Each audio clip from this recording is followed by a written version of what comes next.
Kerala, famous as God's own country for its lush landscapes, is renowned for its pioneering initiatives in education, healthcare, and human development. This southern Indian.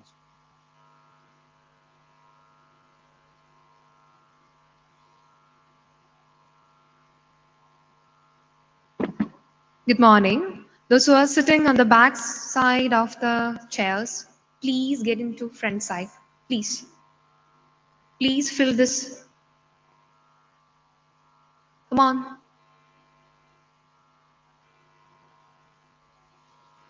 There are so many vacant chairs are visible here.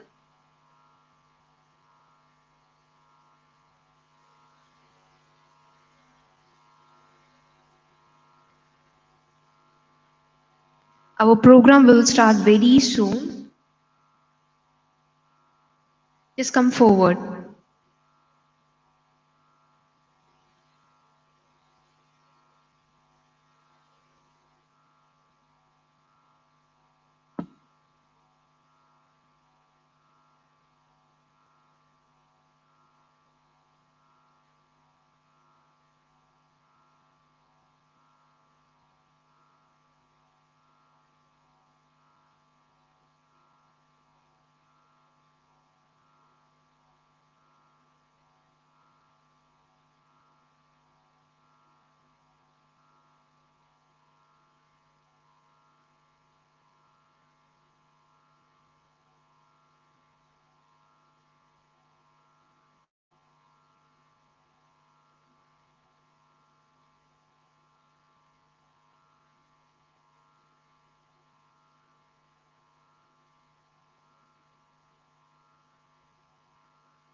Good morning, ladies and gentlemen. It is indeed a pleasure to welcome you all once again to the Day 2 of Skill Kerala Global Summit 2025. Yesterday, we witnessed some truly insightful discussions, engaging interactions, and powerful sessions led by our esteemed speakers and moderators. Today, as we continue this journey, we look forward to more engaging topics, fresh perspectives, and valuable knowledge sharing that will inspire us to move forward together. So, let us begin this morning with the same energy, enthusiasm, and the spirit of collaboration that marked us day one. On behalf of the organization team, I warmly welcome each and every one of you to this new day of opportunities and connections. A beautiful applause, please. This is a good, fresh morning. Come on. Okay. We are moving to the next session, the first session. As we move into the first session of day 2, we are privileged to have with us our moderator, Mr. Surjit, DMC Kannur Vijnana Keralam.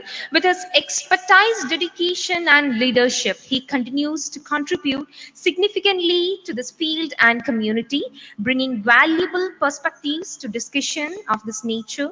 It is indeed an honor of him guide today's session. With great respect, I warmly welcome Mr. Surjit to the podium.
For our first session, I kindly invite Sri B. Abdul Nasser IAS, Special Secretary, Fisheries and Port Department. Sorry. With all respect, I inviting Dr. Malivika Bini, the Assistant Professor and Head of Department of History, Kannur University. Ma'am, please welcome to the podium. Ladies and gentlemen, give a beautiful applause, please.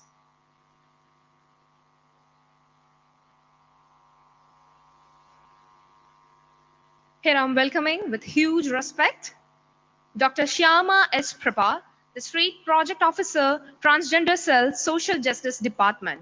Ma'am, kindly I'm inviting to the podium.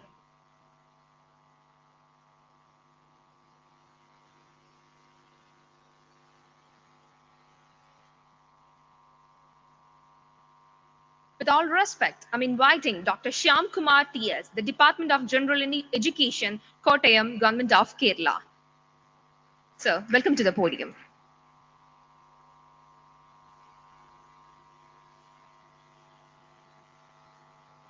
Here the session begins. Thank you.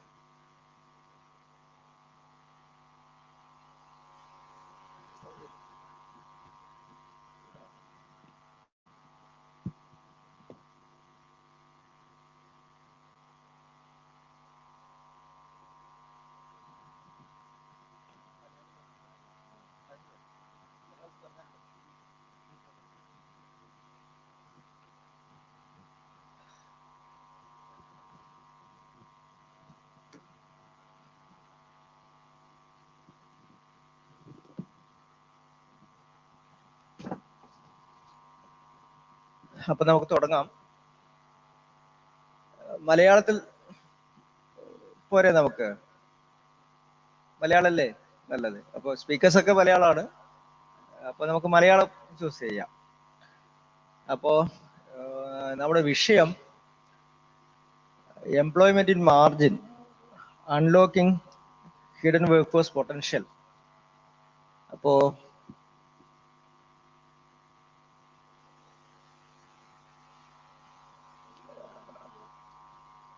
Knowledge economy മിഷനും വിജ്ഞാന കേരളം പ്രോജക്റ്റും ഒക്കെ design ചെയ്യുന്ന സമയത്ത് ഏറ്റവും പ്രധാനപ്പെട്ട ഒരു ലക്ഷ്യമായിരുന്നു കേരളത്തിലെ main stream വിഭാഗങ്ങളോടൊപ്പം അത്രമാത്രം ഒന്നും കേരള വികസനത്തിന്റെ നേട്ടങ്ങൾ ആർജിക്കാൻ പല കാരണങ്ങളാൽ പറ്റാത്ത പോയ കേരളത്തിലെ ചില സോഷ്യൽ ഗ്രൂപ്പ്സുകളെയും കമ്മ്യൂണിറ്റി ഗ്രൂപ്പ്സുകളെയും ഉയർത്തിക്കൊണ്ടുവരിക എന്ന് പറഞ്ഞാൽ invisible visible inclusion of excluded എന്നൊരു കാഴ്ചപ്പാട്, എന്നൊരു ലക്ഷ്യം കേരളത്തിലെ നോളജ് ഇക്കോണമി മിഷനും കേരളത്തിലെ KDISCനും വിജ്ഞാന കേരളം പ്രോജക്റ്റിന്റെ ഒക്കെ പ്രധാനപ്പെട്ട ഒരു ലക്ഷ്യമായിരുന്നു. ആ ലക്ഷ്യം മുൻനിർത്തിക്കൊണ്ട് പൊതുവായ പ്രോജക്റ്റുകളും പ്രോഗ്രാംസും ഒക്കെ ഡിസൈൻ ചെയ്തതിന്റെ കൂടെ തന്നെ കേരളത്തിലെ മാർജിനൈസ്ഡ് കമ്മ്യൂണിറ്റീസിനെ ഉയർത്തിക്കൊണ്ടുവരുന്നതിന് വേണ്ടി, അവരെ എംപവർ ചെയ്യുന്നതിന് വേണ്ടി സ്പെഷ്യൽ ഫോക്കസ് കൊടുത്തിട്ടുള്ള കുറെ പ്രോജക്റ്റുകളും കഴിഞ്ഞ 2-3 വർഷങ്ങളായി കേരളത്തിൽ നടത്തി വരുന്നുണ്ട്. ഷെഡ്യൂൾഡ് ട്രൈബ്സിന് വേണ്ടിയിട്ടുള്ള സ്പെഷ്യൽ പ്രോജക്റ്റ് ഉണ്ട്, ഷെഡ്യൂൾഡ് കാസ്റ്റ് കമ്മ്യൂണിറ്റിക്ക് വേണ്ടിയിട്ടുള്ള പ്രോജക്ട്സുകൾ ഉണ്ട്, person with disabilities, transgenders, fisher folk, career break വന്നിട്ടുള്ള സ്ത്രീകൾക്ക് വേണ്ടിയിട്ടുള്ള സ്പെഷ്യൽ പ്രോജക്റ്റ്, മൈനോറിറ്റിക്ക് വേണ്ടിയിട്ടുള്ള സ്പെഷ്യൽ പ്രോജക്റ്റുകൾ, ഇങ്ങനെ പ്രത്യേകം ഫോക്കസ് ചെയ്യേണ്ട വിഭാഗങ്ങളെ തുടക്കത്തിൽ തന്നെ ഐഡന്റിഫൈ ചെയ്യുകയും അവരെ എംപവർ ചെയ്യാൻ ആവശ്യമായിട്ടുള്ള പ്രത്യേക പദ്ധതികളൊക്കെ വിജ്ഞാന കേരളവും നോളജ് ഇക്കോണമി മിഷനും ഡിസൈൻ ചെയ്തിട്ടുണ്ട്. അവരെ കണ്ടെത്തി അവർക്ക് ആവശ്യമായിട്ടുള്ള സ്കില്ലിംഗ് പ്രോഗ്രാംസ് ഐഡന്റിഫൈ ചെയ്തു, സ്പെഷ്യൽ പ്ലേസ്മെന്റ് ഡ്രൈവ്സ് സംഘടിപ്പിച്ചു, ഇൻഡസ്ട്രിയുമായിട്ട് അവരെ കണക്ട് ചെയ്യാനുള്ള ധാരാളം പ്രോഗ്രാംസ് നാം ഡിസൈൻ ചെയ്തിട്ടുണ്ടായിരുന്നു. പക്ഷെ കഴിഞ്ഞ 2-3 വർഷക്കാലത്തെ എക്സ്പീരിയൻസ് എന്ന് പറഞ്ഞാൽ നമ്മൾ എക്സ്പെക്ട് ചെയ്ത ഒരു ലെവലിലേക്ക് ഈ മാർജിനൈസ്ഡ് കമ്മ്യൂണിറ്റീസിനെ ഉയർത്തിക്കൊണ്ടുവരാൻ നമുക്ക് പറ്റിയോ എന്ന ചോദ്യത്തിന് 2 ഉത്തരങ്ങളില്ല, പറ്റിയിട്ടില്ല. ആ ഒരു കോണ്ടെക്സ്റ്റിലാണ് എങ്ങനെയാണ് ഇനി അങ്ങോട്ടുള്ള പ്രവർത്തന മണ്ഡലങ്ങളിൽ ഈ കമ്മ്യൂണിറ്റീസിൽ എംപവർ ചെയ്യാൻ ആവശ്യമായിട്ടുള്ള എന്തൊക്കെ സ്ട്രാറ്റജീസ് ആണ് വേണ്ടത്, എക്സിസ്റ്റിംഗ് ഡിസൈനിൻ്റെ അകത്ത് എന്തൊക്കെ മോഡിഫിക്കേഷൻ ഒക്കെയാണ് വേണ്ടത് എന്നുള്ള ആലോചനയിലേക്ക് നാം വരുന്നത്. അപ്പോൾ ഈ ഒരു ഡിസ്കഷൻ കൊണ്ട് പ്രധാനമായിട്ടും നാം ഉദ്ദേശിക്കുന്നത് ഈ മേഖലയിൽ കഴിഞ്ഞ കുറേ കാലമായി പ്രവർത്തിച്ചു വരുന്ന അക്കാഡമിഷ്യൻസ് നമ്മളോടൊപ്പം ഉണ്ട്, ആക്ടിവിസ്റ്റുകൾ ആ മോഡിൽ പ്രവർത്തിക്കുന്നവരും നമ്മളോടൊപ്പം ചേർന്നിരിക്കുന്നുണ്ട്.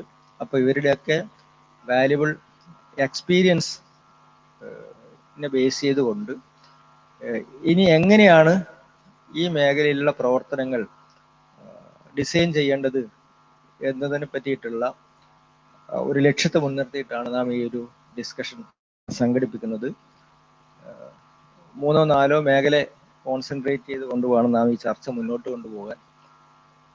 എല്ലാ സെക്ടറിൽ നിന്നും നാം സ്പീക്കേഴ്സിനെ ഉൾപ്പെടുത്തിയിരുന്നുവെങ്കിലും 1-2 പേർക്ക് വരാൻ പറ്റിയിട്ടില്ല. അബ്ദുൽ നാസർ സാർ ആ ഫിഷറി സെക്ടറിലെ പ്രധാനപ്പെട്ട ഒരാളായിരുന്നു, ഒരു എക്സ്പേർട്ടായിരുന്നു. അദ്ദേഹം വരുമെന്നാണ് നാം പ്രതീക്ഷിക്കുന്നത്. അപ്പോൾ നാം അദ്ദേഹം വരുമെന്നുള്ള പ്രതീക്ഷയിൽ ഡിസ്കഷൻ നാം ആരംഭിക്കുകയാണ്. അപ്പോൾ ആദ്യമായിട്ട് ഈ ഡിസ്കഷൻ ആരംഭിക്കുന്നത് ഡോക്ടർ മാളവിക മാഡം ആയിരിക്കും. അവർ SC ST അതുപോലെ തന്നെ വിമൺ മേഖലയിലെല്ലാം ധാരാളം പഠനങ്ങൾ നടത്തിയിട്ടുള്ള കണ്ണൂർ യൂണിവേഴ്സിറ്റിയിലെ ചരിത്ര വിഭാഗത്തിലെ അധ്യാപിക കൂടിയാണ്. ആ മേഖലയിൽ എഡ്യൂക്കേറ്റഡ് യൂത്ത് ധാരാളം പേർ പഠിച്ചിറങ്ങുന്നുണ്ട്. പക്ഷെ അവരുടെ ആപ്റ്റിറ്റ്യൂഡിനനുസരിച്ച്, ആസ്പിരേഷനനുസരിച്ചിട്ടുള്ള ഒരു കരിയർ ഡെവലപ്പ് ചെയ്യാൻ അവർക്ക് പല കാരണങ്ങളാൽ പറ്റുന്നില്ല. അപ്പോൾ മാഡത്തിൻ്റെ ഒരു എക്സ്പീരിയൻസിൻ്റെ അടിസ്ഥാനത്തിൽ എന്താണ് നിലനിൽക്കുന്ന ബാരിയേഴ്സ് എന്നാണ് പറഞ്ഞുകൊണ്ടാണ് നാം ആരംഭിക്കുന്നത്. Good morning every one. ഞാൻ ഇന്ന് യൂസ് ചെയ്യാൻ പോകുന്ന തിയറികൾ കടമെടുത്ത തിയറികളാണ്. അതെൻ്റെ എക്സ്പെർട്ടൈസിൻ്റെ ഉപരിയായിട്ട് മറ്റ് റിസർച്ചേഴ്സ് ചെയ്തിട്ടുള്ള വർക്കിനെ കോട്ട് ചെയ്യാനും അതിനെ ലൊക്കേറ്റ് ചെയ്യാനുമുള്ള ശ്രമമാണ് എൻ്റെ സൈഡിൽ നിന്ന് വരാൻ പോകുന്നത്. അതിന് ഏറ്റവും കൂടുതൽ യൂസ് ചെയ്യുന്നത് ഉത്തര ഗീത എന്ന് പറഞ്ഞിട്ടുള്ള ഡെവലപ്മെൻറ്റ് സ്റ്റഡീസ് സ്കോളറിൻ്റെ വർക്കാണ്. അവർ സ്പെയിനിലെ ഒവിഡോ യൂണിവേഴ്സിറ്റിയിലാണ്. And she has coined a very interesting phrase when it comes to Kerala, and particularly about the case of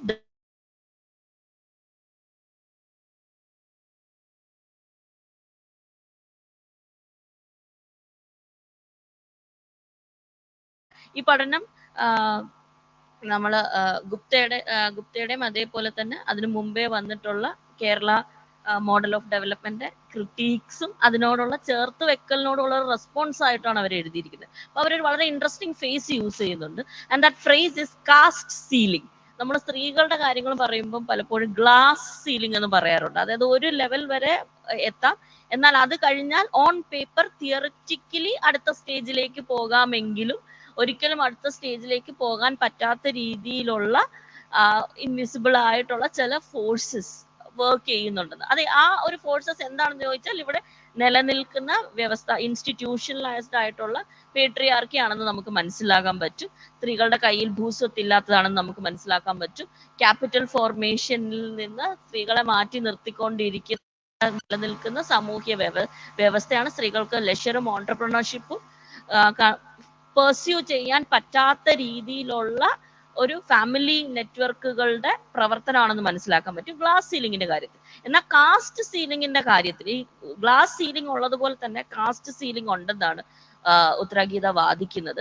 cast സീലിംഗിന്റെ കാര്യത്തിൽ നമ്മൾ നോക്കുകയാണെങ്കിൽ ഏറ്റവും സ്കിൽഡ് ആയിട്ടുള്ള ഏറ്റവും പ്രൊഫഷണലി മുമ്പോട്ട് നിൽക്കുന്ന ദളിത് സ്ത്രീകളുടെ കാര്യം എടുത്ത് നോക്കിയാൽ പോലും പലപ്പോഴും സ്റ്റേറ്റിന്റെ കാര്യത്തിലാണെങ്കിലും ശരി, പ്രൈവറ്റ് സെക്ടറുടെ കാര്യത്തിലാണെങ്കിലും ശരി, ഒരു പരിധി കഴിഞ്ഞിട്ട് മുമ്പോട്ട് പോകാൻ അനുവദിക്കാത്ത, ഞാനത് അണ്ടർലൈൻ ചെയ്ത് പറയാണ്, അനുവദിക്കാത്ത ഒരു സിസ്റ്റം ഇവിടെ നിലനിൽക്കുന്നുണ്ട് എന്ന് നമുക്ക് കാണാൻ പറ്റും. അത് നമ്മൾ മനസ്സിലാക്കണം, വെറും 6% 6% ആണ് ദളിത് സ്ത്രീ പ്രാതിനിധ്യം ഗവൺമെന്റ് സെക്ടർ. പ്രൈവറ്റ് സെക്ടറിനെ കുറിച്ചിട്ട് വളരെ കൃത്യമായിട്ടൊരു സർവേ വന്നിട്ടില്ലാത്തത് കൊണ്ടാണ് നമുക്ക് അറിയാത്തത്. ഇൻ പർട്ടിക്കുലർ ക്ലാസ് 1 ജോലികളിൽ നമ്മൾ നോക്കുകയാണെങ്കിൽ കേവലം 1.7% 2020 റെക്കോർഡുകൾ പ്രകാരം ദളിത് സ്ത്രീ പ്രാതിനിധ്യം എന്ന് പറയുന്നത്. ഇത് റിസർവേഷൻ ഉള്ള ഗവൺമെന്റ് സെക്ടറിൽ ഇത്ര ചുരുങ്ങിയ പ്രാതിനിധ്യമാണെങ്കിൽ ബാക്കിയുള്ള കാര്യങ്ങളിൽ എങ്ങനെയായിരിക്കും? കാരണം ഇത് വലിയൊരു, നമ്മൾ സ്കിൽ ഗ്യാപ്പ് എന്ന് പറയുന്ന ഈ ഒരു ടേമിനോട് എതിർക്കുന്ന ഒരാളാണ് ഞാൻ. I come to that later. But before that നമ്മൾ പലപ്പോഴും മനസ്സിലാക്കേണ്ടത്, നമ്മൾ വുമൺ എന്ന് പറയുമ്പോൾ അത് സവർണ സ്ത്രീയാകും. വിമണിന് ജോബ്സ് ക്രിയേറ്റ് ചെയ്യുക, വിമണിനെ സ്കില്ല് ചെയ്യുക, വിമണിന് ഏർലി കരിയർ ഓപ്പർച്യൂണിറ്റീസ് ഉണ്ടാക്കി കൊടുക്കുക, അല്ലെങ്കിൽ വർക്ക് ഗ്യാപ്പ് വന്ന സ്ത്രീകളെ തിരിച്ച് വർക്ക് ഫോഴ്സിലോട്ട് കൊണ്ടുവരിക. ഇങ്ങനെയുള്ള എത്രയോ പദ്ധതികളുണ്ട്. നോളജ് എക്കണോമിയുടെ ഭാഗമായിട്ട് തന്നെ എത്രയോ പദ്ധതികളുണ്ട്. പക്ഷെ അവരുടെ ഫോക്കസ് എങ്ങോട്ടാണ് വെച്ചിരിക്കുന്നത്? അത് സവർണ സ്ത്രീകളിലേക്ക്, മിഡിൽ ക്ലാസ്സും അപ്പർ ക്ലാസ്, മിഡിൽ കാസ്റ്റുകളും അപ്പർ കാസ്റ്റ് ആയിട്ടുള്ള സ്ത്രീകളെ ഫോക്കസ് ചെയ്തിട്ടാണ് ഇതിൽ എല്ലാ പോളിസിയും മേക്ക് ചെയ്തിട്ടുള്ളത്. അല്ലാതെ ആ ഒരു മേഖലയിൽ ഒരിക്കലും വർക്ക് ഗ്യാപ്പ് വന്നൊരു ദളിത് സ്ത്രീയെ, എഡ്യൂക്കേഷൻ ഗ്യാപ്പ് വന്നൊരു ദളിത് സ്ത്രീയെ എങ്ങനെ തിരിച്ച് പഠനത്തിലേക്ക് കൊണ്ടുവരാം, എങ്ങനെ തിരിച്ച് ജോലിയിലേക്ക് കൊണ്ടുവരാം എന്നുള്ള രീതിയിലുള്ള ഒരു ഒരു ഗവേഷണമോ അല്ലെങ്കിൽ അങ്ങനെ ഒരു പോളിസി മേക്കിങ്ങോ നടന്നിട്ടില്ല. അപ്പൊ പലപ്പോഴും സ്ത്രീ എന്ന് പറഞ്ഞാൽ സവർണ സ്ത്രീയും ദളിത് എന്ന് പറഞ്ഞാൽ ദളിത് പുരുഷനുമാകുന്ന ഒരു വല്ലാത്ത ഒരു ഗ്യാപ്പിൽ പെട്ടുപോകുന്ന ഒരു വിഭാഗം മനുഷ്യരാണ് ദളിത് സ്ത്രീകൾ എന്ന് പറയുന്നത്. ഇനി നമ്മൾ SC/ST പ്രോഗ്രാംസ് എടുത്ത് നോക്കുകയാണെങ്കിൽ മിക്ക പ്രോഗ്രാമും SC/ST മെയിൽസിനെ ഫോക്കസ് ചെയ്തിട്ടാണ് വന്നിട്ടുള്ളത് നമുക്ക് മനസ്സിലാക്കാൻ പറ്റും.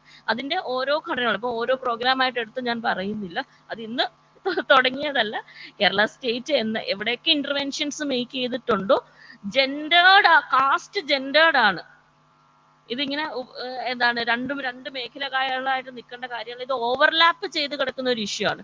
അവിടെയാണ് ഇന്റർസെക്ഷണൽ ആയിട്ടുള്ള ഓപ്പറേഷൻ, കോൺജുഗേറ്റഡ് ആയിട്ടുള്ള ഓപ്പറേഷൻ അനുഭവിക്കുന്ന ദളിത് സ്ത്രീ ഗ്രൂപ്പുകൾ പോലെ അല്ലെങ്കിൽ ട്രൈബൽ സ്ത്രീ ഗ്രൂപ്പുകൾ പോലെയുള്ള ഗ്രൂപ്പുകളുടെ ഈ മൾട്ടിപ്പിൾ ആയിട്ടുള്ള ഓപ്പറേഷൻസിനെ ഒന്നും മാപ്പ് ചെയ്യാൻ ശ്രമിക്കുന്നില്ല. രണ്ട് പോളിസി മേക്കിങ്ങിന്റെ ലെവല് വരുമ്പോൾ അവിടെയാണ് സ്കിൽ ഗ്യാപ്പ് എന്നുള്ള കാര്യം വളരെ കൺഫ്യൂസിങ് ആയിട്ടുള്ള ടേം ആയിട്ട് കിടക്കുന്നത്. What does skill gap actually mean? അതുകൊണ്ട് നമ്മൾ സ്കില്ലിംഗ് എന്നുള്ള വാക്കൊക്കെ ഇപ്പൊ ഭയങ്കര പോപ്പുലർ ആയിട്ടുള്ള വാക്കുകളാണ്. But at the same time നമ്മൾ ചരിത്രപരമായിട്ട് നോക്കുകയാണെങ്കിൽ നമുക്ക് CR കണ്ണന്റെ ഒക്കെ വർക്ക് വളരെ ക്ലാരിറ്റിയോടെ പറയുന്നുണ്ട്. ഇവിടെയുള്ള സവർണ വിമണും ദളിത് സ്ത്രീകളെ എടുത്തു നോക്കിയാൽ സ്കിൽഡ് ലേബർ ചെയ്തിരുന്ന ദളിത് സ്ത്രീകൾ അൺസ്കിൽഡ് ആയി മാറിയ, അൺസ്കിൽഡ് എന്ന് പറയുന്നത് ഞാൻ കോട്ട് ആൻഡ് കോട്ടാണ്, ഇതൊന്നും ഇപ്പൊ സാനിറ്റേഷൻ വർക്കോ നഴ്സിംഗോ കെയർ വർക്കോ ഇതൊന്നും അൺസ്കിൽഡ് വർക്കല്ല. ഇതൊക്കെ വളരെ സ്കിൽ ആവശ്യമുള്ള ജോലികൾ തന്നെയാണ്. എക്കണോമിക്സിലെ പല പദങ്ങളും വളരെ ഡിസ്ക്രിമിനേറ്ററി ആയിട്ട് ഇന്നും നിലനിൽക്കുന്നതുകൊണ്ടാണ് ഈ സ്കിൽഡ്, അൺസ്കിൽഡ്, ഓർഗനൈസ്ഡ്, അൺഓർഗനൈസ്ഡ് ഒക്കെ ഉള്ള ടേംസ് ഇപ്പോഴും നിലനിൽക്കുന്നത്. അതിനോട് നിശ്ചിതമായിട്ടുള്ള എതിർപ്പ് പ്രകടിപ്പിക്കുമ്പോൾ തന്നെ വേറെ വാക്ക് നമുക്ക് മനസ്സിലാക്കാൻ, കമ്മ്യൂണിക്കേഷന് വേണ്ടി വേറെ വാക്കില്ലാത്തതുകൊണ്ടാണ് ഞാൻ ഈ വാക്ക് യൂസ് ചെയ്യുന്നത്. അഗ്രികൾച്ചർ ലേബറിൽ എക്സ്ട്രീംലി സ്കിൽഡ് ആയിരുന്ന ഒരു പറ്റം, അല്ലെങ്കിൽ ക്രാഫ്റ്റ് മേഖലയിൽ എക്സ്ട്രീംലി സ്കിൽഡ് ആയിരുന്ന ഒരു പറ്റം സ്ത്രീകളെ അൺസ്കിൽ ചെയ്ത് ഒരു കഴിഞ്ഞ 50 വർഷത്തെ ചരിത്രമുണ്ട്. എന്നിട്ട് ആ ഒരു സ്കിൽഡ് സെക്ടറിലേക്ക് കയറി വന്ന middle and so called upper caste അല്ലെങ്കിൽ മർദ്ദക ജാതികൾ നമുക്ക് വിളിക്കാൻ പറ്റുന്ന ആ ഗ്രൂപ്പിലേക്ക് വന്ന ഒരു വിഭാഗമുണ്ട്. അപ്പൊ ഡീ സ്കില്ലിംഗ് നടന്ന ഗ്രൂപ്പുകൾ ഇവിടെയുണ്ട്. ആ ഡീ സ്കില്ലിംഗ് ഇൻട്രസ്റ്റ് ആയിട്ട് പോകുന്നു എന്ന് പറഞ്ഞ ആ സ്കില്ലുകളിലേക്ക് തിരിച്ചു പോക്കല്ല നമുക്ക് ഇപ്പോൾ ആവശ്യം. പക്ഷെ അത് അക്നോളജ് ചെയ്യണം. അത് അക്നോളജ് ചെയ്യുമ്പോൾ തന്നെ അതിന് റിപ്പറേഷൻ പോലെയുള്ള മെഷേഴ്സ് ആലോചിക്കേണ്ട ആവശ്യമുണ്ട്. ഇതിന്റെ എല്ലാം ക്രക്സ് കിടക്കുന്നത് എഡ്യൂക്കേഷനിലും അതേപോലെ ലാൻഡ്ലെസ്നെസിന്റെ കാര്യത്തിലാണ്. ഇപ്പൊ നമുക്ക് ഇത്രയധികം സ്കൂളുകൾ എവിടെയുണ്ട്, ഇവിടെ ഇന്റർനാഷണൽ കരിക്കുലം പഠിപ്പിക്കുന്ന സ്കൂളുകൾ എവിടെയുണ്ട്. മലയാളത്തിൽ സംസാരിച്ചാൽ ഫൈൻ അടിക്കുന്ന സ്കൂൾ വരെ ഈ കൊച്ചിയിലുണ്ട്. ഇങ്ങനെ ഉള്ള സ്കൂളുകളിൽ എത്ര SC/ST കുട്ടികൾക്ക് പ്രവേശനമുണ്ട്?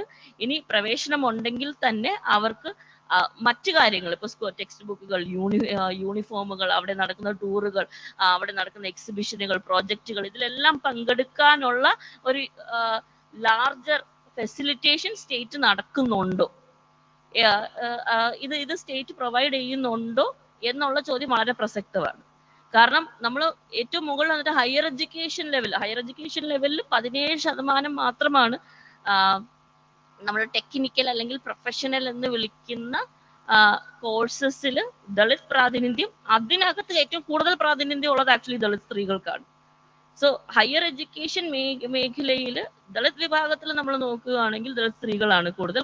എന്തുകൊണ്ടാണ്? ദളിത് പുരുഷന്മാരുടെ ഡ്രോപ്പ് ഔട്ട് റേഷ്യോ വളരെ അധികമായിട്ടിരിക്കുന്നത് ജോബ് ഓപ്പർച്യൂണിറ്റീസ് ക്ലാസ് 3 ജോലികളിൽ അല്ലെങ്കിൽ ക്ലാസ് 2 ജോലികൾ വളരെ റെയറാണ്. ക്ലാസ് 3 ജോലികളോ ഇൻഫോർമൽ സെക്ടറോ അൺഓർഗനൈസ്ഡ് സെക്ടറിലേക്കോ തള്ളിവിടപ്പെടുന്ന ദളിത് പുരുഷന്മാരാണ് നമുക്ക് കാണുന്നത്. അതിൽ നിന്ന് ബാക്കി വരുന്ന ദളിത് സ്ത്രീകൾ ആണ് നമുക്ക് ഹയർ എഡ്യൂക്കേഷനിൽ കാണാൻ പറ്റുന്നത്. എന്നാൽ ഈ ഹയർ എഡ്യൂക്കേഷനുള്ള സ്ത്രീകൾ പ്ലേസ്ഡ് ആകുന്നുണ്ടോ എന്നുള്ളൊരു ചോദ്യം. ഈ പ്ലേസ്ഡ് ആകാത്ത എന്തുകൊണ്ടാണ്? ഞാൻ ഇതുപോലെ തന്നെ ഒരു സെമിനാറിൽ കാലിക്കറ്റ് യൂണിവേഴ്സിറ്റിയിൽ എൻ്റെ കൂടെ ഇരുന്ന എൻ്റെ പാനലിസ്റ്റ്, ഞാൻ പേര് പറയുന്നില്ല, കേരളത്തിലെ തന്നെ ഒരു ജേർണലിസ്റ്റ് ആണ്. അദ്ദേഹം പറഞ്ഞൊരു കാര്യമാണ്, എനിക്ക് കുറച്ചും കൂടെ നന്നായിട്ട് ഇംഗ്ലീഷ് സംസാരിക്കാൻ അറിയാമായിരുന്നെങ്കിൽ ഞാൻ പ്രോബബ്ലി നാഷണൽ TV-യിൽ പോകുമായിരുന്നു, അല്ലെങ്കിൽ എനിക്ക് കുറച്ചും കൂടെ നന്നായിട്ട് ഇംഗ്ലീഷ് സംസാരിക്കാൻ അറിയാമായിരുന്നെങ്കിൽ ഞാൻ BBC പോലെയുള്ള നെറ്റ്വർക്കുകളിൽ ഇടം കണ്ടെത്തുമായിരുന്നു. അപ്പം എനിക്ക് വളരെ രസകരമായിട്ട് ഇത് തോന്നി. എന്നിട്ട് ഞാൻ തിരിച്ചു പറഞ്ഞതാണ്, ഇംഗ്ലീഷ് സംസാരിക്കാൻ അറിയാവുന്ന ഒരുപാട് ദളിത് മനുഷ്യർ ഇവിടെയുണ്ട്, ഇംഗ്ലീഷ് സംസാരിക്കാൻ അറിയാവുന്ന ഒരുപാട് ട്രൈബൽ മനുഷ്യർ ഇവിടെയുണ്ട്. ഇല്ല എന്നുള്ളൊരു പെർസെപ്ഷൻ നിലനിൽക്കുന്നുണ്ട്. പക്ഷെ അവരൊന്നും എന്തുകൊണ്ട് എത്തുന്നില്ല ജേർണലിസ്റ്റുകളായി? എന്തുകൊണ്ടൊരു കറുത്ത മുഖമുള്ള ഒരു TV റീഡർ നമുക്കില്ലാത്തത്? ഒരു ന്യൂസ് ആങ്കർ, നിങ്ങൾ ഏത് ചാനൽ വേണമെങ്കിലും മലയാളത്തിലെടുത്ത് ആലോചിച്ച് നോക്കിക്കോളൂ. എക്സെപ്റ്റ് ഡാർക്ക് ആയിട്ടുള്ള ഒരു ഫീമെയിൽ ന്യൂസ് റീഡർ മലയാളിക്ക് ഇല്ലാത്തത് എന്താണ് നമ്മൾ ചിന്തിക്കേണ്ട കാര്യം തന്നെയാണ്. സോ എത്ര നമ്മൾ സോ കോൾഡ് സ്കില്ലുകൾ കൊണ്ട് നിറയ്ക്കാൻ ശ്രമിച്ചാലും വ്യവസ്ഥ മാറാതെ റൂട്ട് ലെവലിൽ ഉള്ള ഡിസ്ക്രിമിനേറ്ററി ടെൻഡൻസീസ് മാറാതെ, അതായത് പ്രാഥമിക വിദ്യാഭ്യാസം തുടങ്ങി നമ്മുടെ കരിക്കുലയിലുള്ള വ്യത്യാസങ്ങൾ തുടങ്ങിയുള്ള കാര്യങ്ങൾ മാറാതെ, പെർസെപ്ഷൻ ലെവലിലുള്ള കാര്യങ്ങൾ മാറാതെ പ്രൈവറ്റ് സെക്ടറിലും അതുപോലെ തന്നെ ഗവൺമെന്റ് സെക്ടറിലും ചേഞ്ചസ് വരാൻ സാധ്യത വളരെ വളരെ കുറവാണ്. ഞാൻ ഇദ്ദേഹത്തോട് ആൻസർ ചെയ്ത് ഇങ്ങനെയാണ്, എനിക്ക് ഇംഗ്ലീഷ് അറിയാം, അത് എൻ്റെ പല സാഹചര്യങ്ങളും കാരണമാണ്, അത്രയും എഫേർട്ട് എടുത്ത് പഠിച്ചതാണ്. പക്ഷെ ഇംഗ്ലീഷ് അറിയാവുന്ന ഒരു പേഴ്സണിന് പോലും ഇവിടെ പല ഇടങ്ങളും കൊട്ടിയടയ്ക്കപ്പെട്ട സ്ഥലങ്ങളാണ്. കാരണം എന്താ പെർസെപ്ഷൻ, നമ്മൾ പലപ്പോഴും ഇംഗ്ലീഷ് സംസാരിക്കുമ്പോൾ നിങ്ങൾ ബാക്കിയുള്ള ദളിതന്മാരെ കുറിച്ച് പോലെ അല്ലല്ലോ. അല്ല, ഞാൻ 100 കണക്കിന് ആൾക്കാരെ കാണിച്ചു തരാം. അപ്പം സ്കില്ലല്ല അല്ലെങ്കിൽ സ്കിൽലെസ്നെസ് അല്ല പലപ്പോഴും ബാരിയർ ആയിട്ട് പ്രവർത്തിക്കുന്നതെന്ന് നമ്മൾ മനസ്സിലാക്കണം. പലപ്പോഴും വളരെ നെറ്റ്വർക്കിങ്ങിലൂടെ മാത്രം ലഭ്യമായ പല ഇടങ്ങളും ഇന്നും കേരളത്തിലെ പ്രൈവറ്റ് സെക്ടറിൽ മാത്രമല്ല ഗവൺമെന്റ് സെക്ടറിലും എക്സിസ്റ്റ് ചെയ്യുന്നത് കൊണ്ടും ആ നെറ്റ്വർക്ക്സ് വളരെ എക്സ്ക്ലൂസീവ് ആയിട്ട് നിലനിൽക്കുന്നത് കൊണ്ടുമാണ് ഈ കാസ്റ്റ് സീലിംഗ് എന്ന് പറഞ്ഞ കാര്യം നിലനിൽക്കുന്നത്. ഒരു ലെവലിനപ്പുറം ദളിത് മനുഷ്യർ കയറി വരാത്തത് കൊണ്ടല്ല, അവരെ കടത്തി വിടാത്തത് കൊണ്ടാണ്. അതിന് കൃത്യമായിട്ട് വർക്ക് ചെയ്യുന്ന ഫോഴ്സസ് ഇവിടെ ഉണ്ടെന്ന് അക്നോളജ് ചെയ്താൽ മാത്രമേ നമ്മൾ ബാക്കി എല്ലാ കാര്യങ്ങളും അഡ്രസ്സ് ചെയ്യുന്നതിന് എന്തെങ്കിലും മീനിങ് ഉണ്ടാകുള്ളൂ എന്നും കൂടെ പറയണം. And that is where we can move from a knowledge economy, which is all about translating the labor workforce or the technical skills we have, so that we can integrate ourselves better to the existing neoliberal economy, to a knowledge society, where the benefits of knowledge society will reach everyone, will be distributed to all groups in society. So ഈ knowledge എക്കണോമിയിൽ നിന്ന് knowledge സൊസൈറ്റിയിലേക്കുള്ള ദൂരം വളരെ വലുതാണ്. അത് skill gap കാരണം defined ആയിട്ടുള്ള ദൂരമല്ല, structural inequality നിലനിൽക്കുന്നത് കൊണ്ടുള്ള ദൂരമാണെന്ന് നമ്മൾ മനസ്സിലാക്കുകയും ആ പോളിസി മേക്കിങ്ങിൽ ആദ്യ ലെവൽ തൊട്ട് ചേഞ്ചസ് വന്നാൽ മാത്രമേ, നമ്മൾ പറയില്ലേ കതിരെ കൊണ്ട് വളം വെച്ചിട്ട് കാര്യമില്ല എന്ന് പറയില്ലേ, അതുപോലെ ആ സ്ട്രക്ചറൽ ഇൻഇക്വാലിറ്റി അഡ്രസ്സ് ചെയ്താൽ മാത്രമേ അത് കൃത്യമായിട്ട് ലാൻഡ് റീഡിസ്ട്രിബ്യൂട്ട് ചെയ്യുന്നത് വഴി ഇതുപോലെ പറയേണ്ട കാര്യമാണ്. അതെനിക്ക് തോന്നുന്നു പ്രൊഫസർ രവിരാമന്റെ വർക്കിൽ വളരെ ക്ലിയർ ആയിട്ട് പെരിഫറി ഓഫ് ദി പെരിഫറി എന്നൊരു വാക്ക് അദ്ദേഹം യൂസ് ചെയ്യുന്നുണ്ട്. കേരള ഡെവലപ്മെന്റ് മോഡലിൽ ആരുടെ കയ്യിൽ നിന്നാണ് ഭൂസ്വത്ത് ഇല്ലാതായെന്ന് ചോദിച്ചാൽ ഇവിടുത്തെ ആദിവാസി മനുഷ്യരുടെ കയ്യിൽ നിന്നാണ് ഭൂസ്വത്ത് ഇല്ലാതായത്. ഭൂസ്വത്ത് ഉണ്ടായിരുന്ന മനുഷ്യർ കുടിയേറ്റത്തിന്റെ അതിന്റെ ഒരു സെക്കൻഡ് ലെവലിൽ നമ്മൾ കാണുകയാണെങ്കിൽ ഇവിടെ നിന്നുള്ള കുടിയേറ്റത്തിന്റെ ഭാഗമായിട്ട് ഉള്ള ലാൻഡ് പലവർക്കും വളരെ തുച്ഛമായിട്ടുള്ള വിലയ്ക്ക് വിൽക്കുകയും ലാൻഡ്ലെസ് ആയി മാറ്റപ്പെട്ട കമ്മ്യൂണിറ്റീസ് ആണ്. ലാൻഡ് ഇല്ലാതിരുന്ന കമ്മ്യൂണിറ്റീസ് മാത്രമല്ല, ട്രൈബൽ വിഭാഗങ്ങളെ പോലെ ലാൻഡ്ലെസ് ആക്കപ്പെട്ട കമ്മ്യൂണിറ്റീസ് നമുക്ക് ഇവിടെയുണ്ട്. ഇതൊക്കെ അഡ്രസ്സ് ചെയ്യണമെങ്കിൽ സ്ട്രക്ചറൽ ഷിഫ്റ്റുകൾ നമുക്ക് ആവശ്യമാണ്. അല്ലാതെ എംപ്ലോയ്മെന്റ് ഓപ്പർച്യൂണിറ്റീസ് കൂട്ടുന്നത് വഴിയോ അല്ലെങ്കിൽ ചില ഗ്രൂപ്പുകളെ കണ്ടെത്തി ആ ഗ്രൂപ്പുകളെ സോക്കോൾ സ്കില്ല് ചെയ്യുന്ന വഴി മാത്രമോ ഒരു മാറ്റം വരാൻ പറ്റുമോ എന്നുള്ളതിൽ എനിക്ക് വലിയ ആശങ്കകളുണ്ട്. സോ എഡ്യൂക്കേഷണൽ സിസ്റ്റം മാറ്റുന്നത് വഴിയും ക്യാപിറ്റൽ ഫോർമേഷൻ അത് വളരെ സിഗ്നിഫിക്കൻ്റ് ആയിട്ടൊരു കാര്യം തന്നെയാണ്. ആ ക്യാപിറ്റൽ ഫോർമേഷനിൽ പാർട്ടിസിപ്പൻസ് ആക്കി ഗ്രൂപ്പ്സിനെ പെർട്ടിക്കുലർലി സോഷ്യലി ഡിസഡ്വാൻറ്റേജ്ഡ് ഗ്രൂപ്പ്സിനെ മാറ്റുന്ന വഴി മാത്രമേ ഒരു ചേഞ്ച് വരുള്ളൂ എന്നാണ് ഞാൻ വിശ്വസിക്കുന്നത്.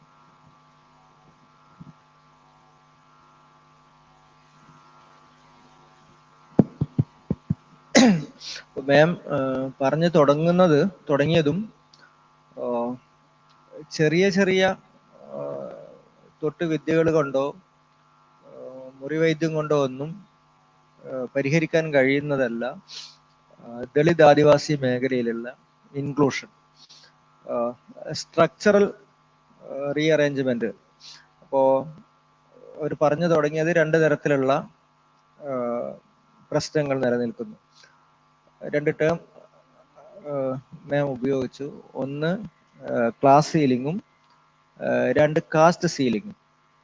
പ്രധാനപ്പെട്ട ഹിൻറ്റേഴ്സ് അല്ലെങ്കിൽ ബ്ലോക്സ് എന്ന് പറഞ്ഞാൽ നിലനിൽക്കുന്ന ഈ കാസ്റ്റ് സീലിങ്ങും അതുപോലെ തന്നെ ക്ലാസ് സീലിങ്ങുമാണ്.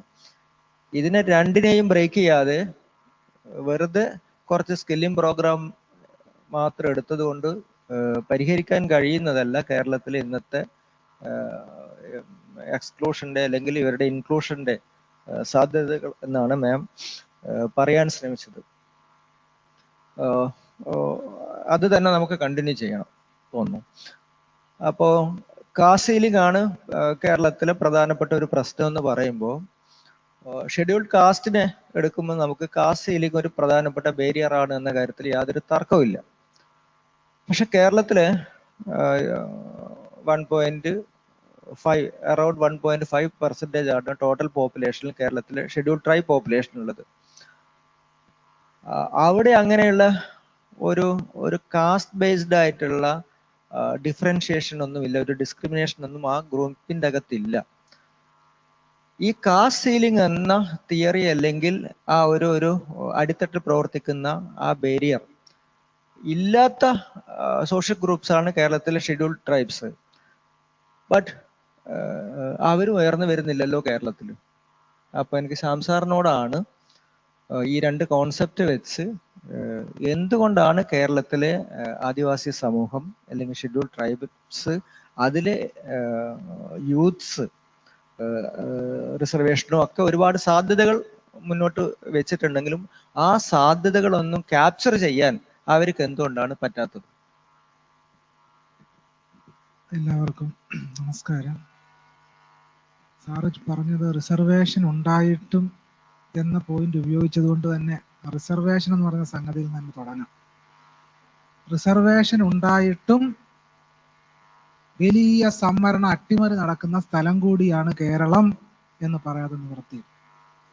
ഒരു കൈയിൽ ഭരണഘടനയും മറുകൈയിൽ സംവരണ അട്ടിമറിക്കുന്ന റോസ്റ്ററുമായി നടക്കുന്ന സർവകലാശാലകളാണ് കേരളത്തിൽ ഉള്ളത് എന്ന് പറയാൻ എനിക്ക് യാതൊരു മടിയുമില്ല, ഒരു മടിയും. നോക്കൂ, അയ്യങ്കാളി സ്വപ്നം കണ്ടത് 10 BA-ക്കാരെയാണ്.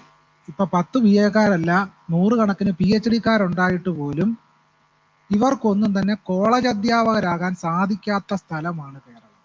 കേരളത്തിലെ ഏറ്റവും കൂടുതൽ പൊതുപണം ഒഴുകുന്നത് എയ്ഡഡ് വിദ്യാഭ്യാസ മേഖലയാണ്. അവിടെ സംവരണം ഉണ്ടോ? സം എന്ന വാക്ക് പോലും നമുക്ക് കേൾക്കാൻ കഴിയില്ല. സാറ് സംവരണം ഉണ്ടായിട്ടും സംവരണം ഇല്ല. രണ്ടാമത്തെ പ്രശ്നം, തിരുവിതാംകൂർ, മലബാർ, കൊച്ചിൻ ദേവസ്വം ബോർഡിന് കീഴിൽ വ്യത്യസ്ത കോളേജുകളുണ്ട്. Aided സ്കൂളുകളുണ്ട്, aided കോളേജുകളുണ്ട്. അവിടെ വല്ലതും സംവരണം ഉണ്ടോ? സംവരണമില്ല. സംവരണം ഇല്ലാത്ത സ്ഥലങ്ങളിൽ സംഭവിക്കുന്നത് എന്താണ്? അവിടെ വരേണ്യ വിഭാഗത്തിൽ നിന്നുള്ളവരായിരിക്കാം, വരേണ്യ വിഭാഗത്തിൽ നിന്നുള്ളവരായിരിക്കും അവിടുത്തെ അധ്യാപക പോസ്റ്റുകളിലെല്ലാം ഉള്ളത്. അങ്ങനെ വരുമ്പോൾ എന്താ സംഭവിക്കുന്നത്? പോളിസി മേക്കിങ്ങിൽ കടന്നു വരുന്നവരെല്ലാം ഈ കോളേജ് സവർണ വിഭാഗത്തിൽ നിന്ന് കോളേജ് അധ്യാപകരായിരിക്കും. എല്ലാ മേഖലകളിലും കേരളത്തിലെ വ്യത്യസ്ത സ്ഥാപനങ്ങൾ അവിടുത്തെ ഡയറക്ടർമാരായി, അവിടുത്തെ സ്ഥാപനങ്ങളെ നിയന്ത്രിക്കുന്നവരായി, പോളിസി മേക്ക് ചെയ്യുന്നവരായി കടന്നു വരുന്നവരെല്ലാം തന്നെ ഈ കേരളത്തിലെ സർവകലാശാലകളിലെ കോളേജുകളിലെ വരേണ്യ വിഭാഗത്തിൽ നിന്നുള്ളവരാണ്. തിരുവിതാംകൂർ ദേവസ്വം ബോർഡിന് കീഴിലുള്ള സ്കൂളുകളിലും കോളേജുകളിലും നടപ്പിലാക്കുന്നതിന് എന്താണ് തടസ്സം? എന്താണ് പ്രശ്നം? അങ്ങനെയാണെങ്കിൽ ഈ പഠിച്ച കുട്ടികൾക്ക് കുറച്ചു പേർക്കെങ്കിലും ജോലി കിട്ടുമല്ലോ തിരുവിതാംകൂർ ദേവസ്വം ബോർഡിന് കീഴിൽ. അവർ എഫിഷ്യൻസി ഇല്ലാത്തവരായതുകൊണ്ടല്ല.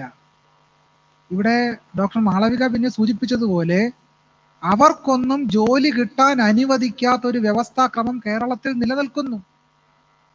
അതുകൊണ്ട് തന്നെ നിങ്ങൾ ഇന്റർവ്യൂവിന് ചെന്നാൽ നിങ്ങളെ എടുക്കില്ല, ദളിതരെ ആദിവാസികളെ എടുക്കില്ല. വിവരാവകാശ കണക്കുകൾ തെളിയിക്കുന്നത് തിരുവിതാംകൂർ ദേവസ്വം ബോർഡിന് കീഴിലുള്ള ഉന്നത വിദ്യാഭ്യാസ സ്ഥാപനങ്ങളിൽ 97% അധ്യാപക തസ്തികകളിലും സവർണ വരേണ്യ വിഭാഗത്തിൽ അധ്യാപകരായി ജോലി ചെയ്യുന്നതാണ്. കണക്കുകളുടെ വെളിച്ചത്തിലായി പറയുന്നത്, കണക്കുകളുടെ വെളിച്ചത്തിൽ. ഇന്ത്യ മുഴുവനുള്ള കണക്കെടുത്താൽ ഞെട്ടും. അതുകൊണ്ട് തൽക്കാലം അതിലേക്ക് കടക്കുന്നില്ല. കേരളത്തിലെ വിദ്യാലയങ്ങൾ, പൊതുവിദ്യാഭ്യാസ സ്ഥാപനങ്ങൾ എന്നറിയപ്പെടുന്ന എയ്ഡഡ് വിദ്യാഭ്യാസ മേഖല സമ്പൂർണമായും ദളിതരെയും ആദിവാസികളെയും പുറന്തള്ളിക്കൊണ്ടാണ് നിലനിൽക്കുന്നത്. പഠിച്ച ആദിവാസികൾ ഇല്ലാത്തത് കൊണ്ടല്ല, പഠിച്ച ദളിതരില്ലാത്തതുകൊണ്ടല്ല, അവരെ പ്രവേശിപ്പിക്കാത്ത രീതിയിൽ വലിയ ജാതിക്കോട്ട കെട്ടിയിരിക്കുകയാണ് കേരളം.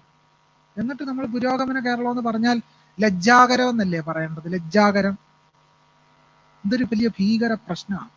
കേരളത്തിൽ 50-ലധികം പൊതുമേഖലാ സ്ഥാപനങ്ങളുണ്ട് പി എസ് സിക്ക് വിടാത്ത കേരളത്തിൽ 50-ലധികം പൊതുമേഖലാ സ്ഥാപനങ്ങളുണ്ട്. അവിടെ ഒന്നും സംവരണമില്ല. സംവരണം ഇല്ലാത്തത് കാരണം അവിടെ ഒന്നും ആരുമില്ല, ദളിതരും ആദിവാസികളും ഇല്ല. ഈ കോട്ടയൊക്കെ ഉണ്ടാക്കിയത് ആരാ? നമ്മൾ ഇനി മറ്റൊരു പോസ്റ്റ് ഡോക്ടർ ഫെലോഷിപ്പ് അതിനകത്ത് ചെയ്യേണ്ടി വരും. എൻ്റെ അഭിപ്രായത്തിൽ ഒരു പോസ്റ്റ് ഡോക്ടർ ഫെലോഷിപ്പിന്റെ ആവശ്യമില്ല. വളരെ വ്യക്തമാണ്. ഒരു അന്വേഷണത്തിന് വേണ്ടി ഞാൻ വെറുതെ പറഞ്ഞു എന്ന് മാത്രമേ ഉള്ളൂ. ഈ രീതിയിൽ ഭീകരമായ ഹിംസ ദളിതരോടും ആദിവാസികളോടും കാണിക്കുന്ന ഒരു സമൂഹമാണ് മലയാളികൾ എന്ന് പറയുന്നത്. കാരണം മലയാളികൾ എന്ന സമ്പർക്കത്തിൽ ആരെ നമ്മൾ ഉൾപ്പെടുത്തിയിട്ടില്ല? ആദിവാസികളെ ഉൾപ്പെടുത്തിയിട്ടില്ല. മലയാളം മിഷൻ എന്ന് പറഞ്ഞൊരു ചാനലുണ്ട്. അതില് ഒരു വാർത്ത ഞാൻ കണ്ടത്, ഏതോ ഒരു ആദിവാസി പ്രദേശം, ആദിവാസികൾ മാത്രമല്ല മറ്റാളുകളെല്ലാം താമസിക്കുന്ന പ്രദേശത്ത് ഒരു പാലം വന്നു.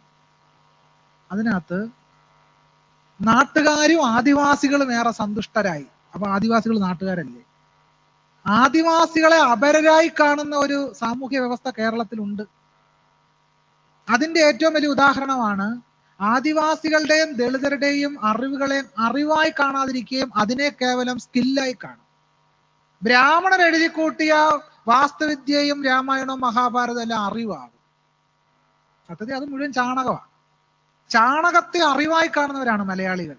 ചാണകം അറിവാവുകയും അറിവിനെ നിങ്ങൾ കേവലം സ്കില്ലായി കാണുകയും ചെയ്യും. അപ്പൊ തന്നെ അടിസ്ഥാനപരമായിട്ട് മൊത്തം തെറ്റി. ഒരു ഉദാഹരണത്തിലൂടെ ഇത് വ്യക്തമാക്കാം. ആയുർവേദം കേരളത്തിൽ ആഘോഷിക്കപ്പെടുന്നുണ്ട്. കോടികളുടെ വിറ്റുവരവാണ് ആ മേഖലയിൽ നടക്കുന്നത്. ഈ ആയുർവേദത്തിന്റെ കൂടി ഉൽപ്പത്തി കേന്ദ്രമായി ആദിവാസി വൈദ്യമുണ്ട്. പക്ഷെ ഒരിക്കലും കേരളത്തിൽ ആദിവാസി വൈദ്യം എങ്ങനെ മാർക്കറ്റ് ചെയ്യാമെന്ന് നമ്മൾ ഒരിക്കലും ആലോചിക്കില്ല. കാരണം അതിനെ നമ്മൾ അംഗീകരിച്ചിട്ടില്ല. കേരളീയ സമൂഹം ഇതുവരെ ആദിവാസി വൈദ്യത്തെ അംഗീകരിച്ചിട്ടില്ല. എന്തുകൊണ്ടാണ് ആദിവാസി വൈദ്യത്തെ ഒരു ഇന്റർനാഷണൽ ലെവലിലേക്ക് മാർക്കറ്റ് ചെയ്യണമെന്ന് കേരള സമൂഹത്തിന് തോന്നാത്ത എന്തുകൊണ്ടാണ്? അത് മലയാളിയുടെ മനസ്സിലുള്ള പോളിസി മേക്ക് ചെയ്യുന്നവരുടെ മനസ്സിലുള്ള ജാതിബോധമാണ്. അതാണ് ഡോക്ടർ ഇവിടെ സൂചിപ്പിച്ചത്. ആ വ്യവസ്ഥാക്രമത്തെ മാറ്റാൻ കഴിയണം. രണ്ടാമത്തെ പ്രശ്നം, ഇപ്പൊ ഓണം വരാൻ പോവാണല്ലോ. നമ്മൾ ഏത് ഓണമാണ് ആഘോഷിക്കുന്നത്? എന്താണ് ആഘോഷിക്കുന്നത്? ഈ പായസവും പപ്പടവും പാൽപ്പായസവും അവിയലും സാമ്പാറും കൂട്ടുന്നതിനെ പറ്റിയല്ലേ അതാണല്ലോ നമ്മൾ മാർക്കറ്റ് ചെയ്യുന്നത്. എന്തുകൊണ്ടാണ് ആദിവാസികളുടെ ഫുൾ കൾച്ചർ നമുക്ക് മാർക്കറ്റ് ചെയ്യാൻ കഴിയാത്ത? എന്തുകൊണ്ടാണ്? അതിനെ കുറഞ്ഞ ഭക്ഷണമായി, അതിനെ മാർക്കറ്റ് ചെയ്യാൻ കഴിയാത്ത ഒന്നായിട്ട് നമ്മൾ കരുതുന്നു. അതുകൊണ്ടാണ് കേരളത്തിലെ സവർണ ഭക്ഷണം മാർക്കറ്റ് ചെയ്യപ്പെടുകയും ആദിവാസികളുടെ ഭക്ഷണക്രമം മാർക്കറ്റ് ചെയ്യാൻ നമുക്ക് കഴിയും. നമ്മൾ അതിനെപ്പറ്റി ചിന്തിക്കത്തേ ഇല്ല, ഒരിക്കലും ചിന്തിച്ചിട്ടില്ല. ധാരാളം രുചികരമായ ഭക്ഷണക്രമം ആദിവാസി ഗോത്ര വിഭാഗങ്ങളുടെ ഇടയിലുണ്ട്. അതെങ്ങനെ നമുക്ക് മാർക്കറ്റ് ചെയ്യാം? ആയുർവേദ ചികിത്സയ്ക്കായിട്ട് വിദേശികൾ ധാരാളമായിട്ട് വരുന്നുണ്ട്. എന്തുകൊണ്ട് ആദിവാസി വൈദ്യത്തിന് ഒരു ഇൻസ്റ്റിറ്റ്യൂഷൻ തുടങ്ങി അത്തരം ചികിത്സ ചെയ്യുന്ന ആളുകളെ സംഘടിപ്പിച്ച് അത്തരം ഒരു കാര്യം വളർത്തിയെടുക്കണം എന്തുകൊണ്ടാണ് സ്റ്റേറ്റിന് തോന്നാത്തത്? അത്തരം കാര്യങ്ങൾ കൂടെ ചെയ്യണം. അങ്ങനെ ചെയ്യുമ്പോഴാണ് ആ മേഖല ശക്തിപ്പെടുക. അപ്പൊ ആ മേഖല ശക്തിപ്പെടാൻ തന്നെ ഒന്നും തന്നെ നമ്മൾ നിലവിൽ ചെയ്യുന്നില്ല എന്നാണ് ഞാൻ മനസ്സിലാക്കുന്നത്. നോക്കൂ, പലതരത്തിലുള്ള ഹിംസ ഈ മേഖല നിലനിൽക്കുന്നു. അതിലൊന്ന് ജോലി ഇല്ലാത്തൊരു വിഭാഗം, വിദ്യാഭ്യാസം ഉണ്ട്, ജോലി ഇല്ലാത്ത ആളുകൾ. വിദ്യാഭ്യാസം ഉണ്ട്, കോട്ടാൻകോട്ടില് സ്കിൽ ഇല്ലാത്ത ആളുകൾ.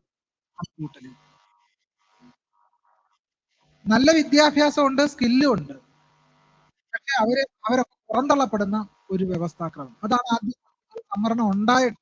സംവരണം ഇല്ല. സംവരണം ഉണ്ടെങ്കിലോ, സംവരണം ഉണ്ടെങ്കിൽ നമ്മുടെ കാലിക്കറ്റ് യൂണിവേഴ്സിറ്റി കണ്ടതുപോലെ സംവരണം ഹൈക്കോടതി പലതവണ പറഞ്ഞിട്ട് പോലും ആ റോസ്റ്റർ ഒന്ന് ശരിയാക്കി ദളിതരെ ആദിവാസികളെ ഉൾക്കൊള്ളാൻ ഇല്ല. കോടതി പലതവണ പറഞ്ഞു. എങ്ങനെ ഒരു ഇൻക്ലൂഷൻ നടക്കുമെന്നാണ് പറയുന്നത്? അത്ര ഭീകരമായ രീതിയിലാണ് ഇവിടെ നടന്നുകൊണ്ടിരിക്കുന്നത്. രണ്ട്, ഇപ്പോൾ നിലവില് ആദിവാസി വിദ്യാർത്ഥികൾക്ക് വിദേശ പഠനത്തിനായിട്ട് പോകാനുള്ള, പക്ഷേ അതിനുവേണ്ടി ശ്രമിച്ച ആളുകളോട് ചോദിക്കുമ്പോഴാണ് കടന്നുപോയ പലതരത്തിലുള്ള ബുദ്ധിമുട്ടുകളും. ഒരു ജനാധിപത്യപരമായ ഒരു സഹമനോഭാവം അത്തരം അപേക്ഷകരുമായിട്ട് അല്ലെങ്കിൽ അപേക്ഷകരുമായിട്ട് കൺവേ ചെയ്യുന്നതിനുള്ള ഒരു, കേരളത്തിന്റെ ആദരണീയ മുഖ്യമന്ത്രി പറഞ്ഞതുപോലെ ഓരോ ഫയലും ജീവിതമാണെന്നുള്ളൊരു സംഗതി ഉണ്ടല്ലോ. അത് ഈ ഉദ്യോഗസ്ഥ ലളിതാ സഹസ്രനാമം ചെല്ലുന്നത് പോലെ.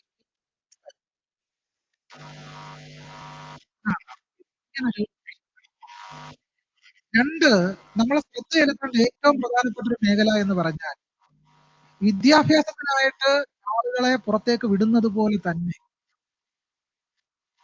അവരെ അന്താരാഷ്ട്ര തലത്തിൽ തന്നെ ജോലിക്ക് സന്നദ്ധമാക്കി വളർത്തിയെടുത്ത് വിദേശങ്ങളിലേക്ക് ജോലിക്ക് അയക്കാൻ കഴിയുന്ന രീതിയിലുള്ള ഒരു രീതി നമ്മൾ സൃഷ്ടിച്ചെടുക്കണം.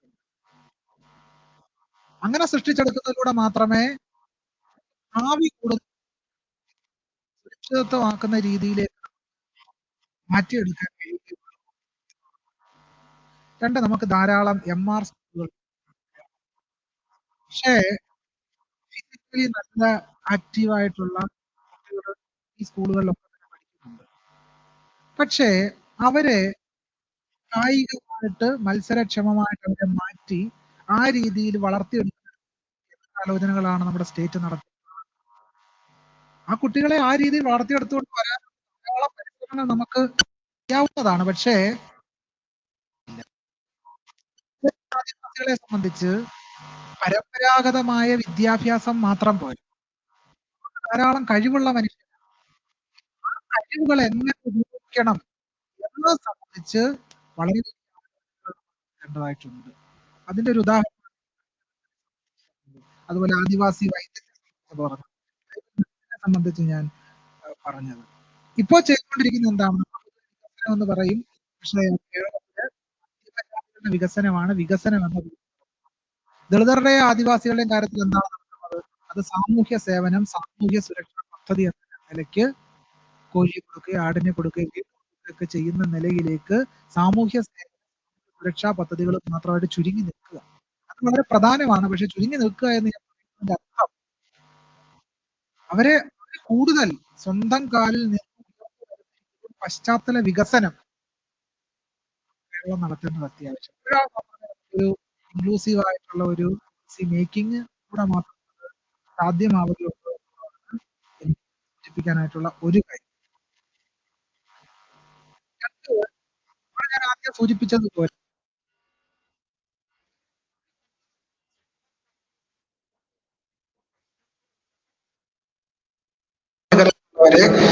എങ്ങനെ നമുക്ക് ആ മേഖലയിലേക്കൊക്കെ അയക്കാൻ കഴിയും, അതിന് എന്തൊക്കെ കാര്യങ്ങളാണ് ചെയ്യാൻ കഴിയുക, ആ രീതിയിലുള്ള വിപുലമായ ആലോചനകൾ നടത്തുകയും വിദേശങ്ങളിലേക്കൊക്കെ പോയി ജോലി സമ്പാദിക്കുവാനും സമ്പത്തുണ്ടാക്കുവാനും കഴിയുന്ന ഒരു സമ്പർക്കമാക്കി ദളിത് ആദിവാസി മേഖലയിൽ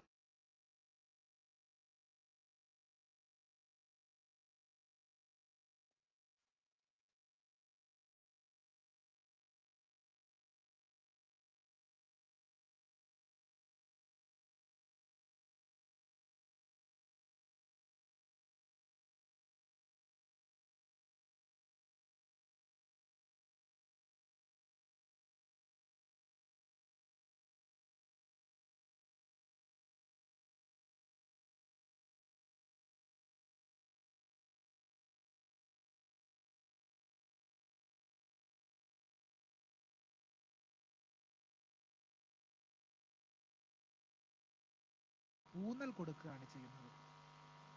നമ്മുടെ ഒരു പ്രധാനപ്പെട്ട പരിമിതി എന്ന് പറയുന്നത് NEP 2020 വന്നതോടുകൂടി ദളിത് ആദിവാസി വിദ്യാർത്ഥികൾ പുറന്തള്ളപ്പെടുന്ന ഒരു സാമൂഹ്യ വ്യവസ്ഥ NEP-യിലൂടെ തന്നെ സംജാതമായിട്ടുണ്ട് എന്നുള്ള പ്രധാനപ്പെട്ട പ്രശ്നം കൂടിയാണ്. അത് വിപുലമായി ചർച്ച ചെയ്യുന്ന മറ്റൊരു വിഷയമാണ്, ഇവിടെ സൂചിപ്പിക്കുന്നു എന്ന് മാത്രം.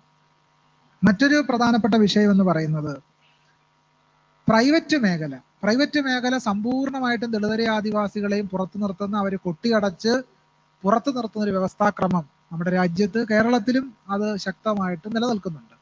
അപ്പൊ എന്ത് വേണം? വളരെ കൃത്യമായിട്ട് സർക്കാർ ഒരു പോളിസി മേക്ക് ചെയ്താൽ മാത്രമേ എന്ത് സാധിക്കത്തുള്ളൂ? ദളിതരെ ആദിവാസികളെയും പ്രൈവറ്റ് മേഖലയിൽ ഉൾക്കൊള്ളാൻ കഴിയത്തുള്ളൂ. ഇപ്പോൾ നിലവിൽ എന്താ സംഭവിച്ചിരിക്കുന്നത്? പ്രൈവറ്റ് മേഖലയിൽ, അത് പ്രൈവറ്റ് മേഖലയിലുള്ള എന്ത് സ്ഥാപനങ്ങളും, മാധ്യമ സ്ഥാപനങ്ങൾ ഉൾപ്പെടെ ദളിതരെ ആദിവാസികളെ പുറന്തള്ളുന്ന ഒരു സംവിധാനം കേരളത്തിൽ നിലനിൽക്കുന്നുണ്ട്. അതിനൊരു നിയമനിർമ്മാണത്തിലൂടെ മാത്രമേ. അതിനുവേണ്ടി സർക്കാർ തന്നെ മുൻകൈയെടുത്ത് പ്രൈവറ്റ് മേഖലയിലെ ഫ്രണ്ട്ലി ദളിതരെ ആദിവാസികളെ ഇൻകോർപ്പറേറ്റ് ചെയ്യാനുള്ള ഒരു പോളിസി സർക്കാർ മേക്ക് ചെയ്യണം എന്നുള്ളതാണ്. തന്നെയല്ല, എങ്ങനെ ഒരു സംരംഭകത്വം ഉണ്ടാക്കിയെടുക്കാം, ദളിത് ആദിവാസി മേഖലയിലുള്ള ആളുകൾക്ക് എങ്ങനെ ഒരു സംരംഭകത്വം ഉണ്ടാക്കിയെടുക്കാം എന്നുള്ളതിനെ പറ്റി സർക്കാർ ഗൗരവമായിട്ട് ആലോചിക്കുകയും അവർക്ക് സ്വതന്ത്രമായ ഒരു സ്വതന്ത്ര സംരംഭകരായി ഉയർന്നു വരുന്നതിന് രീതിയിലുള്ള കാര്യങ്ങൾ ചെയ്യുകയും വേണം. തന്നെയല്ല, ദളിത് ആദിവാസി മേഖലയിലുള്ള കുട്ടികൾ, പ്രത്യേകിച്ച് നമ്മൾ മാർജിനൽ വിഭാഗത്തിൽ, സ്കൂൾ എഡ്യൂക്കേഷൻ കാലം മുതൽ തന്നെ അവരുടെ സ്കില്ല്, അവരുടെ വൈദഗ്ധ്യം, അവരുടെ അറിവ് മനസ്സിലാക്കി ആ രീതിയിൽ മാറ്റിയെടുക്കുന്ന രീതിയിലുള്ള കാര്യങ്ങൾ നമുക്ക് ചെയ്യാനായിട്ട് പറ്റണം. തന്നെയല്ല, പരമ്പരാഗതമായിട്ടുള്ള തൊഴിൽ രൂപങ്ങളുണ്ട്, പ്രത്യേകിച്ച് ആദിവാസി മേഖലയിൽ ഈറ്റ കൊണ്ട് വീടുണ്ടാക്കും, അതുപോലെ തന്നെ പല സമുദായത്തിനിടയിലുള്ള കൊട്ട നിർമ്മാണം, ഇങ്ങനെയുള്ള കാര്യങ്ങളൊക്കെ ഉണ്ട്. പക്ഷെ അതിനെയൊക്കെ തന്നെ അസ്പൃശ്യത വന്ന കുറഞ്ഞ തൊഴിലുകളായിട്ട് മാത്രം കാണുന്ന ഒരു കാര്യമില്ല. ഈ രണ്ടു തരത്തിലുള്ള പ്രശ്നം അതിൽ തന്നെ സംജാതമാണ്. കേന്ദ്ര സർക്കാർ ഈ വിശ്വകർമ്മ സമുദായത്തിന് ചെയ്തൊരു പരിപാടി എന്ന് വെച്ചാൽ, വിശ്വകർമ്മജര് അവരുടെ തന്നെ തൊഴിലിൽ എക്കാലവും നിലനിൽക്കത്തക്ക രീതിയിൽ ഫണ്ട് അനുവദിക്കുന്ന രീതി. ഇവിടെ അങ്ങനല്ല വേണ്ടത്. ഞാൻ ആദ്യം സൂചിപ്പിച്ചതുപോലെ വിദ്യാഭ്യാസം ഉള്ളവരുണ്ട്, ഇല്ലാത്തവരുണ്ട്. കോട്ടാങ്കോട്ടിലെ ഈ സ്കിൽ എന്നുള്ള വാക്കല്ല ഉപയോഗിക്കുന്നത്. അതുപോലെ തന്നെ നന്നായിട്ട് പഠിച്ചവരുണ്ട്, വൈദഗ്ധ്യമുള്ളവരുണ്ട്. ഇവരെ തന്നെ പലതരത്തിൽ പല വിഭാഗങ്ങളായി തിരിച്ച് ഓരോരുത്തർക്കും എന്താണ് ആവശ്യമെന്ന് കണ്ടെത്തി ആ രീതിയിലുള്ള ഒരു സപ്പോർട്ട് കൊടുക്കുമ്പോൾ മാത്രമേ ഇവരെ ഉൾക്കൊള്ളാൻ കഴിയും. ഉൾക്കൊള്ളൽ എന്ന് പറയുന്നത് പ്രാതിനിധ്യമാണ്. നിലവിൽ സർക്കാർ സംവിധാനങ്ങളിൽ പോലും ദളിത് ആദിവാസി മേഖലയിലുള്ള ആളുകൾക്ക് പ്രാതിനിധ്യം ഇല്ല എന്നുള്ളതാണ് കണക്കുകൾ തെളിയിക്കുന്നത്. കേരള ശാസ്ത്ര സാഹിത്യ പരിഷത്തിന്റെ 2.0 തെളിയിക്കുന്നത് കേരളത്തിലെ സർക്കാർ മേഖലയിൽ ദളിത് ആദിവാസി വിഭാഗത്തിലുള്ള ആളുകളുടെ പ്രാതിനിധ്യം വളരെയധികം കുറവാണ് എന്നുള്ളതാണ് കണക്കുകൾ തെളിയിക്കുന്നത്. സർവകലാശാലകളിലെയും കോളേജുകളിലെയൊക്കെ അട്ടിമറികളിലൂടെ പഠിച്ച കഴിവുള്ള, പ്രവർത്തിക്കാൻ കഴിവുള്ള ആളുകൾ പുറത്തള്ളപ്പെടുന്ന ഒരു സാഹചര്യം നിലനിൽക്കുന്നുണ്ട്. അതിന് സർക്കാർ വളരെ കാര്യക്ഷമമായി ഇടപെട്ടുകൊണ്ട് മാത്രമേ നമുക്ക് ഇത് മാറ്റി. സർക്കാർ മേഖലയിൽ തന്നെ ഇതാണെങ്കിൽ പ്രൈവറ്റ് മേഖലയിൽ നമ്മൾ എങ്ങനെയായിരിക്കണം ഇടപെടേണ്ടത് എന്ന് കൂലങ്കഷമായിട്ട് ചർച്ച ചെയ്യേണ്ടതായിട്ടുണ്ട്. ജാതീയമായൊരു മനോഭാവം നമ്മുടെ പൊതുസമൂഹത്തിൽ ഉള്ളത് കൊണ്ടാണ് ഈ വ്യവസ്ഥാക്രമം നമ്മുടെ രാജ്യത്ത് തുടരുന്നത്. അത് ഞാൻ ആദ്യം സൂചിപ്പിച്ച പോയിന്റ് പറഞ്ഞുകൊണ്ട് അവസാനിപ്പിക്കാം. ആദിവാസികൾക്ക് ഫുഡ് കൾച്ചർ ഉണ്ട്, അവർക്ക് മെഡിസിൻ ഉണ്ട്, ഇത്തരം ധാരാളം അറിവ് രൂപങ്ങളാണ് അതൊക്കെ. ആ അറിവ് രൂപങ്ങളെ എങ്ങനെ മാർക്കറ്റ് ചെയ്യണം എന്നതിനെ സംബന്ധിച്ച് നമ്മൾ ഗൗരവത്തിൽ ആലോചിക്കാത്തത് മലയാളി സമൂഹം കൊണ്ട് നടക്കുന്ന ജാതീയമായ പൊതുബോധം കൊണ്ടാണ്. ആ പൊതുബോധത്തെ ഉല്ലംഘിച്ചുകൊണ്ട് നമുക്ക് എങ്ങനെ ഒരു മാർക്കറ്റ് സാധ്യമാക്കാം എന്ന് ചിന്തിക്കാൻ തുടങ്ങുമ്പോൾ ആദിവാസി ജനവിഭാഗങ്ങൾക്ക് ഒരു മാറ്റത്തിനുള്ള ഒരു കാഹളം മുഴങ്ങുമെന്നാണ് ഞാൻ പ്രതീക്ഷിക്കുന്നത്. Okay, thank you.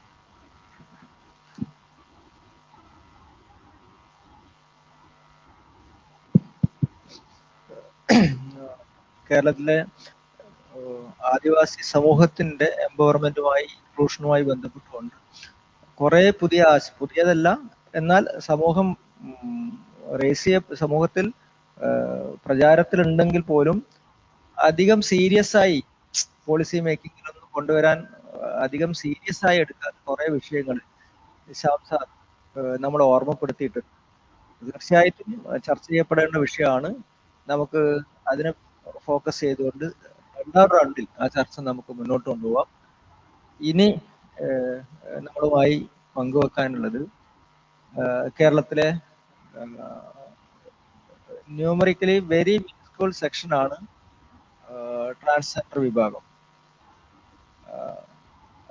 കേരളത്തിലൊരു transgender പോളിസിയൊക്കെ develop ചെയ്ത് വന്നിട്ടുണ്ട്. ചില ചില കരുതലുകളൊക്കെ സർക്കാർ മെഷീനറിയുടെ ഭാഗമായിട്ട് ആരംഭിച്ചിട്ടുണ്ട്. എങ്കിലും ചരിത്രപരമായും സാമൂഹ്യപരമായും സാമ്പത്തികപരമായും ഒക്കെ കേരളത്തിലെ ട്രാൻസ്ജെൻഡർ വിഭാഗം അനുഭവിക്കുന്ന പ്രശ്നങ്ങളും പ്രയാസങ്ങളും ഒന്നും നമ്മൾ പ്രതീക്ഷിച്ച അളവിലൊന്നും മാറ്റാനൊന്നും നമുക്ക് പറ്റിയിട്ടില്ല. അപ്പൊ ആ മേഖലയെ റെപ്രസെന്റ് ചെയ്യുന്ന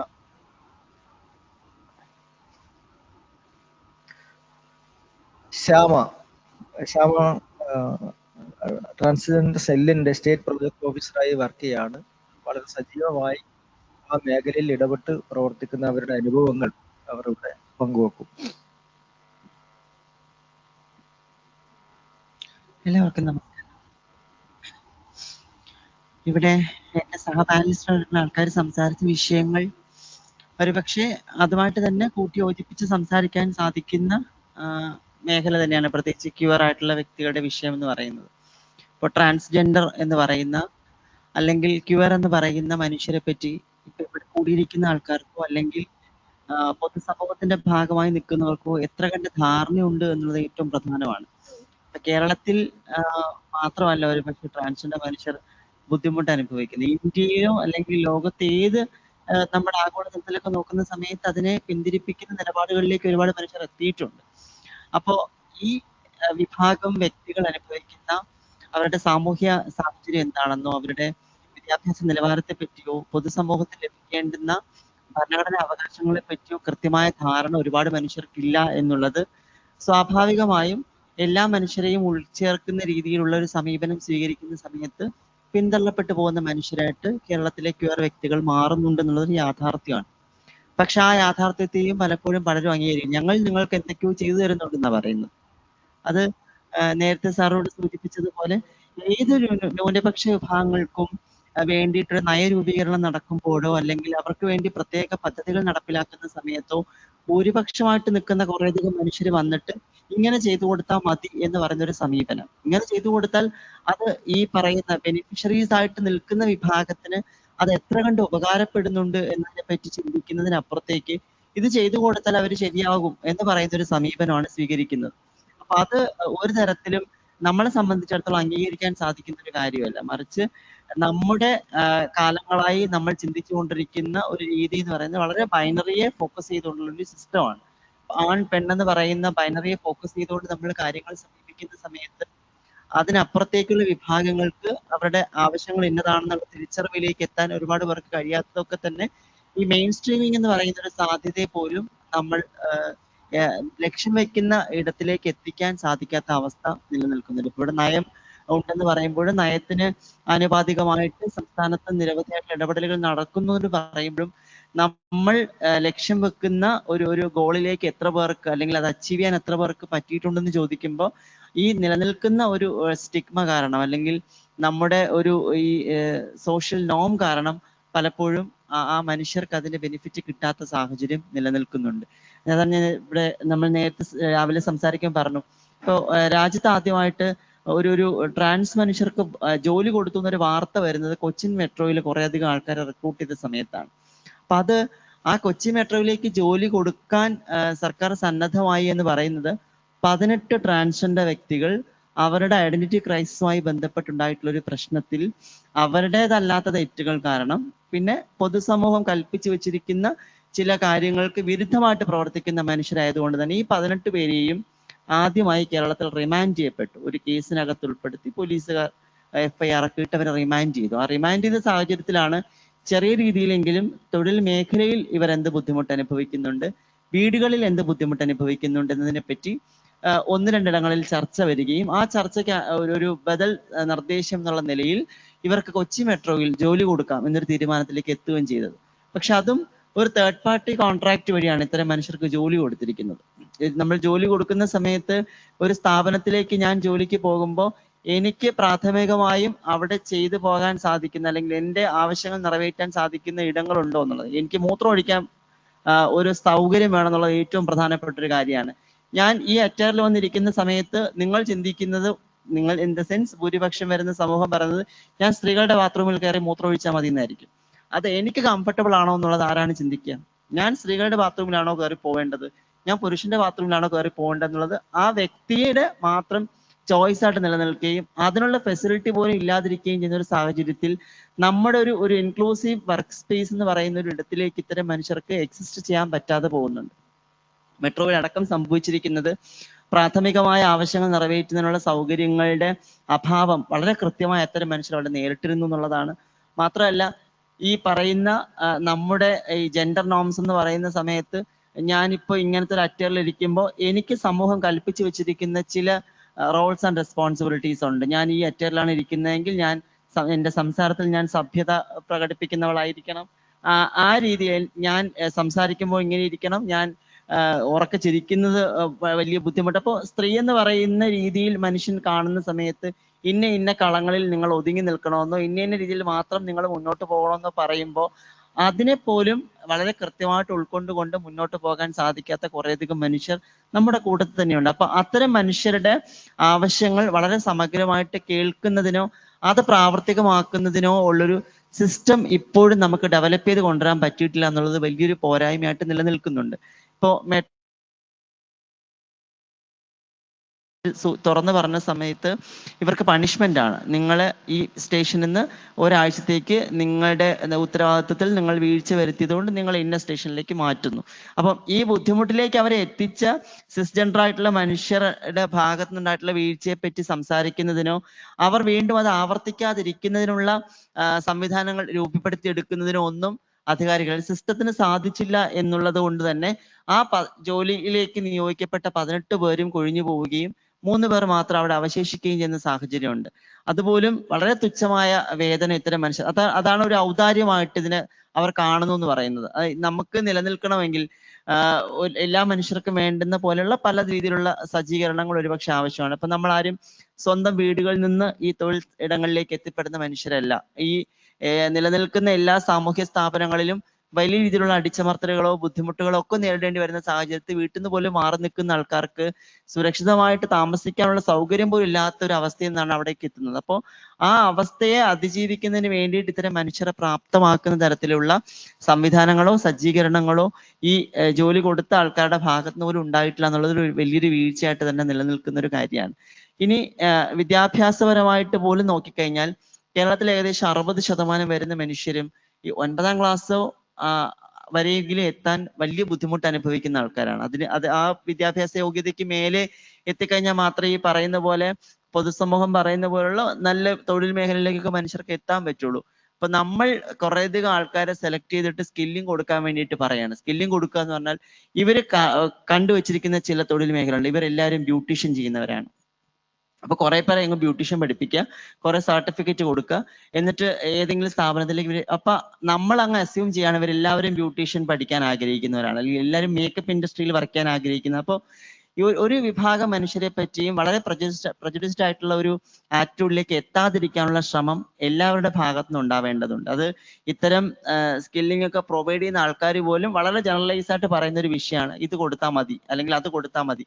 അപ്പൊ അവർ പറയുന്ന രീതിയിലുള്ള സ്കില്ലിംഗ്, അവർ കൊടുക്കുന്ന സാധനത്തെ നമ്മൾ സ്വീകരിച്ചുകൊണ്ട് നമ്മൾ എവിടെയെങ്കിലും ഇരിക്കാന്ന് പറയുന്ന ഒരു നിലപാടിലേക്ക് ഒരുപാട് മനുഷ്യരെത്തുന്നത് ഈ വിഭാഗത്തെ പറ്റി കൃത്യമായ ധാരണ ഇല്ലാത്തത് കൊണ്ട് കൂടിയാണെന്ന് എനിക്ക് തോന്നിയിട്ടുള്ളത്. ഇപ്പൊ ട്രാൻസ്ജെൻഡർ എന്ന് പറയുന്നത് പോലും ഒരു അംബ്രല്ല ടേം ആയിട്ടാണ് നമ്മൾ പരിഗണിച്ചു പോരുന്നത്. ഇപ്പൊ നിയമം, ഈ മേഖലയിൽ വന്നിട്ടുള്ള നിയമം 2019 നിയമമാണ്. ആ നിയമത്തിൽ പോലും ഏകദേശം 18ഓളം ഉപവിഭാഗങ്ങൾ അതിന്റെ ഭാഗമായിട്ടുണ്ട് എന്ന് പറയുന്നു.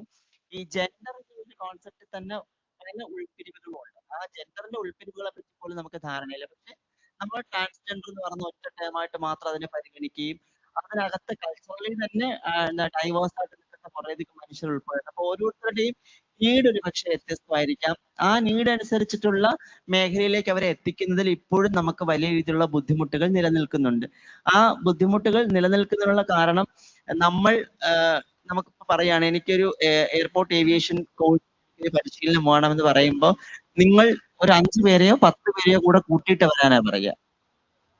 അപ്പൊ ഈ 10 പേരുണ്ടെങ്കിൽ മാത്രമേ ഇവർക്ക് ആ മേഖലയിൽ ഒരു പരിശീലനം കൊടുക്കാൻ പറ്റുന്നുള്ളൂ. അപ്പൊ എന്റെ ആപ്റ്റിറ്റ്യൂഡ് എന്താണെന്നുള്ളത് ഞാൻ തിരിച്ചറിഞ്ഞു കഴിഞ്ഞാൽ ആ ആപ്റ്റിറ്റ്യൂഡിനനുസരിച്ചിട്ടുള്ള ഒരു പരിശീലനത്തിലേക്കോ തൊഴിൽ മേഖലയിലേക്കോ എനിക്ക് എത്തിപ്പെടണമെങ്കിൽ ഞാൻ എന്നോടൊപ്പം നിൽക്കുന്ന 15 പേരെ കൂടെ കണ്ടെത്തിക്കൊണ്ട് വരിക എന്ന് പറയുന്നത് ശ്രമകരമായ ജോലിയും കൂടെ നിർവഹിക്കേണ്ടി വരുന്നുണ്ടെന്നുള്ളതാണ്.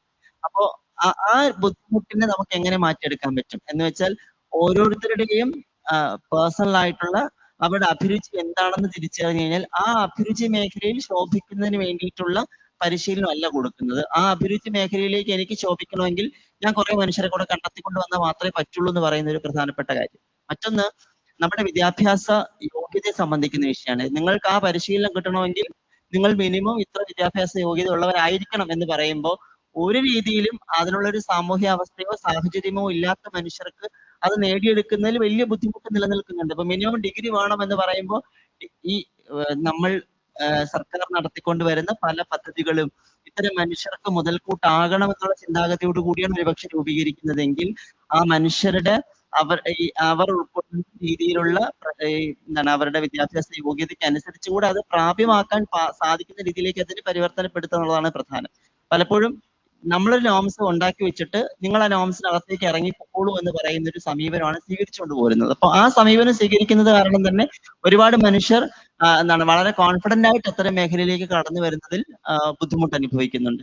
അപ്പോൾ നമ്മൾ ഫ്രെയിം ചെയ്ത് വെക്കുന്ന കാര്യങ്ങൾ ആ മനുഷ്യരുടെയും കൂടെ അവസ്ഥ എന്താണെന്ന് കേട്ടുകൊണ്ട് വേണം ഒരുപക്ഷെ രൂപീകരിക്കുന്നതിന്. അത് പലപ്പോഴും അത് സാധിക്കുന്നില്ല എന്നുള്ളതാണ് എനിക്ക് വ്യക്തിപരമായി തോന്നിയിട്ടുള്ളത്. കാരണം നമുക്ക് വേണ്ടി സർക്കാർ ഒരുപാട് പ്രവർത്തനങ്ങൾ ഈ മേഖലയിൽ നടത്തുന്നു എന്ന് പറയുമ്പോഴും ആരൊക്കെയോ ഇത്തരം മനുഷ്യർക്ക് വേണ്ടി ചെയ്തു വെക്കുന്നു എന്നുള്ളതാണ്. ഇപ്പോ ഈ കഴിഞ്ഞ അടുത്ത ദിവസമാണ് ഞാൻ ഈ പൊതുജന ആരോഗ്യവുമായിട്ട് ബന്ധപ്പെട്ട് സർക്കാർ ഒരു ഡ്രാഫ്റ്റ് ഫൈനലൈസ് ആയെന്ന് എനിക്ക് തോന്നുന്നു.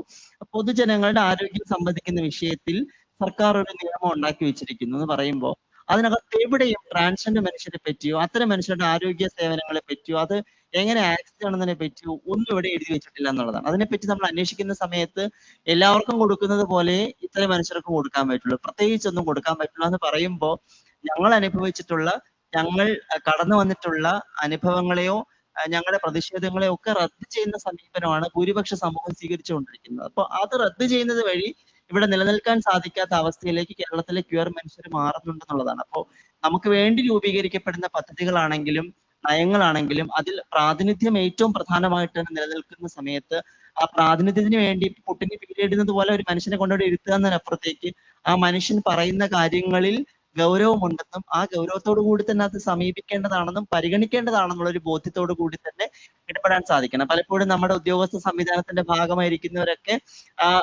വളരെ അലക്ഷ്യമായിട്ടാണ് നമ്മുടെ വിഷയത്തിന് വേണ്ടി നമ്മൾ സമീപിക്കുന്ന സമയത്ത് നമുക്ക് ഇങ്ങോട്ട് കിട്ടുന്ന ഒരു റെസ്പോൺസ് എന്ന് പറയുന്നത്. അപ്പോൾ ഏറ്റവും പ്രധാനം ഇത്തരം സംവിധാനങ്ങൾ നടപ്പിലാക്കി എടുക്കുന്നതിന് വേണ്ടി ഇരിക്കുന്ന മനുഷ്യർ മിനിമം ഈ ജെൻഡറിനെ സംബന്ധിച്ചാണെങ്കിലും സെക്സിനെ സംബന്ധിച്ചാണെങ്കിലും സെക്ഷുവാലിറ്റിയെ സംബന്ധിച്ചിട്ടാണെങ്കിലും നമുക്ക് ആധികാരികമായിട്ട് സ്വീകരിക്കാൻ സാധിക്കുന്ന റിസോഴ്സുകളെ പരമാവധി പ്രയോജനപ്പെടുത്തിക്കൊണ്ട് അതിൽ അറിവുള്ളവരായി മാറുക എന്നുള്ളത് ഏറ്റവും പ്രധാനം. ആ അറിവിലൂടെ മാത്രമേ ഇത്തരം മനുഷ്യരെ നമുക്ക് ചേർത്ത് നിർത്തുന്നതിന് വേണ്ടിയിട്ടോ ആ മനുഷ്യരുടെ പ്രശ്നങ്ങൾക്ക് പരിഹാര സംവിധാനങ്ങൾ നിർദ്ദേശിക്കുന്നതിന് നമുക്ക് സാധിക്കുള്ളൂ. പലപ്പോഴും ഇത് ആ രീതിയിലല്ല പലപ്പോഴും സമീപിക്കുന്നത്, ഓരോ മനുഷ്യരെ സമീപിക്കുന്നത്. അപ്പോൾ നമ്മുടെ ഇഷ്ടത്തിനനുസരിച്ച് നമ്മൾ തരും, നിങ്ങൾ തിരഞ്ഞെടുത്തോളൂ എന്ന് പറയുന്ന രീതി മാറ്റിവെക്കുക എന്നുള്ളത് ഏറ്റവും പ്രധാനം. ഞാൻ നേരത്തെ സൂചിപ്പിച്ചതുപോലെ പലയിടങ്ങളിൽ നമ്മൾ പോകുന്ന സമയത്ത്, നമ്മൾ ഹയർ ചെയ്യുന്ന സമയത്ത് നമുക്ക് നമ്മുടെ മിനിമം ആവശ്യങ്ങൾ നിറവേറ്റുന്നതിനുള്ള, ഇപ്പൊ നമുക്കൊരു എന്റെ ജെൻഡർ പറഞ്ഞ് കളിയാക്കി കഴിഞ്ഞാൽ എനിക്ക് ആരോട് പോയി സമീപിക്കണം, എനിക്ക് ഇങ്ങനെ പ്രശ്നം ഈ സ്ഥാപനത്തിൽ ഉണ്ട്, ഞാൻ ആരോട് പോയി സമീപിക്കണം എന്നോ എനിക്ക് ഒരു കോണ്ടാക്ട് പേഴ്സൺ വേണമെന്നോ ഒന്നും ഒരു ധാരണ ഒരു മനുഷ്യർക്കും ഇല്ല. അപ്പൊ എനിക്കൊരു ഇൻജസ്റ്റിസ് ഉണ്ടായി കഴിഞ്ഞാൽ, ഇപ്പോ നമ്മൾ പറയില്ലേ പരാതി പരിഹാര സംവിധാനങ്ങളൊക്കെ എല്ലാ സ്ഥാപനവും എല്ലാ എസ്റ്റാബ്ലിഷ്മെന്റ്സിലും ഉണ്ടാവണം എന്നുള്ളതാണ്. പക്ഷെ ഈ ജെൻഡർ ബേസ്ഡ് ആയിട്ടുള്ള വയലൻസിന്റെ വിഷയത്തിൽ പോലും നമ്മൾ സംസാരിക്കുമ്പോൾ അത് പലപ്പോഴും സ്ത്രീകൾക്ക് വേണ്ടിയിട്ട് മാത്രം മാറ്റിവെക്കപ്പെടുകയും ട്രാൻസ്ജെൻഡർ വ്യക്തികൾ ഉൾപ്പെടെയുള്ള ആൾക്കാരുടെ പ്രശ്നങ്ങൾ കേൾക്കാനുള്ള ഒരു സംവിധാനം പോലും പല എസ്റ്റാബ്ലിഷ്മെന്റ്സും ഇല്ലാത്ത സാഹചര്യമുണ്ട്. ഒരു ഈക്വൽ ഓപ്പർച്യൂണിറ്റി പോളിസി വളരെ കൃത്യമായിട്ട് നടപ്പിലാക്കുന്ന സമയത്ത് അത് സ്ത്രീകൾ ഉൾപ്പെടെ നേരത്തെ ഇവിടെ സൂചിപ്പിച്ച ഈ പാർശ്വവൽക്കരിക്കപ്പെട്ട എല്ലാ വിഭാഗം മനുഷ്യർക്കും അത് ആക്സസ് ചെയ്യാൻ സാധിക്കുന്ന രീതിയിലേക്ക് അത്തരത്തിലുള്ള നയരൂപീകരണങ്ങൾ അടക്കം ഉണ്ടായി വരുന്ന സമയത്താണ് പ്രാതിനിധ്യത്തിലൂടെ ഇത്തരം മനുഷ്യരുടെ പ്രശ്നങ്ങളെ നമുക്ക് കേൾക്കുന്നതിനോ പരിഹരിക്കുന്നതിനോ സാധിക്കുള്ളൂ. അപ്പൊ ആ രീതിയിലുള്ളൊരു സിസ്റ്റം അല്ല ഇപ്പോൾ നമുക്ക് നിലവിലുള്ളത്. ആ സിസ്റ്റത്തിലേക്ക് എത്തിക്കണമെങ്കിൽ ഇത്തരം മനുഷ്യരുടെ കൂട്ടായ്മകളുമായിട്ടൊക്കെ നിരന്തരമായിട്ടുള്ള ചർച്ചകൾ അനിവാര്യമാണ്.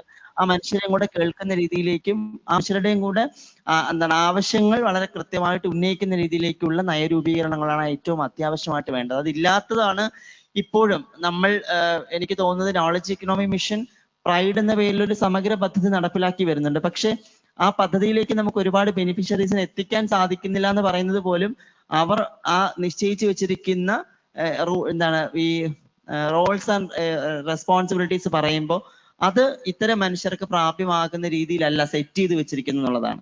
അപ്പൊ അതാണ് ഏറ്റവും പ്രശ്നം. ആ പദ്ധതി രൂപീകരിക്കുന്ന സമയത്ത് ഈ മനുഷ്യരുടെ സവിശേഷ സാഹചര്യം എന്താണെന്ന് തിരിച്ചറിഞ്ഞുകൊണ്ട് ഈ പറയുന്ന മാനദണ്ഡങ്ങൾ നിഷ്കർഷിക്കുന്ന സമയത്ത് മാത്രമേ ആ മാനദണ്ഡങ്ങൾക്ക് അനുസരിച്ച് നമുക്ക് ബെനിഫിഷ്യറി സെലക്ട് ചെയ്തെടുക്കാൻ പറ്റുള്ളൂ. പലപ്പോഴും അതിന് സാധിക്കുന്നില്ല എന്ന് പറയുന്നത് ഈ നിലനിൽക്കുന്ന അറിവില്ലായ്മയും അജ്ഞതയും ഇനി ഞങ്ങളുടെ ഔദാര്യമാണെന്നുള്ളൊരു മനോഭാവവും പ്രകടിപ്പിക്കുന്നത് വഴിയാണ് ഞങ്ങൾക്ക് ഇപ്പൊ എല്ലാ മനുഷ്യർക്കും ഒരു ആത്മാഭിമാനം എന്നൊരു സാധനം ഉണ്ടല്ലോ, പലപ്പോഴും അതിനെ ഹനിക്കുന്ന രീതിയിലാണ് നമ്മളോട് പലരും പെരുമാറുന്നത്, സംസാരിക്കുന്നത്, നമ്മൾ അപ്രോച്ച് ചെയ്യുന്ന സമയത്ത് സംസാരിക്കുന്നത്. അപ്പൊ അത് ഒരു വട്ടം പോവുമായിരിക്കാം, ചിലപ്പോൾ 2 വട്ടം പോവുമായിരിക്കാം. ഇത് നിരന്തരം കേട്ടുകൊണ്ടൊരു മനുഷ്യൻ വീണ്ടും അവിടെ പോയി നിന്ന് അത് സ്വീകരിക്കും എന്നുള്ളത് നമുക്ക് തെറ്റിദ്ധാരണ മാത്രമാണ്. അത് ഈ ആത്മാഭിമാനമുള്ള ഒരു മനുഷ്യനും അങ്ങനെയൊന്നും പോയി നിൽക്കാനൊന്നും പോകുന്നില്ല. അപ്പൊ അതുകൊണ്ട് ആ രീതിയിൽ നമ്മളോട്ട് അസോസിയേറ്റ് ചെയ്യുന്ന മനുഷ്യരെങ്കിലും മിനിമം അതിൽ ധാരണയുള്ളവരും മനുഷ്യരായി തന്നെ അവരെ കേൾക്കാനും കാണാനും പരിഗണിക്കാനും സാധിക്കുന്ന മനുഷ്യരാവണം എന്നുള്ളതാണ് ഏറ്റവും പ്രധാനം. നമുക്ക് സമയത്തിന്റെ ഒരു കുറവുണ്ട്. അപ്പോൾ 2 ചോദ്യങ്ങൾ കൂടി ചോദിച്ചിട്ട് നമുക്ക് അവസാനിപ്പിക്കാം. ഒന്ന് മാമിനോട് ചോദിക്കാനുള്ളത്, ഷെഡ്യൂൾഡ് ട്രൈബ്സിനെയും ഷെഡ്യൂൾഡ് കാസ്റ്റിന്റെയും ഡെവലപ്മെന്റിനെ നാം അളക്കുമ്പോൾ എൻ്റെയൊക്കെ പഠനത്തിൽ നിന്ന് ഞാൻ മനസ്സിലാക്കിയിട്ടുള്ളതാണ്, ഷെഡ്യൂൾഡ് ട്രൈബ്സിന്റെ അകത്ത് അതൊരു ഹോമോജീനിയസ് ഗ്രൂപ്പായിട്ട് നമുക്ക് കേരളത്തിലെ ആദിവാസി സമൂഹത്തെ കാണാൻ പറ്റില്ല. 36 വ്യത്യസ്ത വിഭാഗങ്ങൾ ഉൾക്കൊള്ളുന്നതാണ് കേരളത്തിലെ ആദിവാസി പോപ്പുലേഷൻ എന്ന് പറഞ്ഞാൽ. 2000ത്തിന്റെ തുടക്കത്തിൽ കേരളത്തിലെ ഡീസെൻട്രലൈസേഷൻ സംബന്ധിച്ച് ഞാൻ പൊളിറ്റിക്കൽ എംപവർമെന്റ് സംബന്ധിച്ചിട്ടുള്ള എൻ്റെ PhD പഠനത്തിൽ ഞാൻ മനസ്സിലാക്കിയിട്ടുള്ള ഒരു കാര്യം, ഈ 36 ട്രൈബൽ ഗ്രൂപ്പ്സിന്റെ അകത്ത് തന്നെ ഒരു എലൈറ്റ് ഗ്രൂപ്പും ഒരു ഡിപ്രൈവ്ഡ് ഗ്രൂപ്പും ഉണ്ട്. വികസനത്തിന്റെ എല്ലാ നേട്ടങ്ങളും പിടിച്ചെടുക്കാൻ ശേഷിയുള്ള ഒരു വിഭാഗം അതിൻ്റെ അകത്ത് തന്നെ വളർന്നു വന്നിട്ടുണ്ട്. എന്നാൽ അവസരങ്ങളൊന്നും ക്യാപ്ചർ ചെയ്യാൻ ശേഷിയില്ലാത്ത ഒരു വിഭാഗം അതിൻ്റെ അകത്ത് തന്നെ ഉണ്ട്. ശ്യാം സാറ് അദ്ദേഹത്തിൻ്റെ അവതരണത്തിൽ സൂചിപ്പിച്ചിട്ടുണ്ട്, വികസനത്തിൽ ഏറ്റവും പ്രധാനപ്പെട്ട ഘടകം എന്ന് പറഞ്ഞാൽ ഹ്യൂമൻ ക്യാപിറ്റൽ ഫോർമേഷൻ തന്നെയാണ്. അതായത് നല്ല വിദ്യാഭ്യാസവും നല്ല ആരോഗ്യവും എപ്പോഴാണോ നാം ഒരു മനുഷ്യന് കൊടുക്കുന്നത്, അപ്പം മാത്രമേ അവന് ലേബർ മാർക്കറ്റിൽ മറ്റുള്ളവരോടൊപ്പം കോമ്പീറ്റ് ചെയ്യാൻ വേണ്ടി പറ്റുള്ളൂ. അപ്പൊ ഹ്യൂമൻ അസറ്റ് ഫോർമേഷൻ്റെ അകത്ത് മെച്ചപ്പെട്ട ലെവലിലേക്ക് എത്തിയിട്ടുള്ള ചില വിഭാഗങ്ങൾ ട്രൈബൽ ഗ്രൂപ്പ്സിൻ്റെ അകത്തുണ്ട്. സെനിൻ്റെ ഒക്കെ തിയറി പ്രകാരം ഈ കിട്ടുന്ന അവസരങ്ങളെല്ലാം മാക്സിമം ക്യാപ്ചർ ചെയ്യുന്ന കാര്യത്തിൽ അവരൊക്കെ മുന്നിൽ വന്നിട്ടുണ്ട്.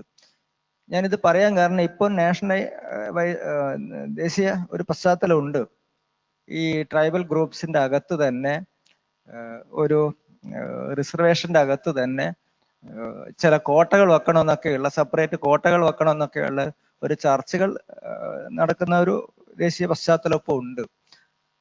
ഈ ഒരു ചർച്ച ആരംഭിക്കാനുള്ള സമയം കേരളത്തിലായോ എന്നാണ് എനിക്ക് മാമിനോട് ചോദിക്കാനുള്ളത്.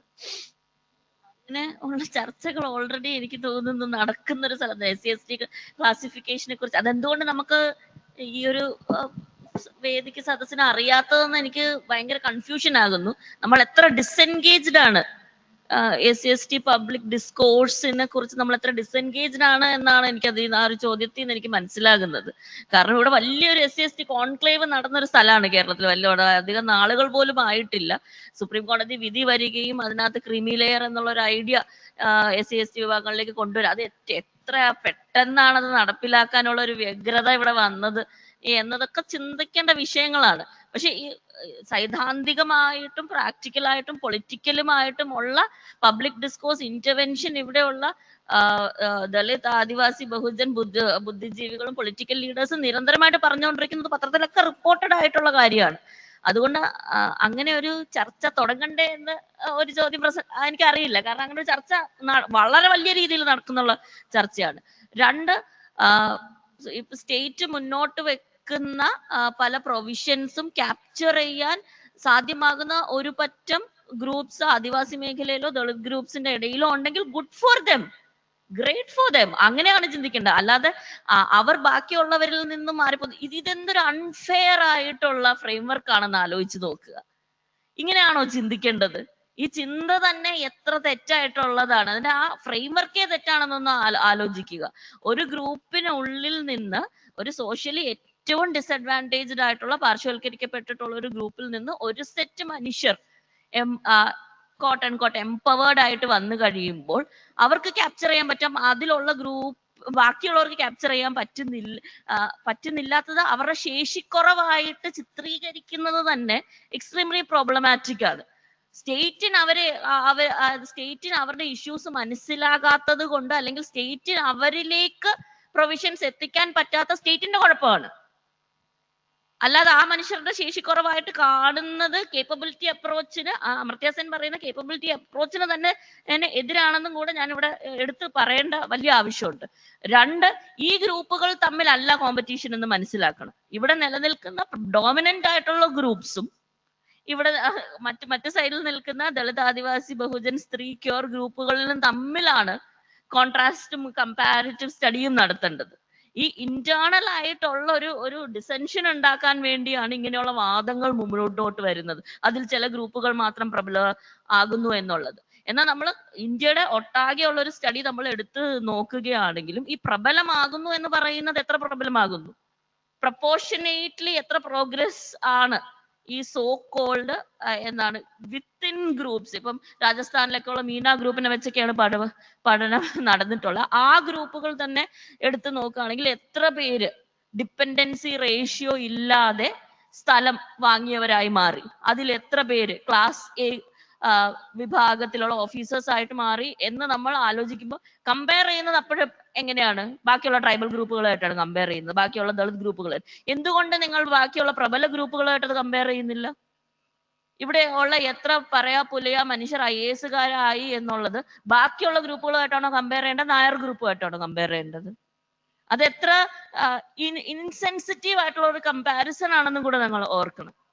ഇത് ശ്രേണീവൽകൃത അസമത്വം നിലനിൽക്കുന്ന കാസ്റ്റുകളുടെ ഇടയിലും ഇത് വളരെ വലിയ ഹെട്രോജിനിറ്റി നിലനിൽക്കുന്ന ട്രൈബൽ ഗ്രൂപ്പുകളുടെ ഇടയിലും അവർ തമ്മിലുള്ള എന്താ പറയുന്ന സഹവർത്തിത്വം, സോളിഡാരിറ്റി ചോദ്യം ചെയ്യുന്ന രീതിയിലുള്ള ഫ്രെയിംവർക്കുകളിലാണോ നമ്മൾ ഏർപ്പെടേണ്ടത്, അതോ അതിനുപരിയായിട്ട് എല്ലാ മനുഷ്യർക്കും റീഡിസ്ട്രിബ്യൂട്ടറി പൊളിറ്റിക്സ് വഴി ഹെൽപ്ഫുൾ ആകുന്ന ഫ്രെയിംവർക്കിലേക്കാണോ നമ്മൾ നോക്കേണ്ടത്?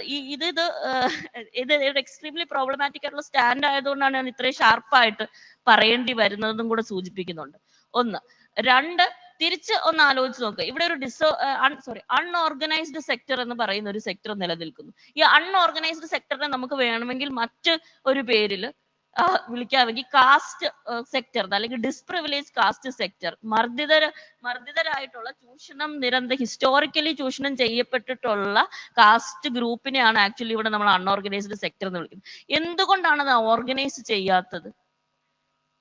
ഈ ഒരു ചോദ്യം വളരെ സിഗ്നിഫിക്കന്റ് ആണ്. കാരണം ചീപ്പ് ലേബർ അവൈലബിലിറ്റി ആവശ്യമാണ്, എക്കണോമിക് ആവശ്യമായതുകൊണ്ട് അവരെ അൺഓർഗനൈസ്ഡ് ആയിട്ട് തന്നെ നിലനിർത്തുകയാണ്. ഫോർ ഇൻസ്റ്റൻസ്, നമ്മുടെ വീടുകളിൽ ജോലി ചെയ്യാൻ വരുന്ന ഡൊമസ്റ്റിക് ഹെൽപ്പ് ആയിട്ടുള്ള സ്ത്രീകളുടെ മിനിമം വേജ് ലേബർ എന്തുകൊണ്ടാണ് സെറ്റ് ചെയ്യാത്തത്?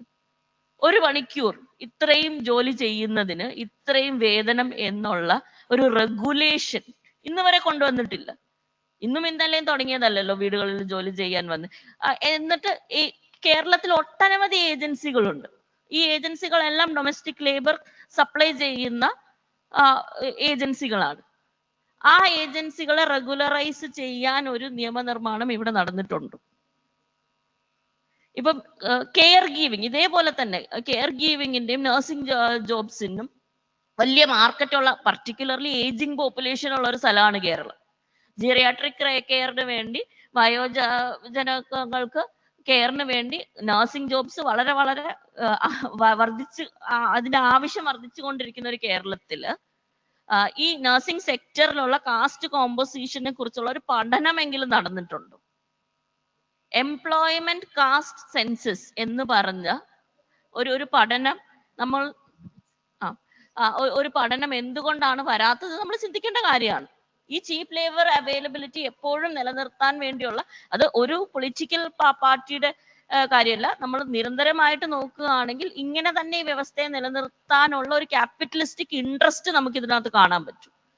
അപ്പൊ ക്യാപിറ്റലിസ്റ്റിനെ ചോദ്യം ചെയ്യണമെങ്കിൽ ചോദ്യം ചെയ്യാൻ ഇത് പഠനവിധേയമാക്കണം. ഒന്ന്. രണ്ട്, വർക്ക് റെഗുലറൈസ് ചെയ്യുകയും അതിന് കൃത്യമായിട്ടുള്ള വേതനം കിട്ടുന്നുണ്ടോ എന്നുള്ള എൻക്വയറീസ് സ്റ്റേറ്റിന്റെ സൈഡിൽ നിന്ന് വരേണ്ട ആവശ്യമുണ്ട്. അതുകൊണ്ട് സ്കിൽലെസ്നെസ്സിനെ സ്കില്ലിലേക്ക് മാറ്റുന്ന പ്രവൃത്തി പോലെ തന്നെ ഓൾറെഡി സ്കിൽഡ് ആയിട്ടുള്ള വർക്കുകൾ ഉണ്ടല്ലോ, ഈ വർക്കുകൾ ചെയ്യുന്ന മാർജിനലൈസ്ഡ് ബാക്ക്ഗ്രൗണ്ടിൽ നിന്നുള്ള ആൾക്കാർക്കുള്ള സോഷ്യൽ സെക്യൂരിറ്റി മെഷേഴ്സ് നടക്കുന്നുണ്ടോ എന്നുള്ളൊരു ചോദ്യം വളരെ പ്രസക്തമായിട്ടുള്ള ഒരു ചോദ്യമാണ്. അപ്പൊ സോഷ്യൽ സെക്യൂരിറ്റി, പെൻഷൻ ബെനിഫിറ്റ്സ് കിട്ടാത്ത ജോലികളാണ്, ഹെൽത്ത് ബെനിഫിറ്റ്സ് കിട്ടാത്ത ജോലികളാണ്. അപ്പൊ അത് ആര് എൻഷുർ ചെയ്യും എന്നുള്ള ആൻസേഴ്സ് നമുക്ക് ഇപ്പോഴും കിട്ടാത്തത്. ഇതുപോലെ തന്നെയാണ് ഫോർ ഇൻസ്റ്റൻസ്, എനിക്ക് തോന്നുന്നു ശ്യാമ അത് കുറെ കൂടെ നേരത്തെ പറഞ്ഞതിനോട് ചേർത്ത് പറയാണ് ശ്യാമ പറഞ്ഞത്. ഇപ്പൊ ട്രാൻസ്ജെൻഡർ വിഭാഗങ്ങൾക്ക് 2% ഹയർ എഡ്യൂക്കേഷനിൽ സീറ്റുകൾ കൊടുക്കുന്നു. അവർക്ക് ഹോസ്റ്റലുകളുണ്ടോ? അപ്പൊ 2% സീറ്റ് ഒരു കുട്ടി ഏതെങ്കിലും ഒരു യൂണിവേഴ്സിറ്റിയിൽ വരികയാണെങ്കിൽ ഇവരെ ഗേൾസ് ഹോസ്റ്റലിൽ താമസിപ്പിക്കാൻ പറ്റുമോ? ബോയ്സ് ഹോസ്റ്റലിൽ താമസിപ്പിക്കാൻ പറ്റുമോ? എവിടെ താമസിക്കാൻ പറ്റുമോ? താമസിപ്പിക്കണം, അതാണ് കറക്റ്റ്. പക്ഷെ അപ്പൊ ഗേൾ സ്റ്റുഡൻസ് അതിന് പ്രശ്നം ഉണ്ടാക്കുന്നു, ബോയ് സ്റ്റുഡൻസ് അതിന് പ്രശ്നം ഉണ്ടാക്കുന്നു. അപ്പൊ അതിന് സജ്ജമായിട്ടുള്ള ഒരു ഇൻഫ്രാസ്ട്രക്ചർ റെഡിയാക്കിയിട്ടാണോ ഈ 2% നമ്മൾ ഇംപ്ലിമെന്റ് ചെയ്യുന്നത്? സോ ഈ റെപ്രസെന്റേഷണൽ പൊളിറ്റിക്സിൽ നിന്ന് ഇൻക്ലൂസീവ് പൊളിറ്റിക്സിലേക്ക് മാറേണ്ട വലിയ ആവശ്യം നമുക്കുണ്ട്. ഞാനിത് പറഞ്ഞത് സിംറ്റമാറ്റിക് ആയിട്ടാണ്. ഇതേ കാര്യം തന്നെയാണ് മാർജിനലൈസ്ഡ് മനുഷ്യരുടെ കാര്യത്തിൽ ഉണ്ടാകുന്നത്.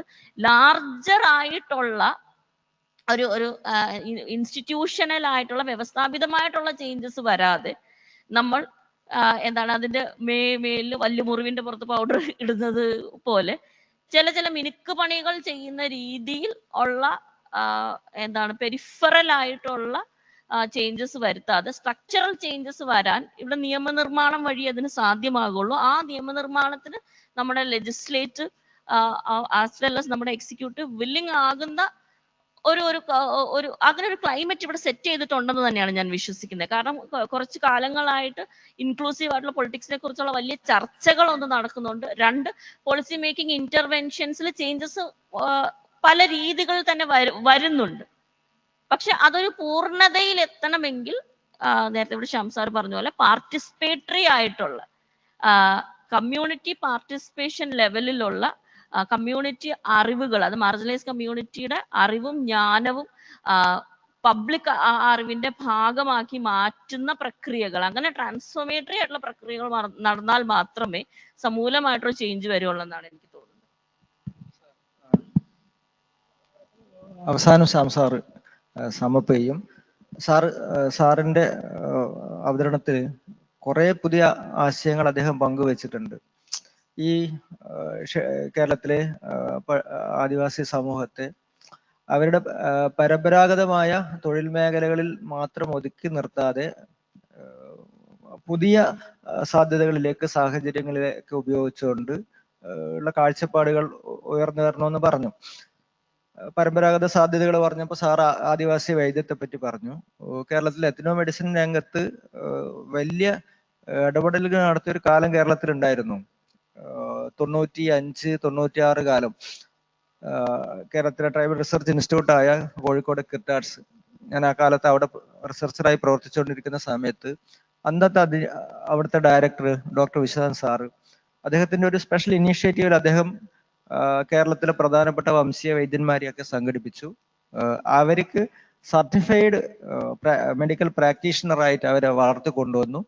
ഒരു 3-4 വർഷം ഒരു വലിയ മൂവ്മെന്റ് ആയിട്ട് ആ പ്രസ്ഥാനം വളർന്നു വന്നിരുന്നു. പക്ഷെ ഈ സ്വാഭാവികമായിട്ടും അത് പിന്നീട് തകർന്നു പോവുക ചെയ്തത്.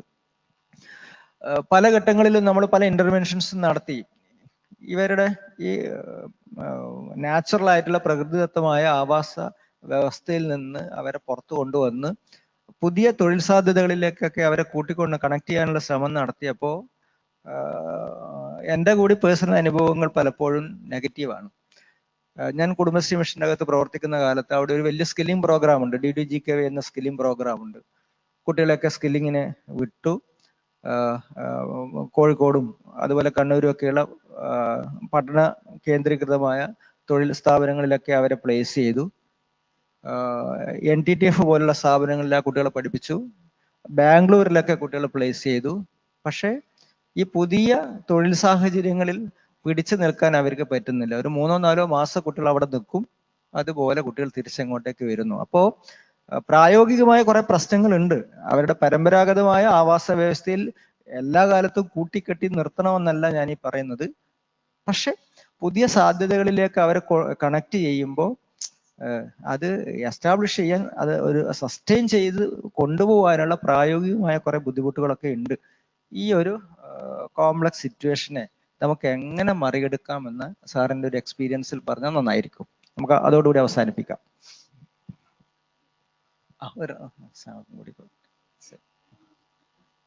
വളരെ പ്രധാനപ്പെട്ട ഒരു ചോദ്യമാണ്. നമ്മളിവിടെ കാണേണ്ട ഒരു കാര്യം, നമ്മൾ ഇതിനകത്ത് ഒരു ഭാഗം മാത്രമേ കാണുന്നുള്ളൂ എന്നുള്ളതാണ് ഞാൻ ഉന്നയിക്കാൻ ആഗ്രഹിക്കുന്ന പ്രധാനപ്പെട്ട പ്രശ്നം. ഇത് മലയാളിയുടെ ഒരു പൊതുബോധത്തിന്റെ പ്രശ്നമാണ്. ഇത് സാർ ആദ്യം സൂചിപ്പിച്ചതിന് വളരെ വിശദമായിട്ട് ഡോക്ടർ മാളവിക ബെന്നു ഉത്തരം പറഞ്ഞു കഴിഞ്ഞു. സാറ് സൂചിപ്പിച്ചത് ഈ ഹോമോജീനിയസ് അല്ല, അത് സുപ്രീം കോടതിയുടെ വാദമാണ്. ഒരു ഹോമോജീനിയസ് അല്ല. യഥാർത്ഥത്തിൽ പട്ടികജാതി പട്ടികവർഗം എന്ന് ഭരണഘടന വളരെ കൃത്യമായിട്ട് സ്ഥാനപ്പെടുത്തിയത് ചില പൊതുവായ സവിശേഷത അടിസ്ഥാനത്തിലാണ്. ആ പൊതുവായ സവിശേഷത അവർക്കില്ല എന്ന് പറയുന്നത് ഇവിടെ സൂചിപ്പിക്കപ്പെട്ടതുപോലെ തന്നെ വിഭവങ്ങളുടെ വിതരണത്തെ സംബന്ധിച്ച്, വിഭവങ്ങളുടെ വിതരണത്തിൽ അനീതിയെ, അതിന്റെ ഉത്തരവാദിത്വം ദളിതരുടെയും ആദിവാസികളുടെയും തലയിൽ കെട്ടിയേൽപ്പിക്കുന്നതിന് വേണ്ടിയാണ് ഇത്തരം ഒരു ആഖ്യാനം സൃഷ്ടിക്കപ്പെട്ടിരിക്കുന്നത് എന്ന് സൂചിപ്പിക്കാതെ വയ്യ. അതിന്റെ വിശദമായ ചർച്ചകളിലേക്കൊന്നും തൽക്കാലം ഞാൻ കടക്കുന്നില്ല. പക്ഷെ പ്രധാനപ്പെട്ട പ്രശ്നം എന്താണ്? തീർച്ചയായിട്ടും ചില പ്രതിസന്ധികൾ ആ മേഖലയിൽ ഉണ്ട്. ഇവിടെ സൂചിപ്പിക്കപ്പെട്ടത് യാഥാർത്ഥ്യമാണ്. പക്ഷെ എന്തുകൊണ്ടാണ് ആ പ്രതിസന്ധികൾ വരുന്നത്? ആ പ്രതിസന്ധികൾ വരുന്നത് നമ്മൾ കതിരിൽ കൊണ്ടുവന്ന് വളം വെക്കാൻ ശ്രമിക്കുന്നത് കൊണ്ടാണ്. അത് വളരെ ആഴത്തിൽ തുടക്കം മുതലേ തന്നെ എന്തൊക്കെ തരത്തിലുള്ള മാറ്റങ്ങളാണോ വരുത്തേണ്ടത് എന്നതിനെ സംബന്ധിച്ച് ആഴത്തിലുള്ള ചർച്ചകൾ നടത്തി, ഞാൻ ആദ്യം സൂചിപ്പിച്ചതുപോലെ സ്കൂൾ കാലഘട്ടത്തിൽ തന്നെ കുട്ടികളെ സെലക്ട് ചെയ്ത് അവരുടെ വൈദഗ്ധ്യം വളർത്തിയെടുത്ത് സപ്പോർട്ട് കൊടുക്കുന്ന രീതിയിലുള്ള ഒരു വ്യവസ്ഥാക്രമം ഏറ്റവും ചെറുപ്പത്തിൽ തന്നെ ദളിത് ആദിവാസി മേഖലയിൽപ്പെട്ടവർക്ക് കൊടുക്കാൻ സാധിക്കണം. ഇത് നമുക്ക് സാധിക്കുന്നുണ്ടോ? നമ്മൾ പെട്ടെന്നൊരു സുപ്രഭാതത്തിൽ ഒരു കാര്യം ഇംപ്ലിമെന്റ് ചെയ്യുക. ഇംപ്ലിമെന്റ് ചെയ്തിട്ട് നമ്മൾ പറയുന്നത് എന്താണ്? ആ കുട്ടികൾ അവിടെ പോകുമ്പോൾ അവിടെ പഠിക്കുന്നില്ല, അവർക്ക് ആ വ്യവസ്ഥയുമായിട്ട് യോജിക്കാൻ പറ്റുന്നില്ല. എന്റെ ചോദ്യം ഇതാണ്, ഭാവി, അവരുടെ ശുഭോദർക്കമായ ഭാവിയെ കണ്ടുകൊണ്ട് നിങ്ങൾ വിത്തിടുമ്പോൾ തന്നെ എന്തുകൊണ്ടാണ് ഫലപ്രദമായ ഒരു വ്യവസ്ഥാക്രമം സൃഷ്ടിക്കാൻ കഴിയാത്തത് എന്നതാണ് ചോദ്യം. ആവാസക്രമം നമ്മൾ സൃഷ്ടിക്കണമല്ലോ. ആ ആവാസക്രമം എന്താണ് നമുക്ക് സൃഷ്ടിക്കാൻ കഴിയാത്തത്? ആ ആവാസക്രമം കേരളത്തിൽ ഇല്ല എന്നുള്ളതിന്റെ പ്രധാനപ്പെട്ട തെളിവാണ് ദളിതാദിവാസി മേഖലയിൽ നിന്ന് ഉന്നത വിദ്യാഭ്യാസം നേടി വളരെ വലിയ രീതി വൈദഗ്ധ്യമുള്ള ആളുകളെ പുറന്തള്ളുന്ന ഒരു രീതി കേരളത്തിൽ നിലനിൽക്കുന്നു. ഒരു ഉദാഹരണമാണ് ഞാൻ കേരളത്തിലെ ദേവസ്വം ബോർഡിന്റെ എയ്ഡഡ് കോളേജുകൾ, കേരളത്തിലെ തിരുവിതാംകൂർ ദേവസ്വം ബോർഡിന്റെ കോളേജുകൾ. എന്തുകൊണ്ടാണ് അവിടെ ഒരു ആദിവാസിക്ക് ജോലി കിട്ടാത്തത്? എന്തുകൊണ്ടാണ് ഒരു ആദിവാസിക്ക് ജോലി കിട്ടാത്തത്? എനിക്ക് തോന്നുന്നത് ഒരു കാക്ക മലർന്നു പറക്കുന്നതിനെക്കാട്ടിലും പ്രയാസമാണ് കേരളത്തിലെ തിരുവിതാംകൂർ ദേവസ്വം ബോർഡിന് കീഴിലുള്ള ഒരു കോളേജിലോ സ്കൂളിലോ ഒരു ആദിവാസിക്ക് ജോലി കിട്ടുന്നത്. അത്രമാത്രം സാമൂഹ്യ ജീർണത ബാധിച്ച ഒരു സമൂഹമാണ് മലയാളികൾ. അത് അംഗീകരിക്കണം മലയാളികൾ. തനിജാതിവാദികളാണ് മലയാളികൾ. ഒരു ആദിവാസി അധ്യാപകനായി വരുന്നത് അംഗീകരിക്കാൻ കഴിയാത്ത സാമൂഹ്യ ജീർണതയും തനിജാതിവാദികളുമായിട്ടുള്ളതാണ് മലയാളികൾ. അതിന്റെ ഉത്തരവാദിത്വം ആദിവാസികളല്ല, അതിന്റെ ഉത്തരവാദിത്വം നമുക്കാണെന്ന് നമ്മൾ അംഗീകരിക്കുകയാണ് വേണ്ടത്. അത് നമ്മൾ അംഗീകരിക്കാത്തതുകൊണ്ടാണ് കുറ്റം ആരുടെ തലയിൽ. അത് ആദിവാസികളുടെ കുഴപ്പമാണ് കേട്ടോ. പറഞ്ഞാൽ നമ്മൾ ഈ ബൈബിളിലെ കഥ പറഞ്ഞ പിലാത്തോസിനെ പോലെ കൈ കഴുകി എളുപ്പമാണല്ലോ. ഉത്തരവാദിത്വം നമ്മുടെ സമൂഹത്തിന്, കേരളീയ സമൂഹത്തിനാണ് ഉത്തരവാദിത്വമുണ്ട് ഇതിന് മാറ്റം വരുത്താൻ വേണ്ടി. പക്ഷേ അത്തരം ഒരു മാറ്റത്തിന് തയ്യാറാവുന്നില്ല എന്നുള്ളതാണ് പ്രധാനപ്പെട്ട പ്രശ്നം. ആദിവാസി കുട്ടികൾ താമസിക്കുന്ന ഹോസ്റ്റലുകൾ, സ്കൂളുകൾ, അവിടെ ഉണ്ടാകുന്ന നിരവധി പ്രശ്നങ്ങൾ, അവിടെ ജോലി ചെയ്യുന്ന സവർണ വിഭാഗത്തിൽപ്പെട്ട അധ്യാപകർ അവരോട് കാണിക്കുന്ന സാമൂഹ്യ അനീതി, ഈ സാമൂഹ്യ അനീതിക്ക് മാറ്റം ഉണ്ടാക്കാൻ നമുക്ക് കഴിഞ്ഞിട്ടുണ്ടോ? ഇല്ല. നിരവധി വാർത്തകൾ പുറത്തു വന്നല്ലോ. പേരാമ്പ്ര എന്ന് പറഞ്ഞ ഒരു സ്കൂള്, ആ സ്കൂളില് മറ്റൊരു കുട്ടികളും പഠിക്കാത്ത സാഹചര്യമാണ്. ഇതെന്തുകൊണ്ടാ പേരാമ്പ്ര സ്കൂളില് മറ്റൊരു വിഭാഗത്തിൽപ്പെട്ട വ്യത്യസ്ത ജാതി വിഭാഗത്തിൽപ്പെട്ട ആളുകൾ ആ സ്കൂളിൽ പഠിക്കാത്തത് എന്തുകൊണ്ടാ? അതിനൊരു പട്ടികജാതി സ്കൂളാക്കി മാറ്റിയിരിക്കുകയാണ്. ഈ വ്യവസ്ഥ എങ്ങനെ ഉണ്ടായി? ഈ വ്യവസ്ഥ കേരളീയ സമൂഹം സൃഷ്ടിച്ച വ്യവസ്ഥയാണ്. ഇതിന് മാറ്റം ഉണ്ടായാൽ മാത്രമേ, വളരെ ശക്തമായ രീതിയിൽ നമ്മുടെ ഈ സബ്മിറ്റ് ശ്രദ്ധിക്കേണ്ട ഒരു പ്രധാനപ്പെട്ട കാര്യം എന്ന് പറയുന്നത്, രണ്ടു തരത്തിലുള്ള കാര്യങ്ങൾ ചെയ്യണം. അടിയന്തരമായി ചെയ്യേണ്ട ഒരു കാര്യം, 100 കണക്കിന് അധ്യാപക പോസ്റ്റുകളാണ് ഇനി നികത്താനുള്ളത്.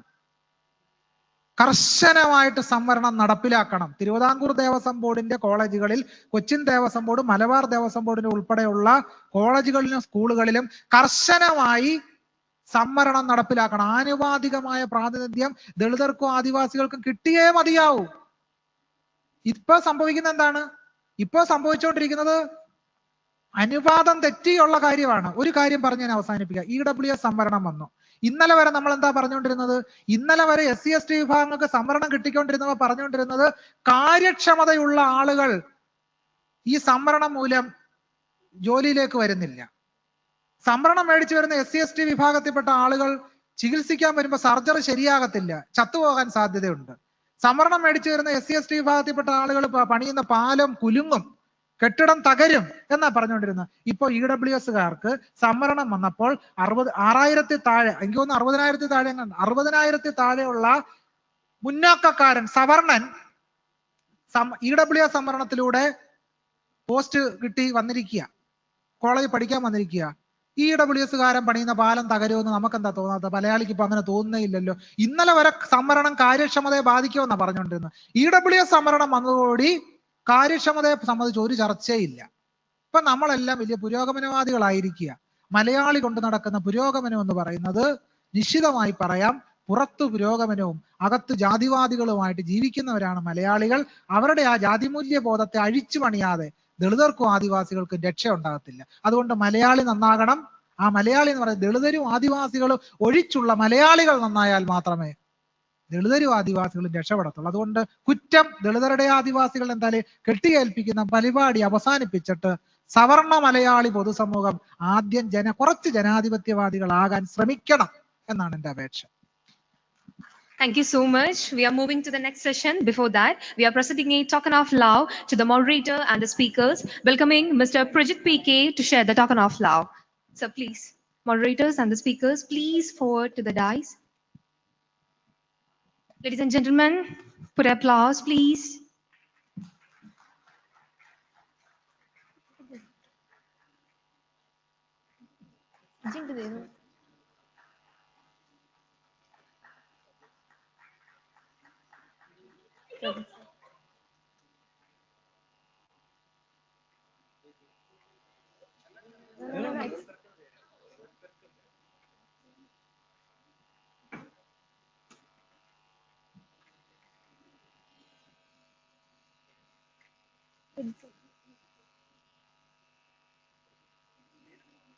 Speed up, please.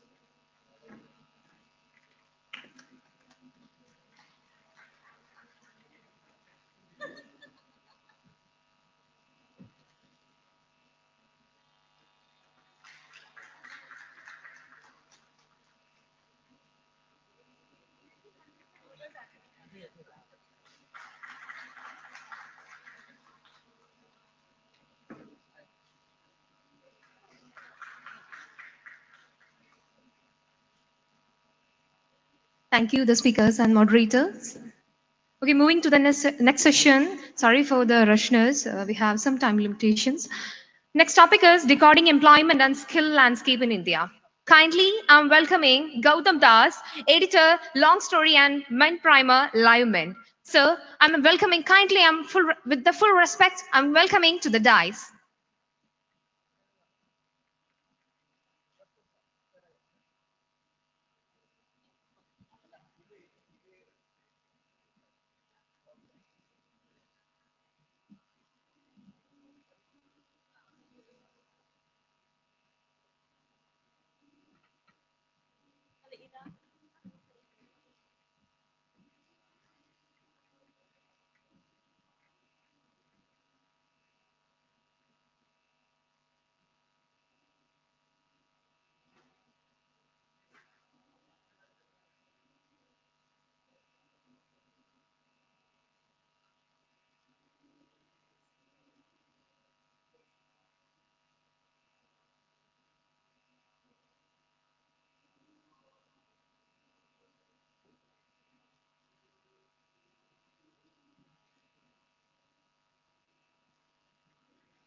Kindly, I'm requesting the moderator to please on the die and inviting Dilip Shenai, the chairman, Bharat Web3 Association. With all respect, I'm inviting Dilip Shenai, sir. Inviting Rukmini S, the founder, Data for India. With all respect, I'm inviting to the dais. Also inviting Sabina Devan, the president and executive director, Just Job Network. With all respect, I'm inviting to the dais. Sorry, ladies and gentlemen. Sorry for the rushness. The session will begin.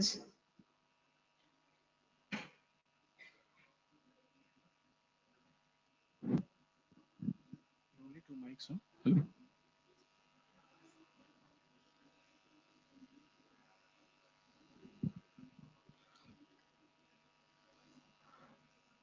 Good morning, ladies and gentlemen. Welcome to this session on jobs and skilling landscape. I live in the National Capital Region, very charming place, but not without its nightmares, and traffic is one of them. Sometimes I hire drivers on an hourly basis from an app called DriveView to get over the traffic mess in Delhi. And recently I met a driver who is training to be a lawyer. Dilip, this would be interesting for you. So he trains to be a lawyer. He also helps a senior lawyer and earns some money from it. Okay. On weekends, he turns into a real estate broker. And of course, he drives cabs when he's free, and he makes up around 25,000 rupees a month doing all the 3 gigs. So this gentleman is what we know as technically as a independent workers. and there's a significant rise in the population of such workers, self workers, right? From something like 52% in FY 2018 to 58%, which is almost like 6 in 10 people who are independent workers now. Now, why is this happening, right? Are salaried jobs not available? What's going on behind the scenes? So this session will deep dive into some of these issues, right?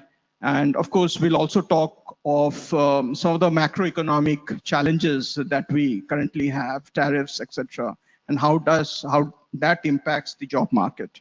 But to begin with, let me go to Sabina to talk about the unemployment numbers, right? Which is fairly low right now, between 3 and 5%. And so on the face of it, it looks good. Unemployment is in control, but let me ask Sabina what the number doesn't tell us, right? What it doesn't reveal.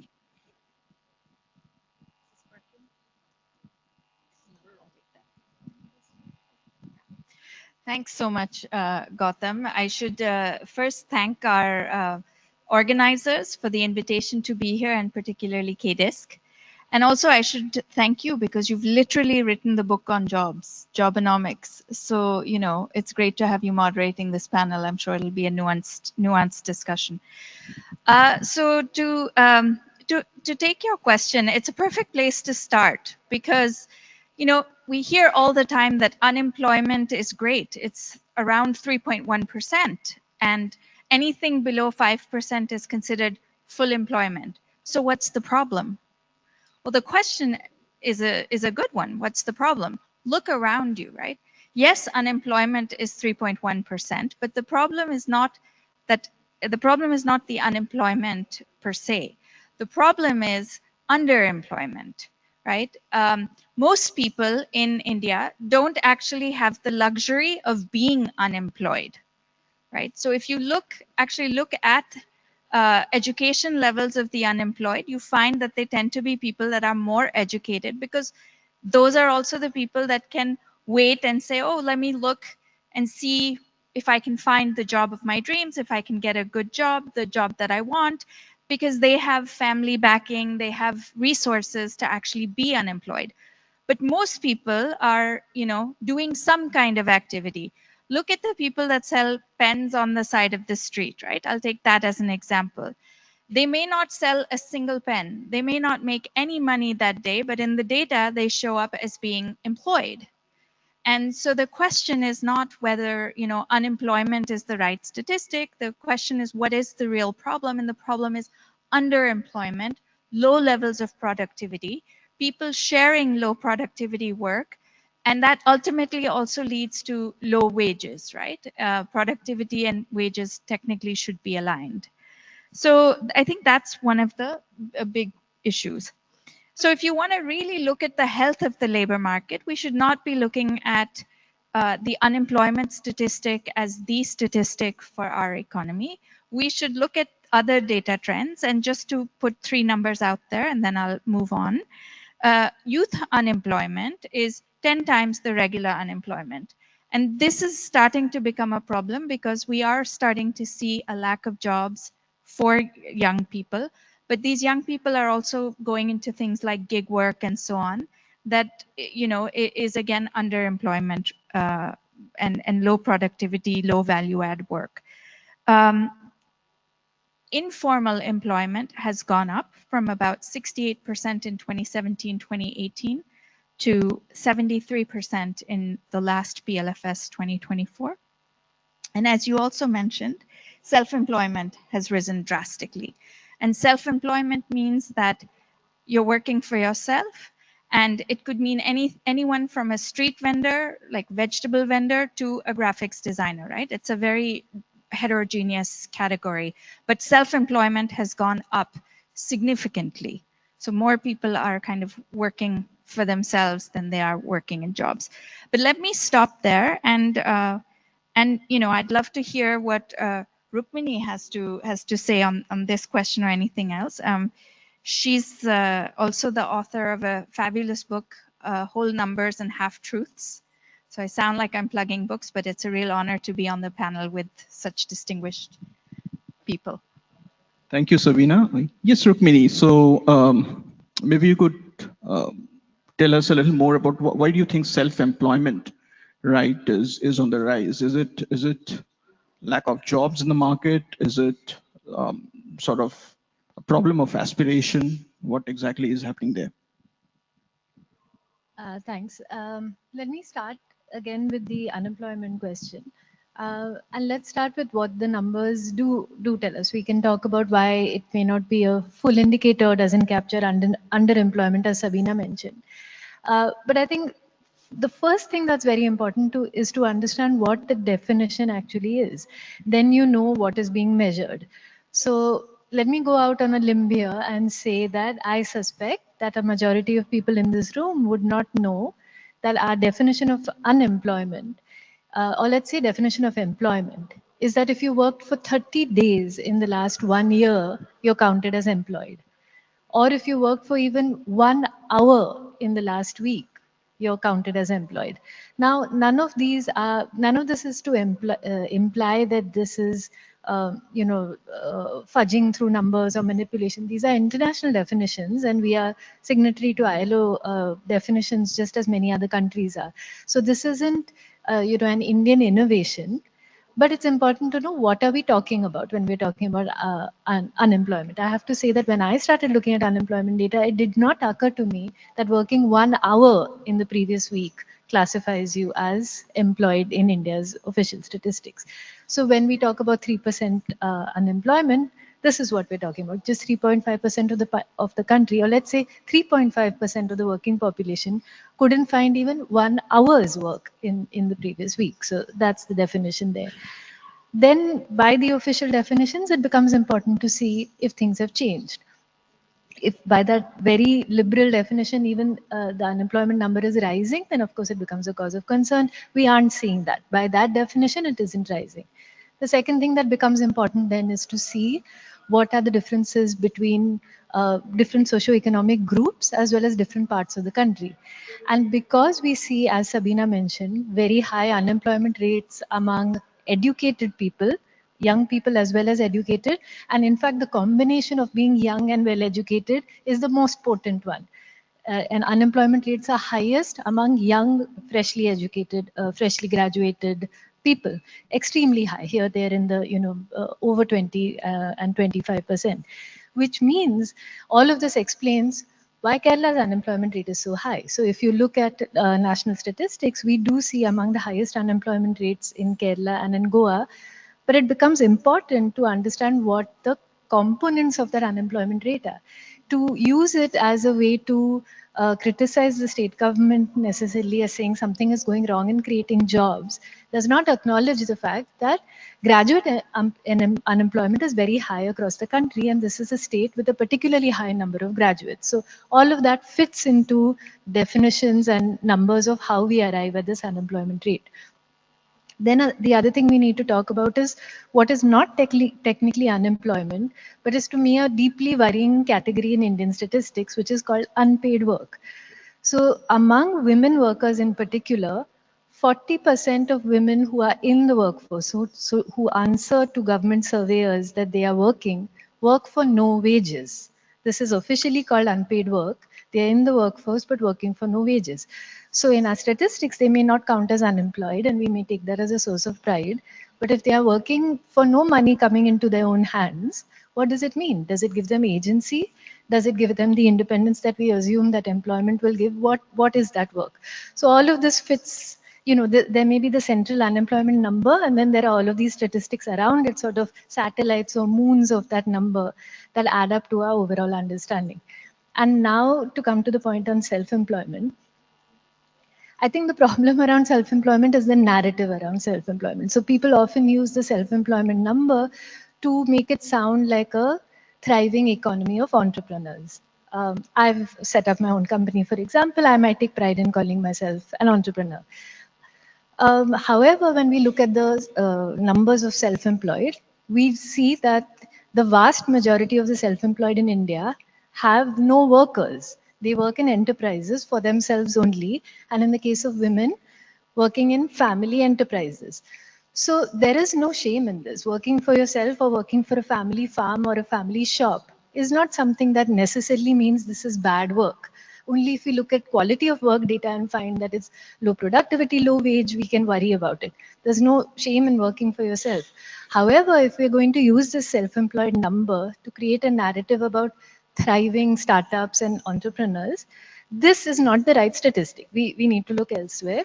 Self-employment does not automatically equate to large amount of entrepreneurships when the vast majority of the self-employed are in the informal sector working for themselves or their families alone. So I think the problem is use of the number for a narrative one way or the other, and probably an incorrect use of this word. And I think the question of does self-employment indicate employment of the last resort, desperation, or is it quality employment, cannot be answered so easily. So I would not say that rising self-employment necessarily denotes desperation either, because I count myself, say, for example, as someone who set up an enterprise. In my case, it does not stand for an indicator of desperation. So it needs more nuance. It isn't one number that can, decide what the narrative is this way or the other. Yeah, Sabina, you wanted to add something to it. I just want to add to this idea of self-employment. So it's not one way or the other, but I do think that in some sense, rising self-employment is an indicator of rising precarity in the labor market. Because if you're self-employed, then you are responsible for buying your own health insurance, buying your own other kinds of benefits, pensions and all of that, right? So you fall out of the purview of social security benefits if you are self-employed. And most people don't actually purchase their own insurance or don't purchase their own pension plans and so on. So what ends up actually happening is that self-employment in some sense is an indicator of a growing share of the population that is outside of the purview of labor protections, social security, and that is adding to the precarity in the labor market. So I just wanted to add that one point to Rukmini's. I'll come to the gig economy in a bit, but I want to move to Dilip and ask him about what both Sabina and Rukmini said about, high level of unemployment among graduates, right? Far higher than the national average. Now, what's going on there? What's your sense, right? Are people just sitting out waiting for the right opportunity? Are there not enough jobs that their aspiration can meet? What's happening there? So thank you, and thank you again for having me on this panel. It's a great panel to be with. But beyond, and I just want to say that there are three things which are playing out among graduates. Interestingly, a lot of graduates who are there are either sitting for the IAS or the state provincial services or police services or whatever, preparing for competitive exams and not really looking at the government jobs, right? Okay, so that's one thing which is playing out. The second thing that is playing out is a lot of the graduates are looking at, let's say, higher education or looking at other different opportunities here. And the third thing which is very important is that while for most companies and most organizations, graduate degree opens the door, but if you don't have the requisite competencies, the attitude, skills, and knowledge, right, then the companies won't employ you, right? And therefore, you are seeing that a lot of them may not be, and there are a lot of surveys there amongst why graduates are unemployable, etc. And therefore, it needs to be there. And the fourth thing, I remember I started with three, but the fourth thing that is playing out is that a lot of the jobs that are offered to graduates don't meet their aspirations. Right. So if there's an aspirational mismatch, then you will have people without jobs and jobs without people. Mm-hmm. Because the salary or the type of aspiration for a graduate is not there. So that's what's playing out in the graduate. But just coming back to the statistics, and it's very interesting like to talk of Kerala, right? We talked of national numbers, and just to give a sense of Kerala. Sure. So labor workforce participation is 52%. Okay. Interestingly, one very counterintuitively, one would think that the labor workforce participation rate in Kerala would be high, but it's actually lower than the Indian average, 27 versus 37. And the employment structure here is very interesting, very much different nationally. So 20% in agriculture, 23% in industry, which is something which we are aspiring for, there, and services 57%, and also driven by remittances and migration, etc. And of course, I was hoping that Rukmani would take that data point, because that's, but youth unemployment here is close to 20%, which is a which, Right. Yeah. I mean, you touched upon few interesting points, but just hold on there. I want to come to the macroeconomy part a little bit, right? Now India is aspiring to be a manufacturing sort of superpower going ahead, right? Because that mops up people at the bottom of the pyramid quite a bit. But we are seeing increasingly, because of the uncertainty, the private sector is not really investing in capex, and they probably will not invest meaningfully in capex this year.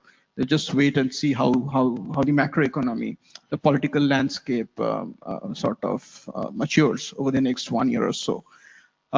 Given this scenario, right, what do you see happening this year when it comes to capex, particularly from the private sector?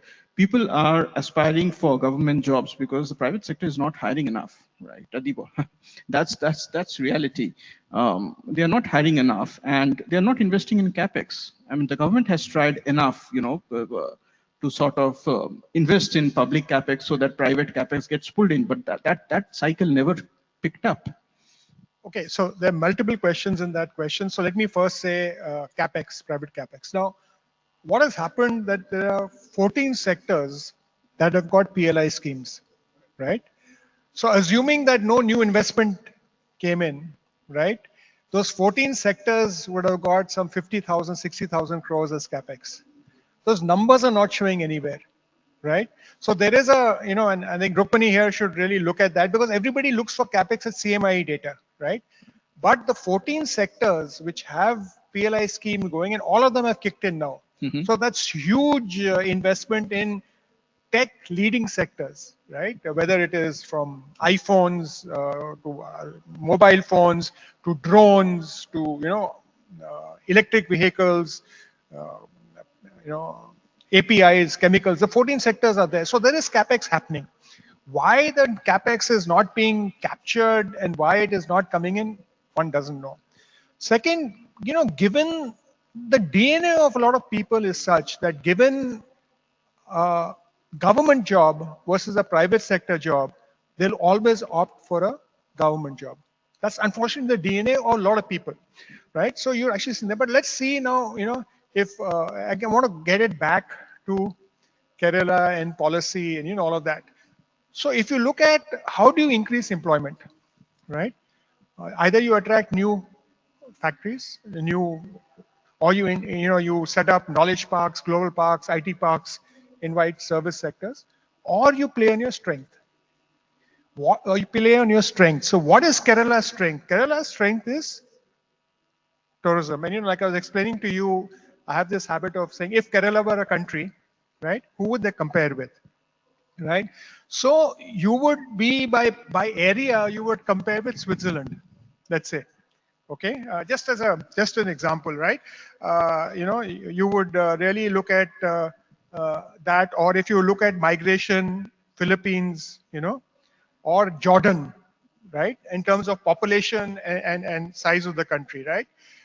But if you look at international tourist arrivals plus other things, Kerala, Switzerland size, population of Poland, Philippines in remittance, South Africa in skill penetration, Spain in youth unemployment.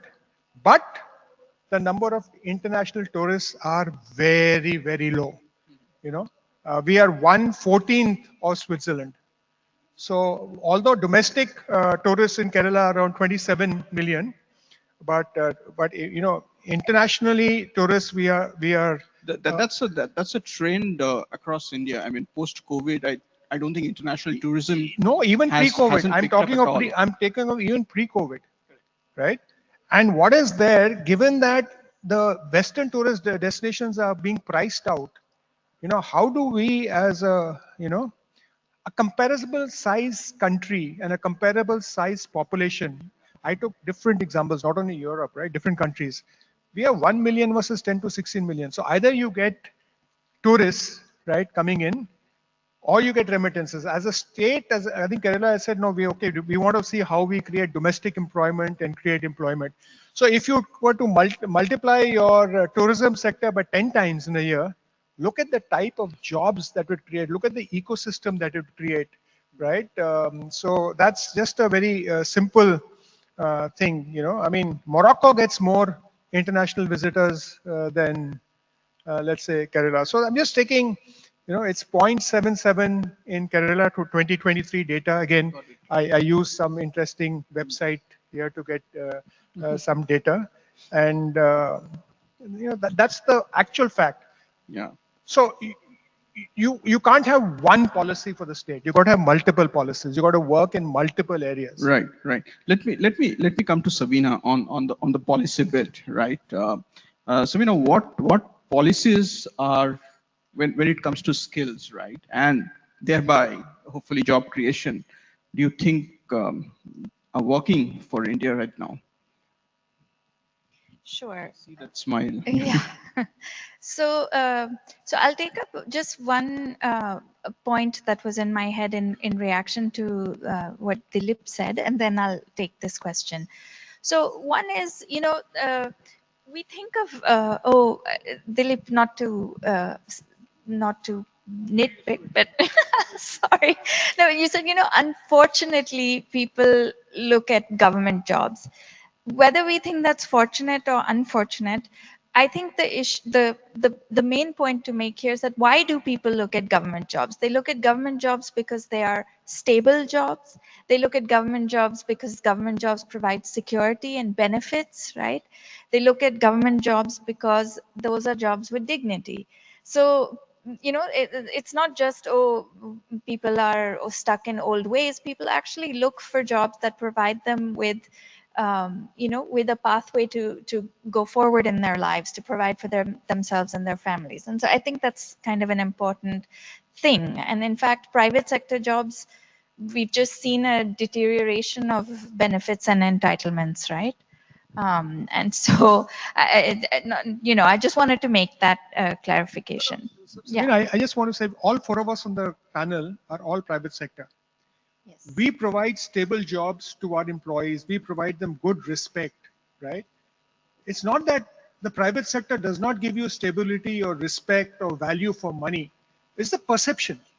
And now with the government moving away from your pension plans, moving away from all of this, there's hardly any difference. But again, there's a perception and parental perception. Like the parental perception a few years ago was no one will do their own business. Startups is a bad word. So there's another thing, and there's a mention of that in my book, right? There's a feeling that if you work for the government, you will have a relaxed life. Okay, you don't have to work hard enough, right? There is that perception too.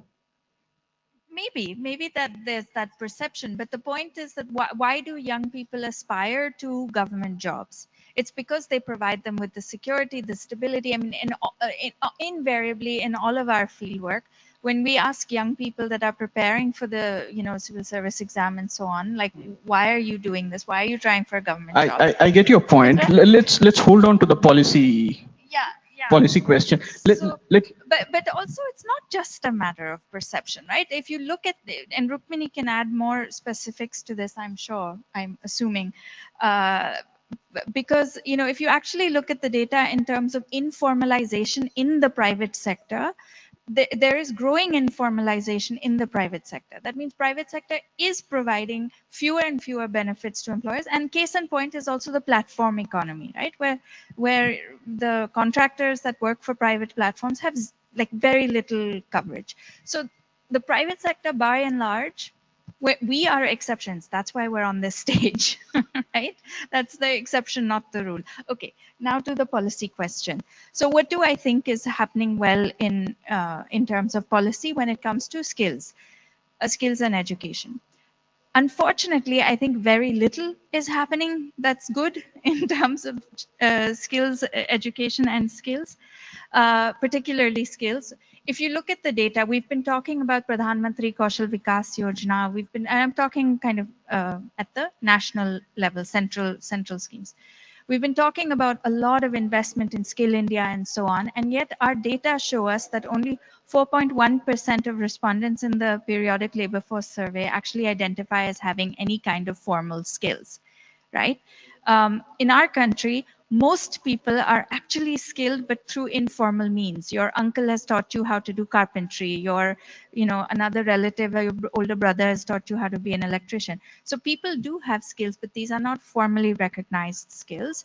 They're not, and it's not happening through the actual skills training system. And that is hugely problematic. We actually have to go back to the drawing board and think about how we fix it, look at more and more industry engagement in terms of skilling. We have to look at things like, why do we, we have an apprenticeship program, but why is it not working? Why is it we have an apprenticeship act even? So why is it not working? And I can, in the interest of time, I can go into detail on all of these things. The last thing I just want to say, Gautam, is we do have now a national education policy. Yeah. And for all the, you can criticize it for many things, but one of the things that I think it does extremely well is that it actually breaks down the silos between education and skills, and it mandates that our schools actually from 6th class onwards, 6th to 10th, teach children how to do things with their hands, how to, learn how to do different trades. And so vocational education is being integrated through the NEP into school education.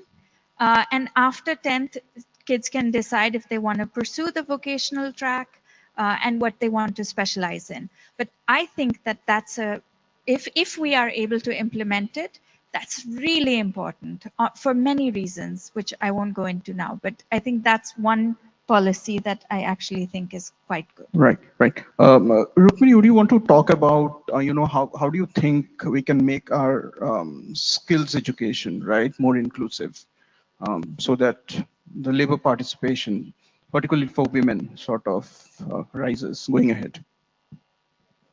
So let me talk about two things. When we talk about women, and especially because we want to talk a little bit about policies that are working, or at least that people are attempting, let me talk about some of the allied programs that multiple state governments are experimenting with to ease the entry of women into the workforce and remain in jobs. Now, this is not skill related, and I'll come to skills separately. But we know that there are multiple barriers to the entry and continuation of women in the workforce that need separate intervention. So it's going to be very interesting over the next few years for economists in particular to study these and see what's working. And what I like is that there is almost competitive electoral politics around this among state governments who are trying different things. So let me give you one example. Multiple southern governments in particular and a few others have attempted free bus travel for women. It's going to be very important and interesting to understand whether unlocking one of the barriers to mobility for women allows them to explore more job opportunities as well as the potential to travel further for jobs. Worth study. Another one is, and the national budget has talked about this as well, the importance of childcare facilities, although it's been mandated in various acts. If we're able to get more push behind having childcare on site or government subsidized childcare in other locations, what this is going to mean for the entry of women. Then there is also what the private sector is recognizing that that eases the entry of women and is trying itself. And I think one of the big models here is on-site or close to on-site housing for women in factories. We see this again in multiple state governments, and this also eases potential migration of women because women are, because of all of the barriers and constraints their lives operate under, highly more immobile than men in the workforce are able to be. But if you are able to provide secure housing to women close to the areas of work, families sometimes open up more in terms of allowing the entry of women into the workforce. So these are some examples of allied policies that state governments are experimenting with. Right. On skills, I wanted to talk about one aspect that has actually, it's to do with tech, so let me leave it for the tech segment. But I do think it's important to talk about the tech abilities in particular when we come to that segment. Dilip, one question on what Sabina spoke about on recognition of prior our workforce without a certificate, essentially, right? How is that program on recognizing people who don't have a sort of a certificate going on? Yeah, thank you, Gautam, for that question. So first, the numbers are very interesting. So even if you look at 10 million graduates a year, right, that includes 1 million engineering graduates.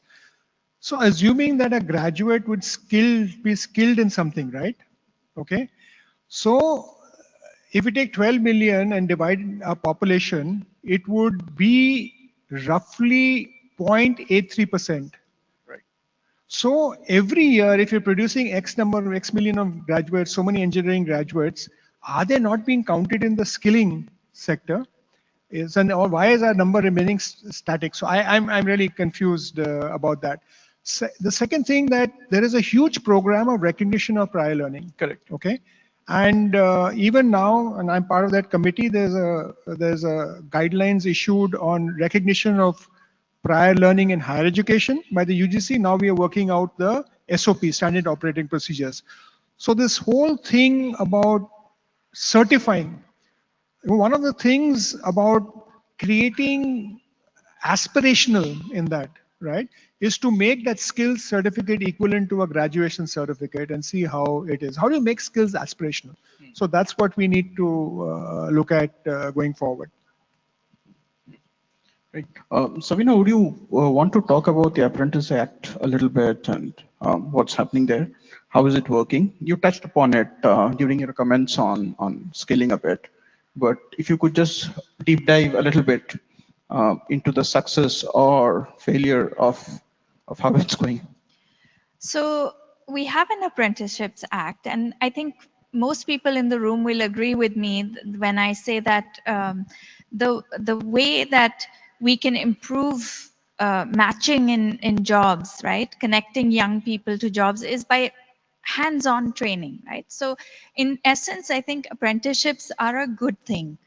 However, the problems with apprenticeship, and we are companies with over 30 employees are legally obligated to have, I believe it's a 2% share of their workforce should be apprentices.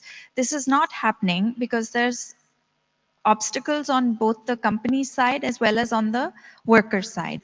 So on the worker side first, workers have no protections. Apprentices have no protections, right? Labor protections.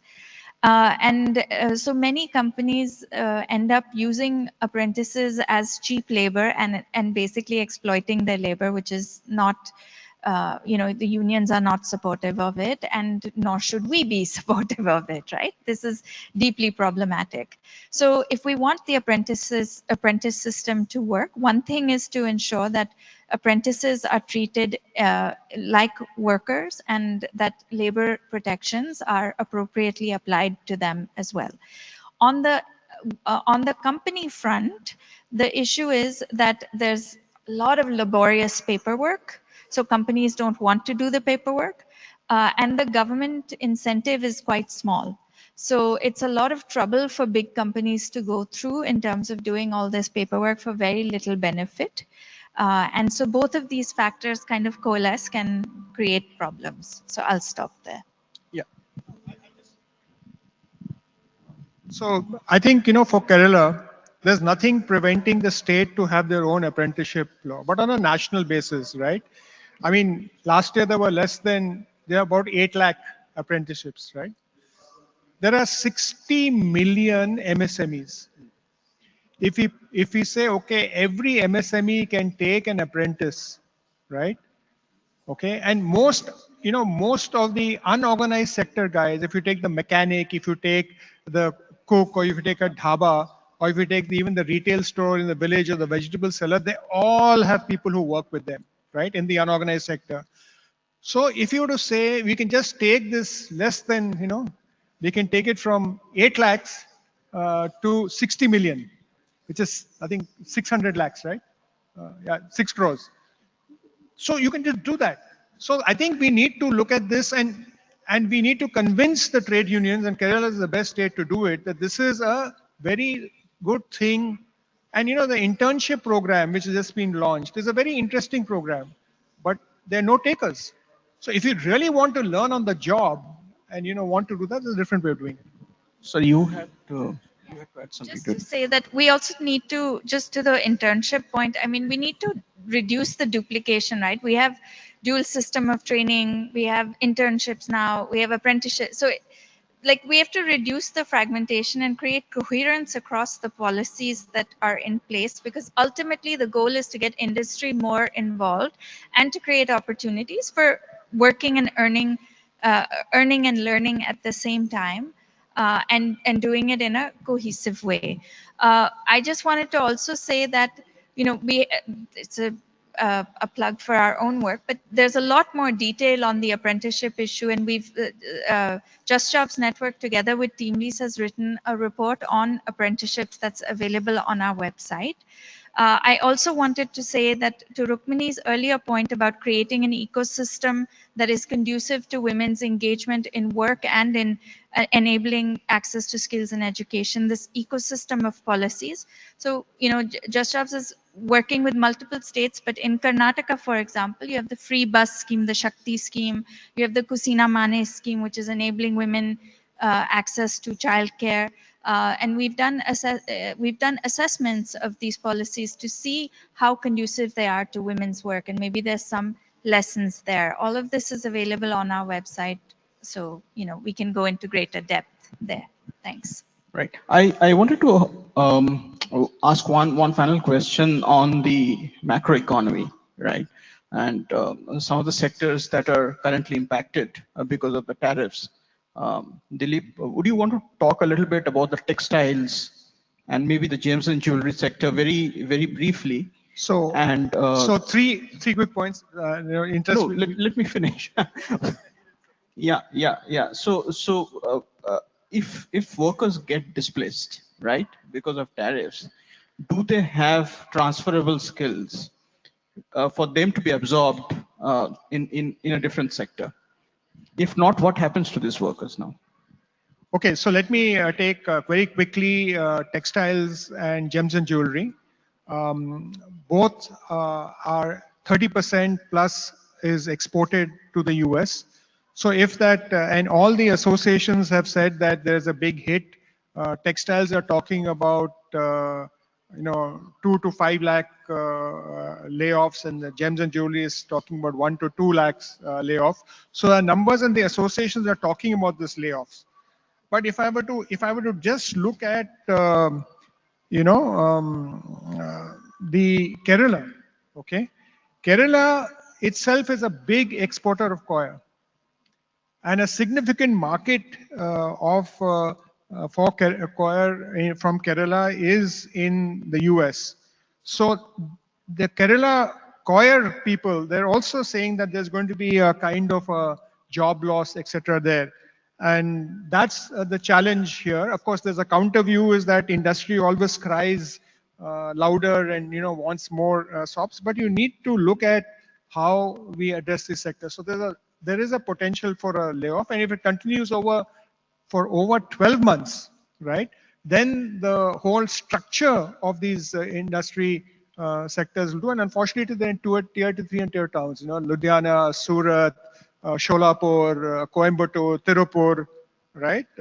That's Okay, one final question to Rukmini, right? You had a point of view on manufacturing, right?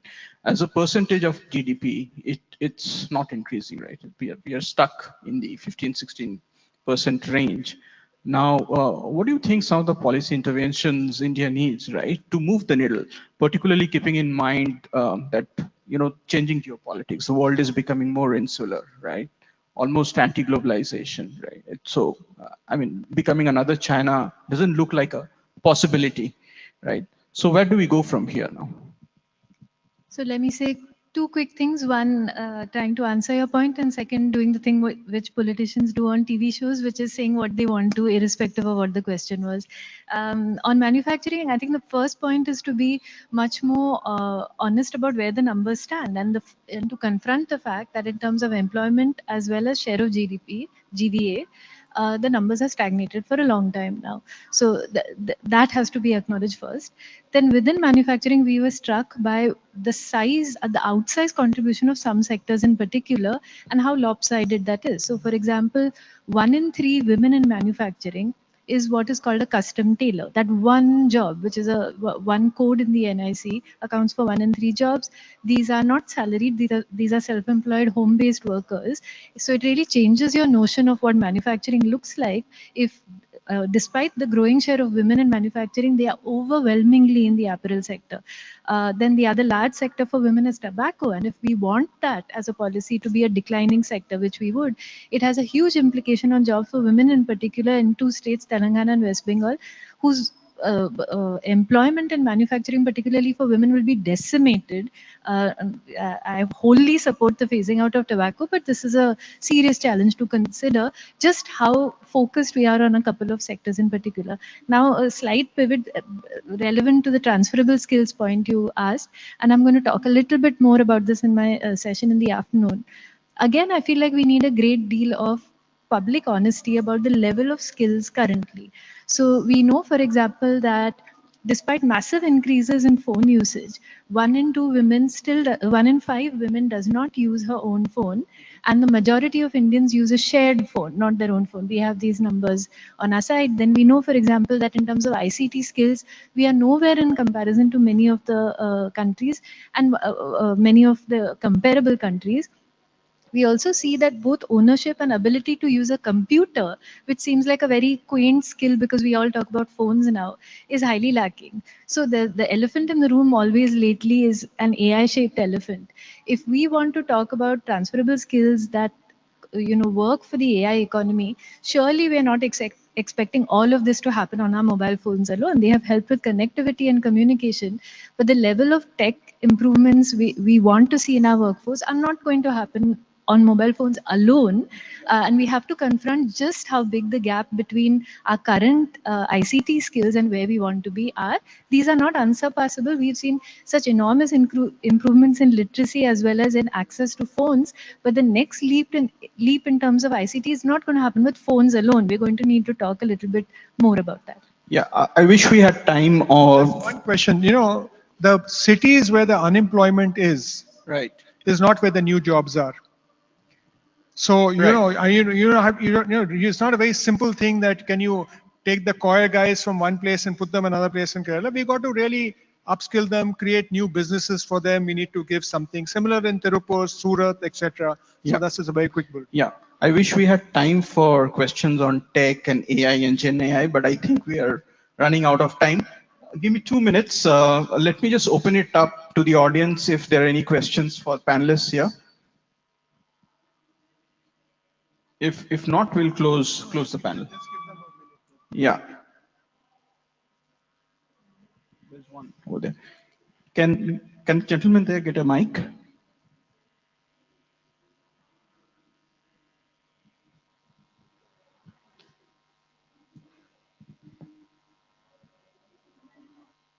Please identify yourself, sir.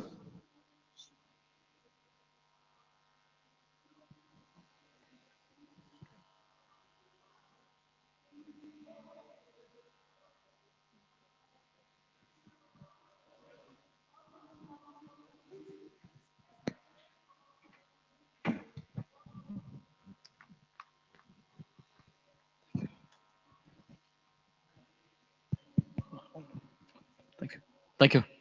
Hi, sir. Myself, Deepu Babu, and I'm coming from Trivandrum. Basically, I'm a social scientist.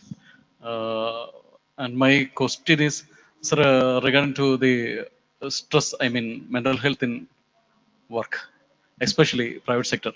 The reason is, recently I heard that some development countries, I mean, include China, they migrate to normal work from the private, especially private jobs, like their own tea stalls include. So they like to do work like nothing, I mean, stress free. So what do you think about that statements? Like anyone, because Who wants to take it? There's another question. Let's take two questions. Okay, Sabina will answer your question. We'll take another one and thank you. answer them together. Okay.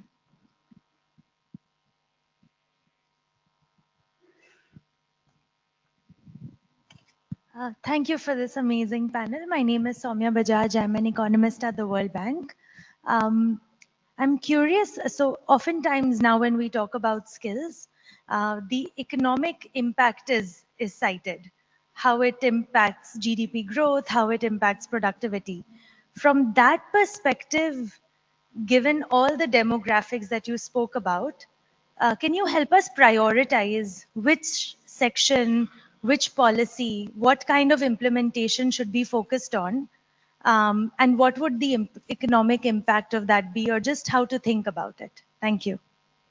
Right. Sabina, you want to take the first one? I'll just make two quick points. I mean, on the mental health crisis, there's no question that there's a huge mental health crisis. And I think the point I made earlier about growing labor market insecurity, right? Whether it's because there's all kinds of disruptions that are happening in labor markets, making jobs more less available, existing work is becoming more precarious, more insecure, more uncertain. I think these are compounding mental health issues across. But I also think that technology has a huge role to play in terms of the mental health crisis. We don't have too much time to go into details of that, but you know, rising rates of anxiety and depression, have a lot to do, and this is not even an opinion, right? Facts, there's plenty of studies that are showing how detrimental the way that we use technology, the way that children are being exposed and are using technology, how these are affecting their anxiety levels, their mental health. And I think that that's something to be deeply mindful of. On the second question, it's a very large question. I think you said your name was Soumya, but I think it's a very large question, Soumya, so there's not enough time to answer it in detail. The one thing I'll say is, I'll take it offline, but the one thing I will say is, when we think about policy and we think about solutions to existing employment challenges, there's a tendency to look at the 10,000 foot level macro approaches. And while that's okay, well and good, really decisions about employment, opportunities about employment happen in very small local areas, right? And so looking more at local economic development, looking at how local ecosystems in, related to jobs. And I think to me, that is increasingly the fundamental place where we need to start looking. Soumya, so, very specific, there are different cohorts. There are those who are working, there are those who are in education, and there are those who are in neither in education or in work, NEET or training. You have to have different policies for each of the sectors. In India, unfortunately, there are districts like Karnataka. 5 districts account for 80% of the GSDP. So what would work in an ideal situation does not work in many states in India, because the GSDP is spread and there are no, in some districts, there are not even places where people can do internships or apprenticeships. So you need to look at that. In the productivity, thing is very simple. If you skill a person, skill a welder. Again, it's micro, as Samina said, welder, tailor, right? if you skill that person, what was his or her productivity before they started the skilling and what is their productivity after? If they're an entrepreneur, without skilling, how much did they earn? And after skilling, what did they earn? Now, a lot of purists would say, and theorists would say, you got to capture this data, right? Unfortunately, we take more time in capturing the data and we use that data to then transform policies that are working, which are not correct. I mean, if I were to take even international agencies, 5 to 10, 15 years, everybody rubbished the idea of short-term training programs. Yesterday, your colleague stood in this very session and said, India needs to look at 3 to 6 month training programs because we need to make the country more productive. So it's a fluid state, and there are data points that can be used, right?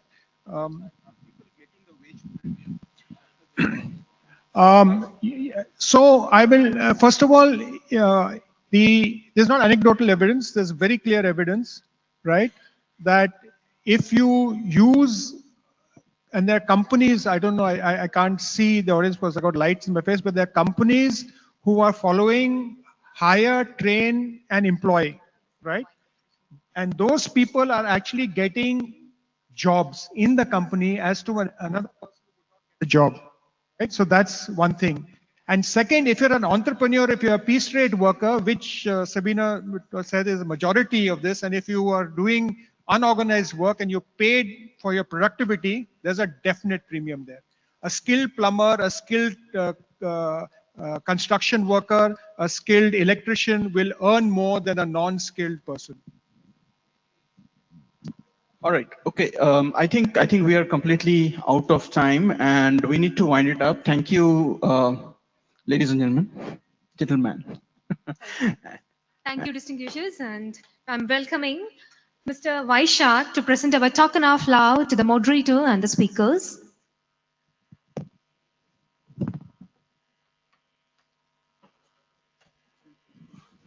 Thank you for your valuable time.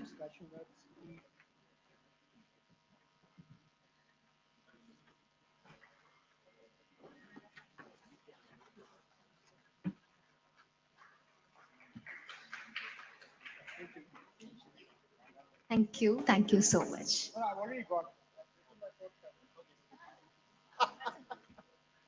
Okay, thank you so much. Thank you.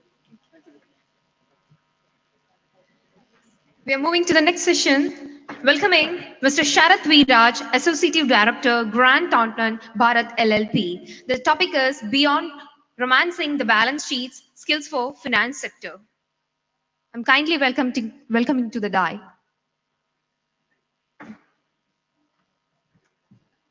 I kindly welcoming Bobby Matthew, the HR Head of ISAF Small Finance Bank.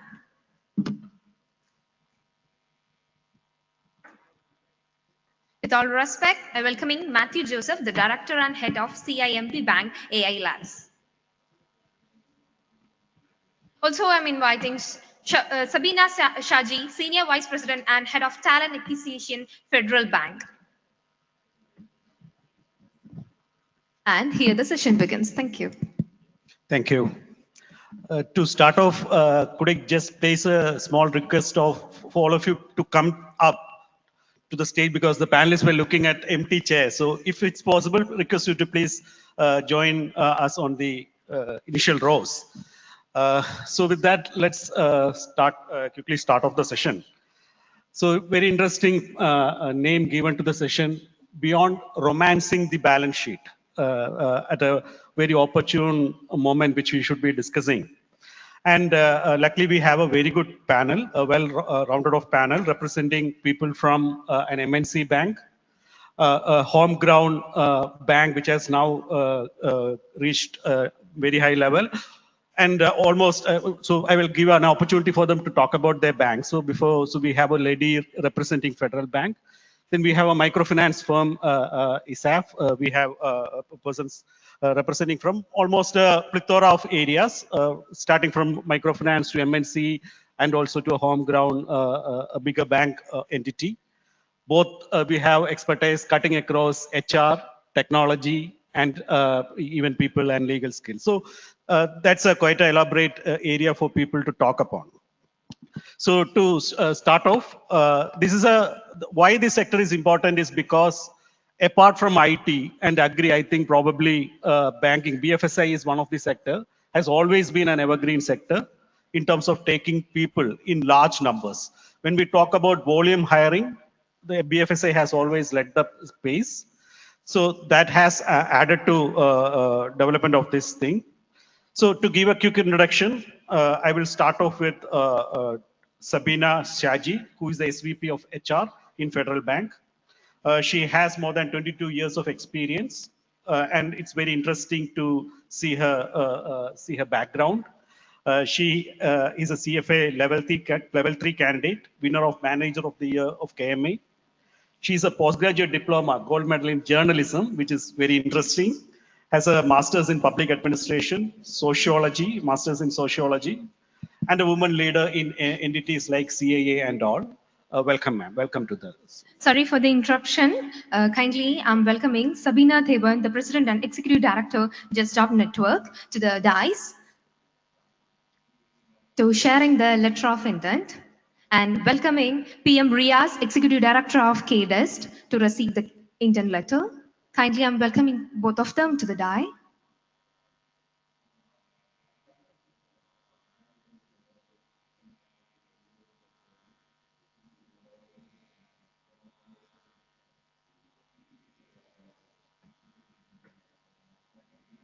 Sure, ma'am. Thank you. Thank you so much. Yeah, no worries. It's fine. A huge apologization for the speakers and the moderators. Yeah. Here the session continues. So after Sabina Shaji, we have Matthew Joseph, who has been patient enough to fly down for this, and all of them have a lot of other priorities. So quickly introducing Mr. Matthew. He's the director and head of CIMB Bank, especially heading the AI initiatives of the bank. He has a versatile experience spread across 32 years in technology, especially in firms like IBM, TCS, Siemens, before getting into the banking sector, leading the AI initiative of the MNC Bank. He's an engineer, pass out of CET, then did his MBA from BITS Pilani, and is also very active in the startup ecosystem and also in the academia, where he consistently interacts with students and teaches them in IAM Calcutta and also IAM Indore. A very interesting person who can drive a different perspective in the discussion. Welcoming Matthew Joseph. Then we have with us Mr. Bobby Abraham Matthew, who is currently heading the HR and also the Vice President of ISAB Small Finance Bank, a BTech Mechanical Engineer, and PG in HR from Symbiosis, and Masters in Law, with expertise in HR leadership, talent management, and is also an MBTI specialist, so looks into the human psychology and fitting into skills. So this is the panel. To keep the things rolling, we'll just start off with how the sector is moving. Like all of you represent from different things. So what right now as an entity, as an individual and also as a firm, what your respective firms are doing, and how do you see the sector shifting from, so earlier we will talk about financial inclusion. Now, what are our priorities as a sector? So I will start off with, yeah. Thank you so much, Sharad. Yeah, so thank you for having me in this panel, for KDISC and others, the organizers. So to answer your question quickly, Sharad, 2 decades ago when I joined banking, the biggest tech revolution was perhaps an ATM screen. I mean, we're looking at it and wow, that was the first thing. But times have changed. Then as you mentioned, financial inclusion came up. Now, to drive home the point of like Federal Bank is known for its remittance business, because we hold around 40% of remittances to India through Federal Bank. So I'll quickly pitch in that as an example to how the revolution is changing our lives. 10, 20 years back, a Gulf Malayali who wanted to send back some money home, had to stand in long queues, fill up forms, or bear a huge amount of commissions and transaction fees for transferring money back home, and he would then go to Hawala traders for sending money. And then after all this, he'll have to wait for 1 or 2 weeks to know whether the money has reached the people. So that was life then. But now with the evolution of blockchain and so many other technology, somebody sitting at home and with all the comfort of um, a mobile app or something, they can send money home. So that is how the revolutionary changes have happened. So banking is not about counting money anymore. It is more about designing how money flows in the system. So that is my two about. So whatever Sabina said, I completely agree, and I would probably talk about how the technology has helped in achieving what Sabina was saying. So in the last 30 years, hello. In the last 30 years, the banking and the financial sectors have undergone huge transformation. There are two parts of it. One is the digital transformation, and the second is AI transformation, right? So the digital transformation, probably all the banks in India are at a very mature stage. And the AI transformation, the artificial cognitive transformation or the artificial intelligence transformation is something which is yet to start or at the very nascent stage, right? So 30 years back, the bank was dealing with cash, hard cash. The books were in the ledger books. All your accounts were in the books, and everything was very much manual, right? And the money was dispensed through an ATM, not through an ATM, a cash counter where people will stand in the queue and take money. But now everything is digital, right? You can use your mobile phone and transfer money. You can make your payment, your utility bills. Everything can be done in a fraction of a second. So that is achieved through digital transformation. And with digital transformation, the banks end-to-end has transformed seamlessly. The customer experience has changed. And now, with that, the next step is the cognitive transformation, the artificial intelligence transformation. So transforming the banking and financial institutions to the next level. So with the digital transformation or the traditional banking, now we are talking about running the business from a banking perspective, from a business point of view, business perspective. From there, you are going to change to a customer point perspective, right? By personalizing the products and services of the bank based on the customer profile, based on the customer demographics, and changing a financial institution who is selling the products like credit card, loan, for home loans, personal loan, from selling products to transforming a financial institution from a bank to a personal financial partner for every customer, right? So that is a big transformation which is going to happen through artificial intelligence and blockchain and the new age technologies. So that is the road forward, the road ahead for the Indian banks. We are yet to start on that. The foundation is there, the infrastructure is there, the banks, all the data is in a digital form. The digital transformation is complete, more or less completed, most of the banks.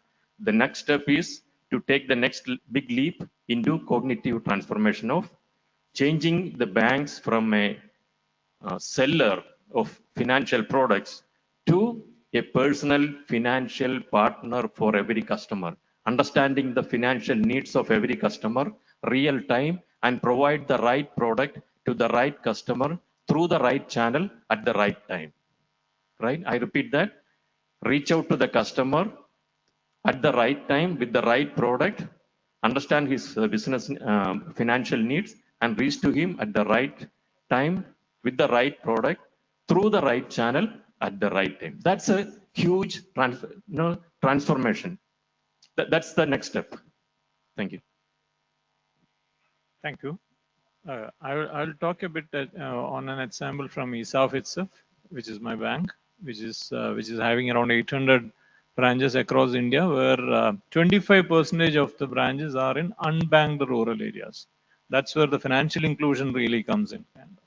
And I will vouch for the technology which has been transformed this aspect to this extent, where the people in the remotest villages who haven't handled the banking or haven't used the ATM or any kind of digital systems have been given. In India, if you look at around 34% of people are still who have been not started having banking practices kind of. There, the digitalization has helped a lot. Maybe I will say, thanks to Corona, that digital space in India has been drastically changed, where even a coconut vendor in the remotest place will be having a Paytm or Google Pay in that kind of. So that is a kind of mode which goes in, and we are proud that ESAF has gone into this kind of the financial inclusion phase with the help of the digitalization. Okay, and with AI coming in and the digitalization coming in, you can see that nearly around 8,000 branches across the world has been closed down. So, and still people are happy. People are, as you have been mentioning, right, the personal partners, there's been still continuing. And neobanks, 235 fully digitalized banks are coming in. So it's a change of things has been started, and we might have to go into next phases, like maybe in the next five years, and then after that there will be another disruptive thing which will be coming in the banking industry. So we have to be skilled for and prepared for that. Thank you. Not like it all started with inclusion. All of you touched upon the inclusion, then the digital transformation with ATMs, which was once Federal Bank's brand identity of having spread across the breadth and depth of the state. Now all of them talking about the very interesting word of cognitive transformation, where from it has moved from accessibility to convenience, now to personalization of getting it at the right moment, at the of one-to-one matching, like something like the mass customization, which we all talked about long back, which is happening in banking. Very interesting. So this is all driven by the technology, which is one of the mega trend. Are there any other things which normally we miss in this aspect, which you think will be a mega trend which will be affecting the banking industry apart from technology? Anything which you would think would be like across, are these demographic shifts going to change? Or are there any other mega trends which we would like to discuss? Anyone can take that, yeah.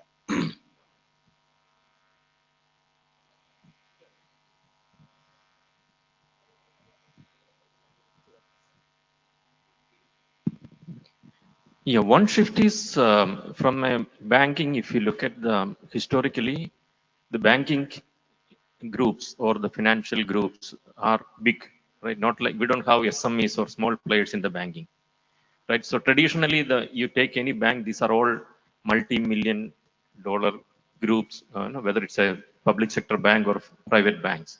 But that is going to change, right? Unless the big bank, the big elephants are going to transform themselves with technology, the fintechs are eating up where the traditional banks are failing, right? The traditional banks with their bureaucracy, with their delay or in identifying the business needs or catering to the customer needs, where the traditional big banks are failing, the fintechs are eating up the business and they are coming up.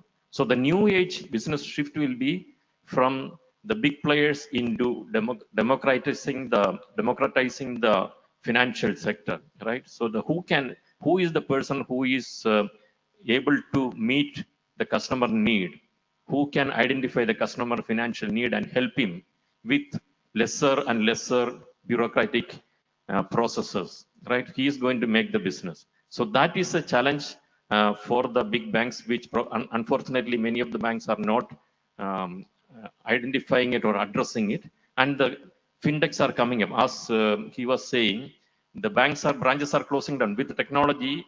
Even in our bank, we have a target given by the board of directors. Every year we have to close down so many hundreds of branches across the country in Asia, right? So that's a target given. So in some of our countries, we are 100% digital. We don't have any branch. We just have an office where the technology people and the CEOs are sitting, and then you don't need a branch at all, right? So that's a traditional change. And it's high time that the big banks identify and address it. Otherwise, you will be out of the business. Very interesting take. Like we are seeing such disruption happening in the capital market players. Zerodha and Grow hitting the industry like, so it has basically redefined. So it's not just transformation, it's a new industry being created. So any take on that? Yeah, adding to that, what Sir was saying, generative AI is going to change the way we serve our customers in a big way. And robotics and the customer query addressal, grievance redressal, dispute resolution mechanisms, compliance, regulatory reading, policy adoption, everything. I mean, right now to draft a policy in a bank, it is a 5 years ago, it is a huge task which required so many manual hours and effort of people. Now, generative AI has made it so easy that you take the regulatory, whatever compliance requirements are there, map it with whatever practices you're doing, and it frees up so much of your repetitive work time so that you contribute more to customer service and personalization or even hyper personalization. So that is how the evolving landscape, the trends to watch out for. People will now, 70% of the CEOs, as per PwC survey recently, they prefer people with digital skill sets. Not only that, but with a mindset of adaptability and agility, so that they can keep on learning these skills, and as and when they require, they adapt it to the workplace and bring it. So these changes, AI and the newer versions of AI, newer generations of AI, which is evolving, is going to completely change the way we bank. Banking will remain, but the way we bank will change. And if you look at the customer side, kind of every customer right now is in India, if you look at 60% of all the people are below 30. Okay? And most of those people would like to have a buffet system from the banking. Because a buffet system where they can pick and choose whatever they need and at their comfort. So the people, banks have to start the unification of all the products and put them into a thali and give to those people, kind of, so that they would be able to get it. Kind of. So the digitalization has to move into that phases.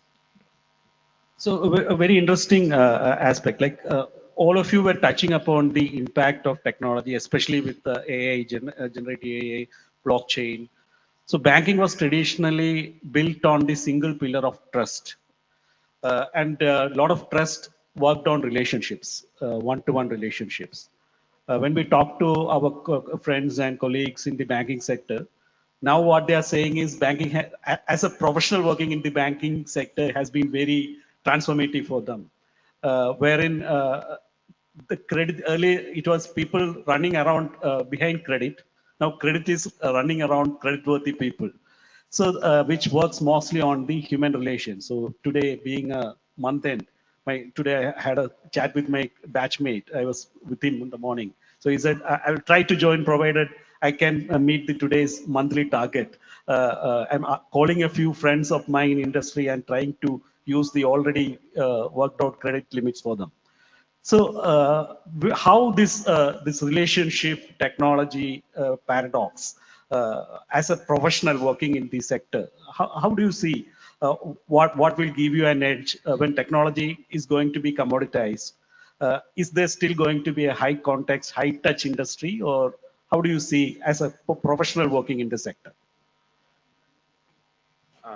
If you look at any banking, okay, the customer relationship stands apart. Kind of. And when the technology comes in, technology is shareable because the technology which I adopt, okay, easily any other banking can get in. Kind of. So finally, it will be coming, okay, how the relationships exist and how well, okay, the people would be able to help the customers to, okay, pass through any of the products. Kind of. That is one side. And the people, wherever the banks would be spending more on the people development, on especially on the skill to the social skills, that will be standing apart in this scenario. That is one take.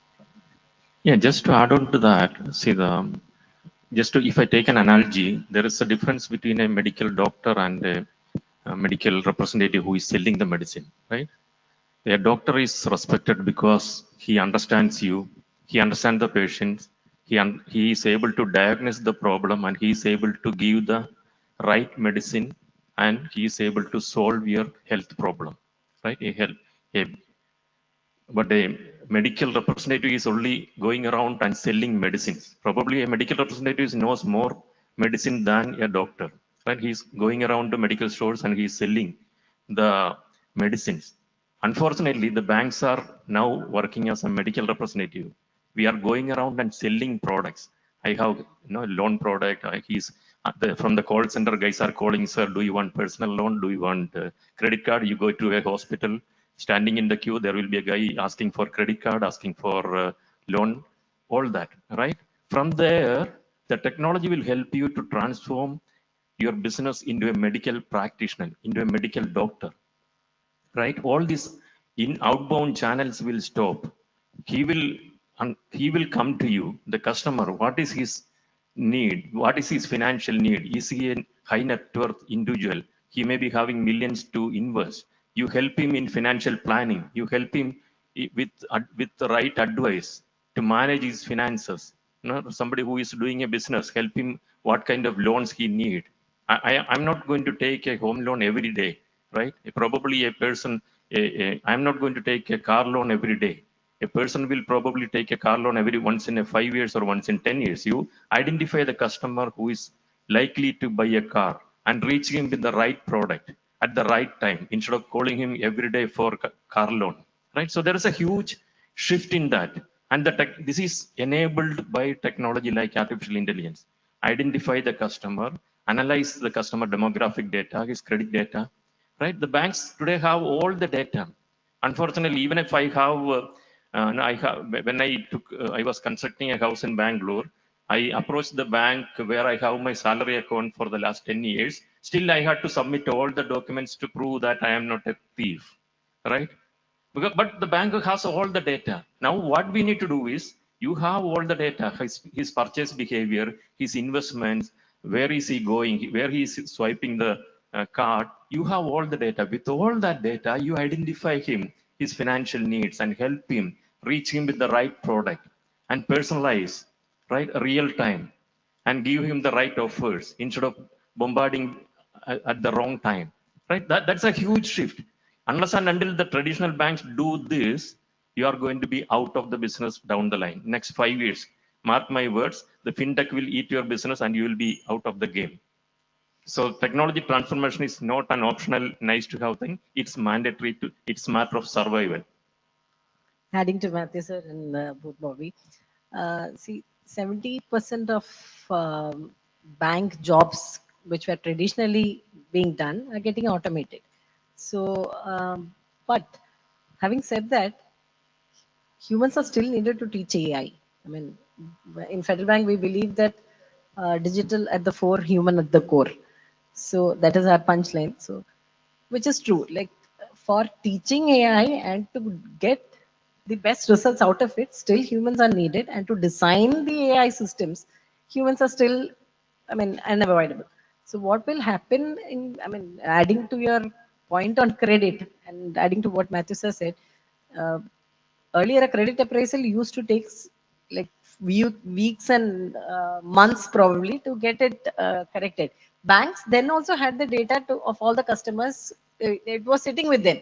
But the cohesion of data or the synthesis of data is much more easier when it comes to marrying technology with credit and other banking functions. That's where technology adds a layer where all the data analysis can be meaningfully done, and you go to the customer with your hyper personalized offerings, and the customer will feel that okay, he knows me, or I can trust him because he knows my need.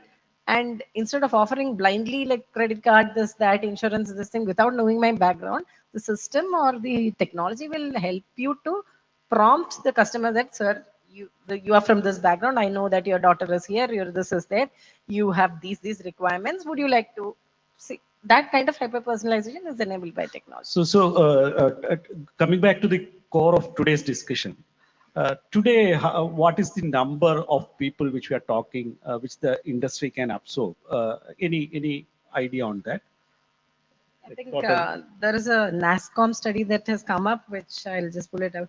1.5 million professionals would be needed in finance by 2030. That is the NASSCOM in India. In India. 1.5 million. Yeah, that's Yeah. I mean additional Over and above what we overhead. currently have. So it will never stop. I mean, Yeah. AI will not take your jobs away. It will change the job profile and your job description. So just And when we talk about the manpower requirement, there are two parts, right? One is the core banking banking professionals, right? The people who are doing the banking, maybe it's banking sales or banking operations, the traditional bankers. And then is a set of technologists who are going to help the banks to transform their business. So that can be digital transformation or the AI engineers who are going to help you at building the digital platforms, digital channels, all that. So there is skill requirement, both functional experts as well as the technologists, and the core will be techno-functional consultants, right? They are going to be the niche skill set which is going to be the differentiator. Somebody who understands the business, somebody who is coming up with the technology. So currently, what type of profile are being hired mostly? Currently, I'm talking about maybe in the next 1 or 2 years of this big number which we talk. What do you see the people should focus on? Not on the future, but Federal Bank is in a mass scale of expansion now. We are almost saturated in Kerala. So we are spreading our wings to Pan-India with an aim to be the 5th largest private sector in the bank. That is our vision and strategy. And we are hiring in large numbers, I mean, 2,000 officers. The skills that we look at primarily, technology is one part of hiring, sales and client acquisition. Again, the relationship part steps in there. Relationship managers are a big chunk. Then compliance, risk, and fraud prevention. I mean, fraud risk and information security are the specialist talent or the specialist skill set that we specifically look for. And a lot of this can be contributed at the college level where additional capstone projects, internships, all of this, if it can be added to the curriculum, it is an employable skill. I mean, fraud prevention and fraud monitoring and prevention is something that is a big way in the big skill that is required, gap that is required to be filled in the digital space of banking. And to ma'am, Sabina ma'am, okay, right now the people who, okay, there is lot number of people required for the banking. At the same time, the skill sets is also has to be the college and the industry collaboration has to build up certain kind of skills which is digitally literate people kind of. I mean, occasionally digitally AI literate or now it has gone to ASI, artificial super intelligence kind of. So the people who have been highly digitally oriented or digitally acumen plus social skills. That is the two things which we have to look at in every person. And if those kind of skill sets are available, like I think the banking industry or any other industry also would like to take the people in kind of. So colleges and the industry has to jointly work on that, how to build that kind of skill set in the industry. So we'll quickly wrap up. So since we are running out of time, I would request all of you to just give one suggestion, one or two suggestions, maybe to industry, maybe to government or any stakeholder, which will help create opportunity for people in Kerala. Especially Kerala is a very, very unique place for financial sectors. Homegrown banks, NBFCs doing very well. So there is an ecosystem in this state. To take it to a next level of being a talent and a knowledge hub for financial markets, how Kerala can reposition itself and what each one of us included can do in that. Maybe with that, we will quickly wrap up. Yeah, thanks.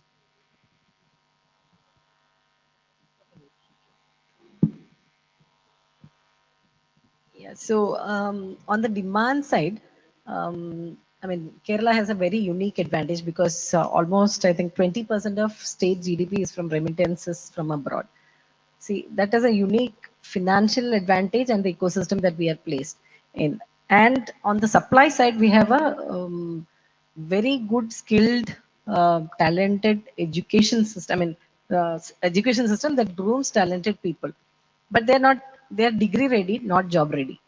So to make them job ready, what we may have to include certain adjustments or certain really worthwhile projects and add to their curriculum where where students can really, I mean, one of the colleges that I went in Hyderabad for recruitment, I could see people doing, students doing fraud analysis of a UPI transaction that is applied learning, which has to be seriously thought of in the States while they make up curriculum and all the education system. If this can be brought in and make our students job ready along with degree ready, Kerala can actually lead the financial fintech transformation or the revolution from front instead of lead it from front instead of just joining the revolution. So there is a lot of scope on the demand and supply side.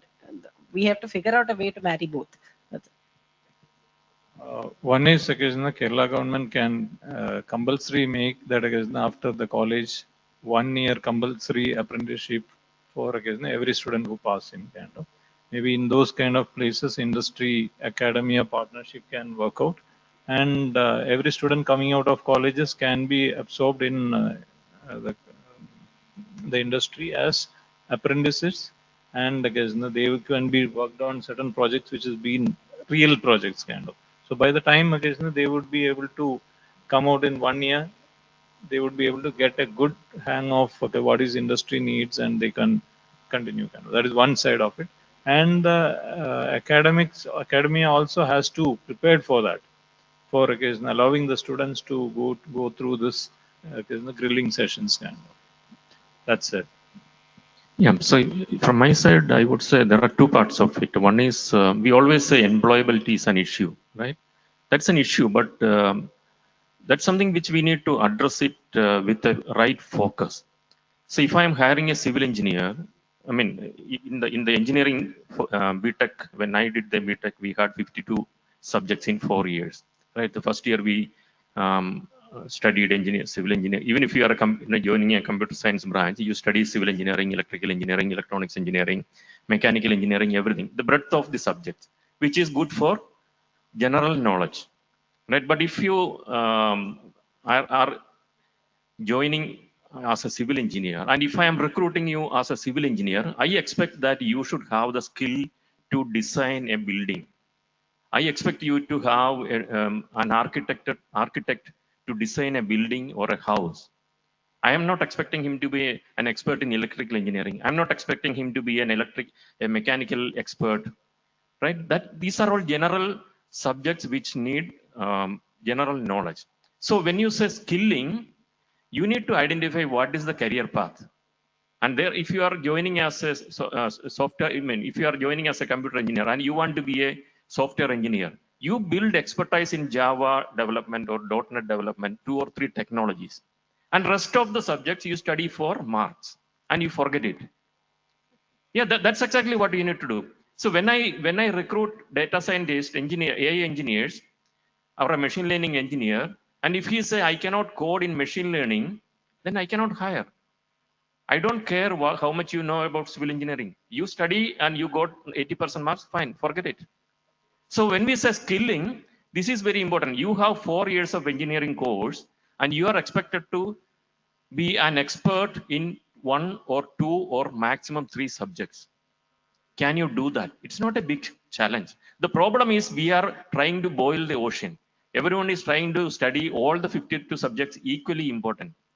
That approach need to change. So this is something the professors need to give the guidance to the students. If you are a civil engineer, you study all the subjects, score marks, forget it, but you build expertise in civil engineering, you build expertise in structural engineering, you build expertise and do some internship or some projects in designing, you work with an architect and build that expertise during the 4 years of your course. That's not a big task. It's a lack of focus and lack of guidance. If you are studying a computer science engineer, you decide what you want to become. If you want to become a software engineer, be an expert in Java programming or .NET programming or Android programming. If you want to be a data scientist or an AI engineer, forget all the other subjects. You build expertise in machine learning, in deep learning, in generative AI.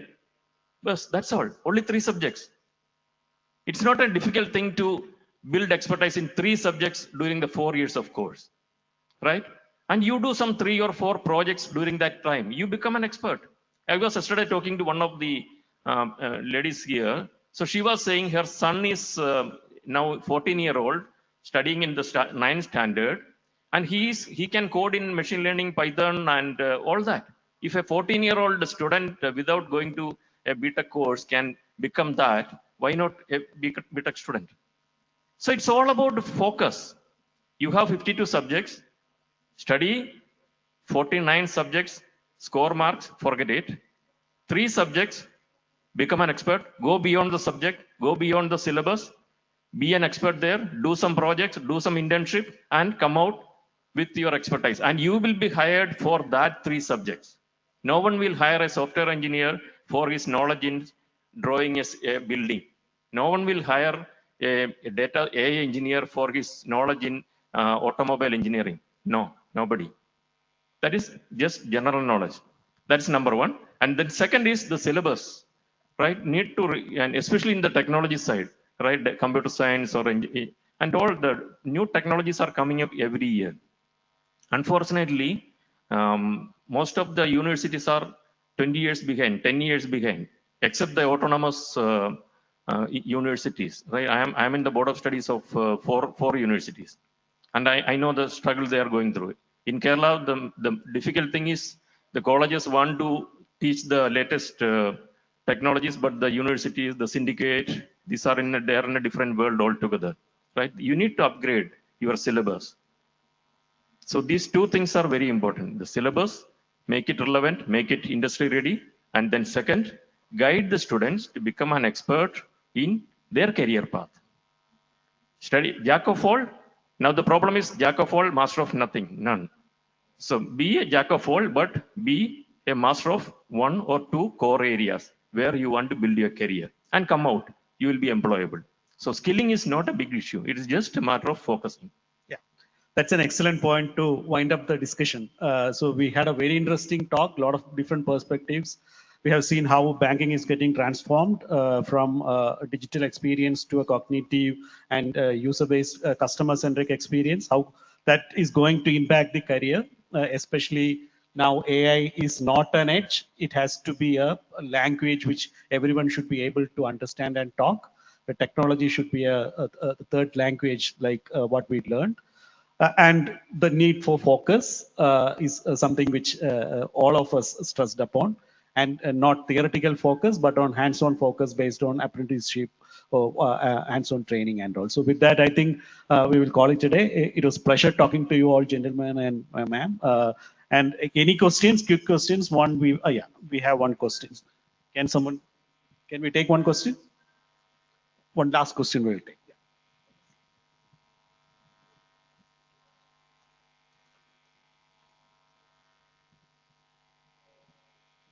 My question is, how will the digital currencies will affect the banking industry? Even our RBI is going to introduce CBDC, central bank digital currency. How it will affect the banking industry? Yeah. Hello. Yeah. So this is similar to the UPI based transactions. You are seeing how it has transformed the way money moves across India. Now, like earlier pointed out, even a coconut vendor or any street shops, you will not find anything without a Google Pay. That has significantly reduced the physical form of cash and has left audit trails for preventing black money movements in a big way. I mean, I'm not saying 100%, but similarly, CBDC is also another form of digital currency. It will change the way we bank, we do transactions, and prevent a lot of uncontrolled money movements from the system. It is only an extended part of how UPI works, or you are getting used to the digital way of transactions. It will change physical movement of money and the way we bank. Audit and the trails of audit will improve to a great extent, and fraud prevention also will have a lot of role to play in that. Anything to add, sir? Thank you so much. There is a photo session, please.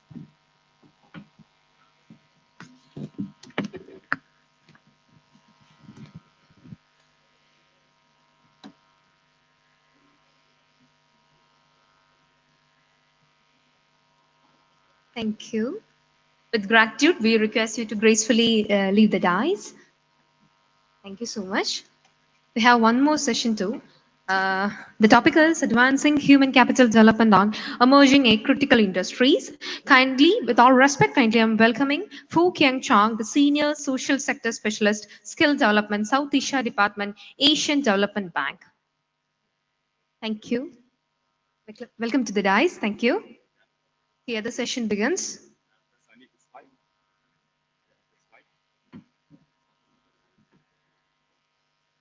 Yeah, can I have the slide? Yes. So yeah, I only see a few people left. So hopefully this is of interest to you. Yes. Oh, I can control it. Okay, sounds good. Asian Development Bank, ADB. I think most of you know ADB, so I'm not going to go into what ADB does. So technically speaking, I only have time perhaps for one slide, which is this slide, but there are a lot of information in the whole PowerPoint presentation, which I have already shared with the organizer. So I'm sure the organizer will share with the rest of the participants. So I'll just start on the right-hand side, on my right-hand side, yeah? I'm seeing at the screen is directly opposite. Industry 4.0, right?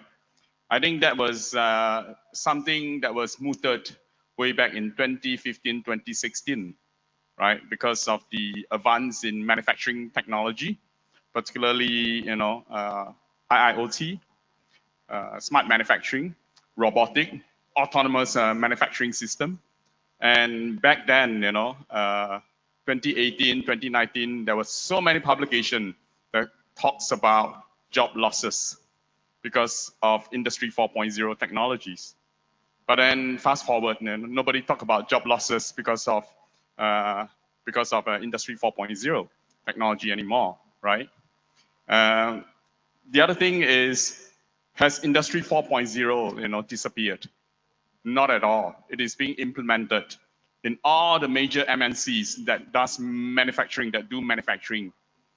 They are all implementing I 4.0 embedded into their system, right? Everything is digitalized. Data is there, very efficient, right?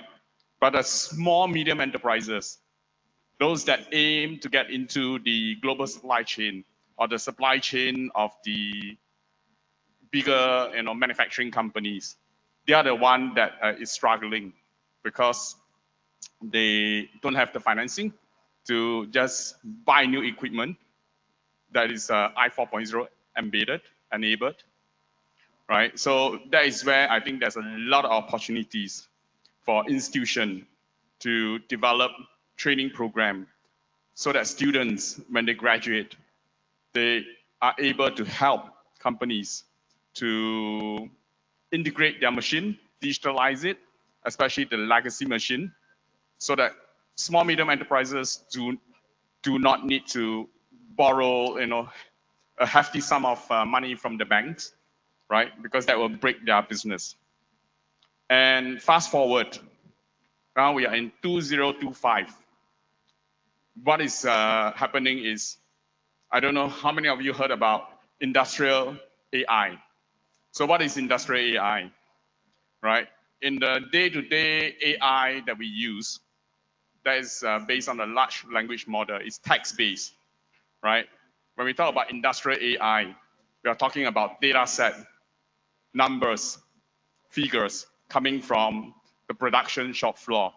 And that is only possible because your machine are smart. You are able to collect data, right? So that's how it's sort of a metaphor from smart manufacturing, from Industry 4.0, with all this automation, data collection, it goes into industrial AI.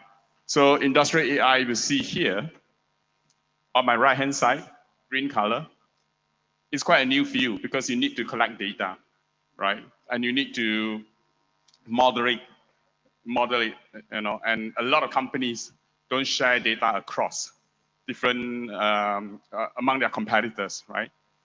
Then you will not have the competitive advantage. Right, on the middle, AI, artificial intelligence, right? I think way back in 2022, I think ChatGPT was released. So, and since then, it has gotten much better and better. Now we are talking about 5.0, yeah? And it's very accurate, you can do a lot of wonder with that. Now the big question is, how is it going to impact jobs, right? Just I think end of July, there was a report released by Microsoft about the impact of AI on jobs. So there are many entry-level jobs, knowledge-based job that will be affected by AI, right? Even myself, I don't really do any programming. Just last week, I tried out something called vibe coding. I don't know whether you're familiar with vibe coding. If you have not, just Google it, try it. It's really interesting. Disappear. Tech support. Is it time to go for lunch? Okay, it's not, right? So vibe coding, try it. But most of the apps, you have to pay for it in order to use vibe coding. And I could actually do something, I could actually create an AI version of me on specific knowledge, be it in semiconductor, be it in quantum, be it in space tech, right? And it only take me like maybe half a day to come up with something. It's based on natural language, so it's based on how you prompt, the apps, and then it will create everything for you. It will show you all the source code. It will do auto correction. Really exciting. But exciting is one thing. If you were to try it, don't keep on paying. Because you have to pay, to use the apps, to create the apps that you want, right? So what it means is that at my fingertips, I could actually say that I have a team of program developers, programmers, software developers working for me now to create whatever I want to streamline in my course of work. And that's because of AI. So what is the implication for Karela? You have to think about it, Karela, I think in the morning, the presentation talked about how many hundreds of thousands of jobs from the IT parks, right? Most of them are software developers, programmers. So would that still continue to be the main job provider? Something you need to ask about it, right? I'll stop there on AI.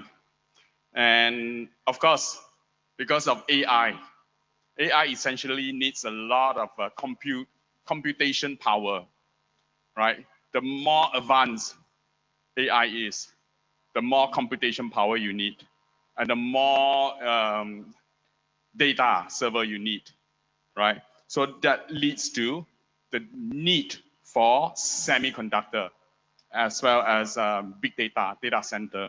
I'll talk about semiconductor first because this is really exciting. Way back in 2017 and 2018, I was based in New Delhi. So I was doing some research on manufacturing sector. And I was checking around in India, a country of 1.4 billion population, way back in 2017, that isn't really a semiconductor manufacturing plant. India did not produce any chips at all. That was a total surprise for me, right? There was only one. That is for defense purpose. I think it's run by the defense industry, right? Or the defense ministry. That was only one. But fast forward, now we are in 2025. I think if you have been following the news last year, there were a lot of announcements, even up to last week. There was still all this announcement of semiconductor plant setting up, and semiconductor industry comprises of three main pieces, right? We don't talk about the minerals, leave the minerals aside, right? You have the design of chips, which surprisingly many Indian colleges, university, actually run VLSI course or training program in your EEE, your electrical electronics engineering program, right? But then the middle stream, chip manufacturing, that is hardly any colleges really offering that because the investment of facility is huge. And then there's a downstream that is called the ATP, assembly, testing, and packaging, and OSAT, OSAT, outsourced semiconductor assembly and testing is also part of that downstream. So we are talking about three mainstream of semiconductor. And till last week there was an announcement in India about 2 semiconductor plants setting up in Odisha, right? And of course, before that, you have in Gujarat, Tata is setting up this plant there, Micron is setting up a plant there, and in other part of India as well. Right, so that's the most exciting. If you want to do anything on AI, you definitely need advanced chips. But besides chips, what else is needed? Right? Particularly for AI, you need memory chips, but you also need your data server. Come on. Yes.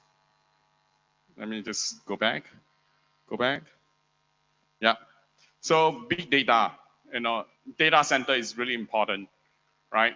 But then, of course, it consumes a lot of power as well, right? And so where does that lead to? That leads to renewable energy. Of course, India has a lot of coal.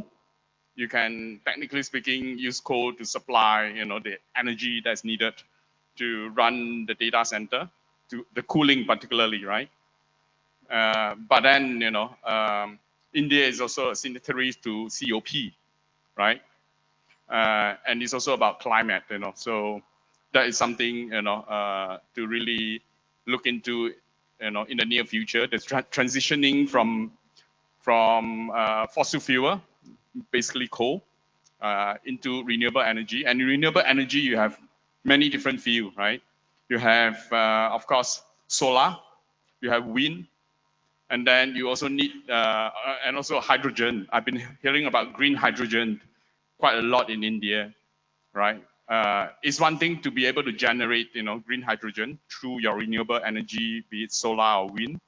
But it's another matter, on how to transport it, right?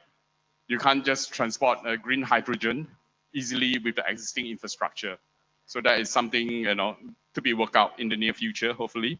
And of course, stability of grid and also generation during peak, right? When you have strong wind, you have good sun, and you cannot use it at the place where you generate it.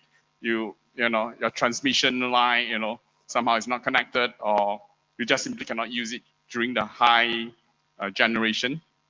You can have the energy storage system, and the battery energy storage system is something that I think India is also looking into it right now, right? But it's still at the nascent stage in terms of the investment in this area. But what India is doing well is in PV cell manufacturing. That is companies already started with that, right? So all these are the available jobs, right, within the new emerging industry. And if you look, quantum, where is quantum? Quantum technology is there as well. By the way, India also has a quantum mission, right, at the national level. But a month ago, I was in Bangalore. There was a big event, called the Quantum Roadmap. So there was a roundtable, the roadmap was shared with us, so it provides some feedback. So that is something I think kind of interesting as well for India, because India is trying to create that ecosystem, right, to create companies that can get into the quantum supply chain in the future. And I think India is not far off from the leading countries doing quantum. So together, all these present new opportunities, which I think Kerala as a state, you should look really critically and see where you can really fit in, right? Particularly, I fear, the next generation at AI, or the next breakthrough application for AI may result in the less opening for software developers and programmers, right? So how do we address that? And where, in terms of manufacturing, could Kerala actually come in easily or transition? Something to think about. Because we have been hearing so much from many people from Kerala saying that Kerala is a small state, it doesn't have big space, so going into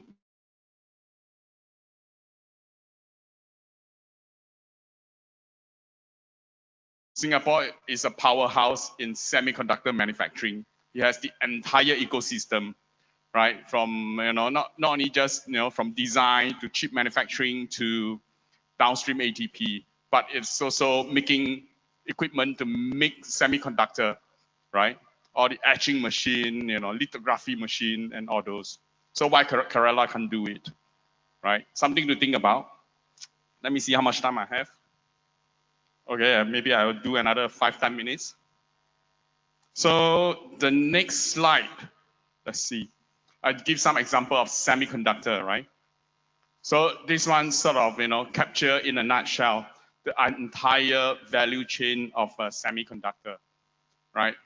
So for the state of Kerala, I think you could really examine it and see where makes sense.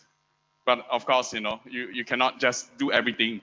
It's very hard for a single country to do everything, right? Especially you want to start off. So maybe Kerala has been very good with software, development.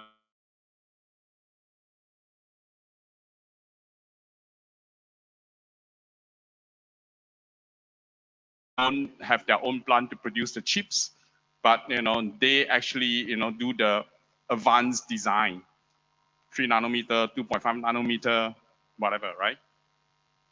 And then the downstream using chips, particularly India produced chips to make very customized products. I think that could be one area Kerala could focus at, particularly high value electronics products, right? So that is one opportunity for Kerala as well.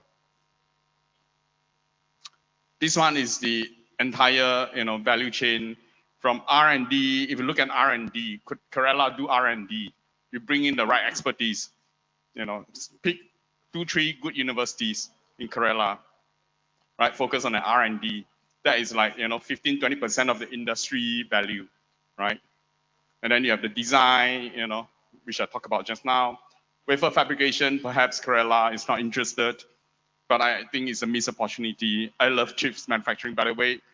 30 years ago, my internship when I was in universities, I actually did an internship with a company called Chartered Semiconductor, and which is now non-existent because it has been bought over by Global Foundries.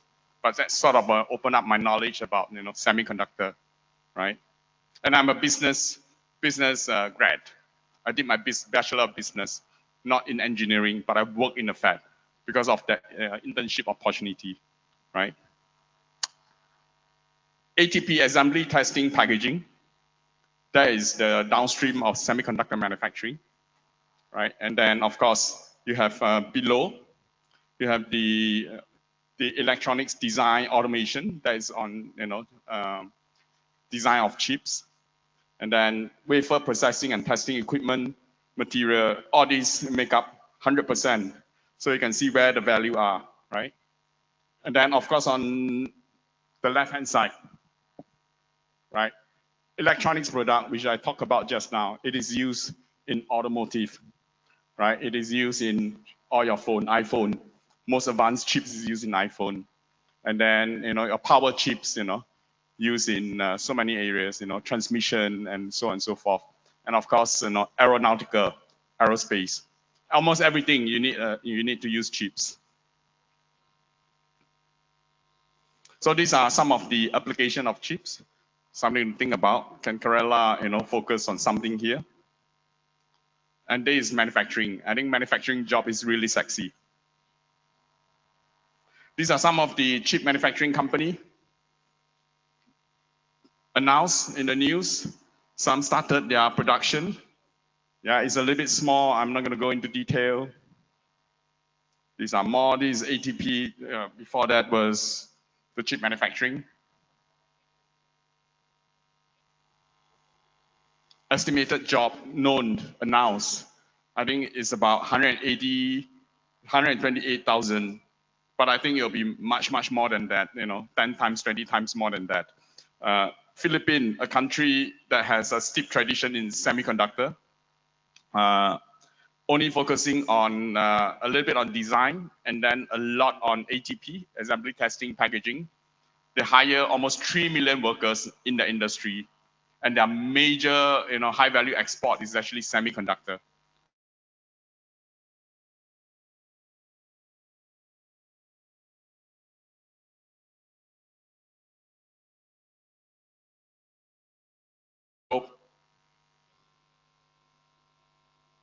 So these are the job roles available for semiconductor industry. I'm not going to go into detail here. More, a lot of jobs. And then, for those who are from the universities, colleges, institutions, some of the core skill competency for both technician and engineers, sort of stated down here. This is the entry, level, jobs. Not going to go into detail. I'll leave the slide with the organizer. Quantum is very exciting, something new, right? Why quantum? Just briefly explain. The current semiconductor, I talk about computation power, right? The current semiconductor technology, those who understand Moore's law, right? Chips, the number of chips, transistor, you can pack into that smaller chips, has its limitation, right? I think it has almost meet its limitation now. That's why quantum comes in, because you need, greater computation power, right? So, but it's still very new industry. It might disappear completely. I hope not. See, these are all the companies actually now in India. Many of them are startup. And I think India's strategy is to incubate, some of these company, particularly startup company in quantum, and become part of the supply chain in the future. And that is a great strategy. So is Kerala looking at that? I don't know. Yeah, perhaps somebody from Kerala can tell me later. And these are the quantum skills associated jobs currently. It's very, very nascent, but currently, we don't really even have a quantum computer yet, right? But there's a way to sort of do the programming, right? Using programming to mimic quantum technology, right? So I'm going to stop here because my time is up. I need to check out my room and I need to go to the airport. Thank you. I hope you enjoyed the presentation.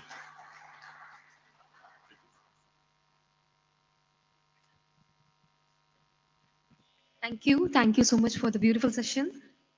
And we are running over the time. So here we are taking a short break. Enjoy the 30 minutes lunch break. And after that, the session will resume properly. Thank you.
Group ചെയ്തിട്ടുണ്ട്.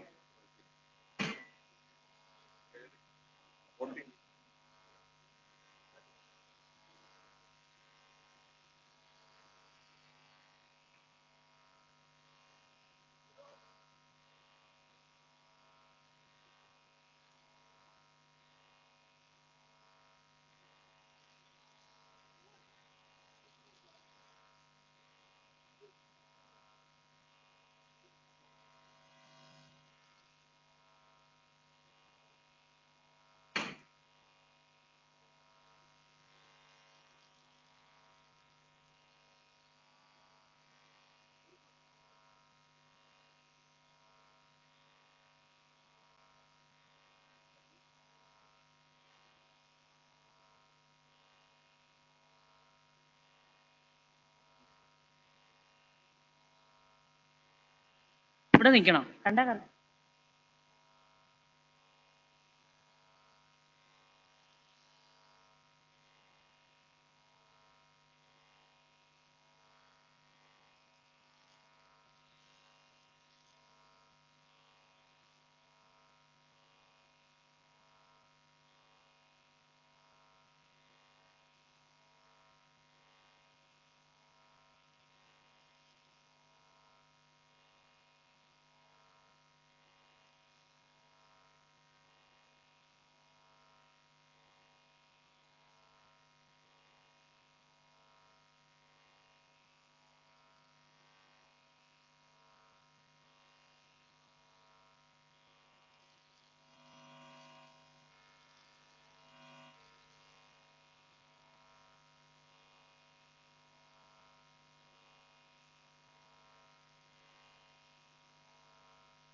Good afternoon. Welcome back to Skill Kerala Global Summit 2025. I hope everyone enjoyed the refreshment. And moving to the next session, kindly inviting Kevin, the Executive Lead of Flight Dynamics, and the topic is Building Rockets, Breaking Barriers: The Story of Agnical. Kindly, I'm inviting, please, to the dais.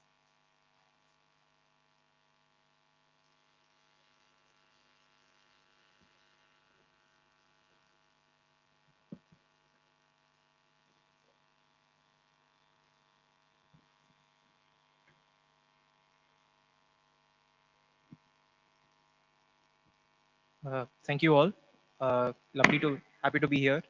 My name is Kevin Cherian. I lead the Flight Dynamics division at Agnikul Cosmos Private Limited. We are a small satellite launching company. We've established ourselves in IIT Madras and have been working there for the last couple of years. And we're all about taking small satellites to orbit, low Earth orbit. And I have a small video from our side, which is regarding our last launch, which we did in May of 2024. So this was a test flight. Kind of gives you a glimpse of what we are, where we started, and I mean our last success. So if you can play the video now.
All stations, stand by for the time mark. T-minus 6 hours and counting. All stations to note, countdown commence for Agniban software mission with a scheduled lift-off time at 5:45 hours IST on 28 RSO confirms go for launch.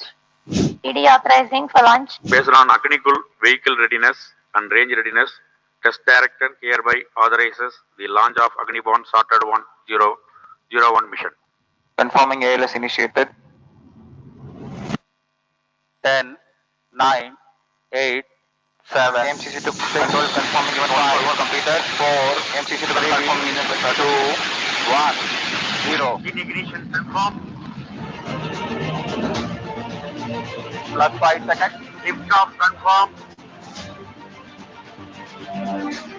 Plus 10 seconds. PT track. Plus 15 seconds. T2 tracking.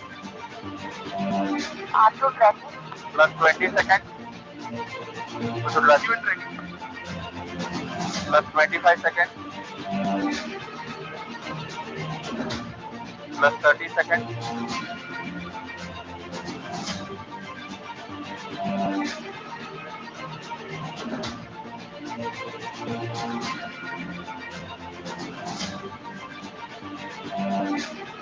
Over maneuver happened. Wind biasing is completed.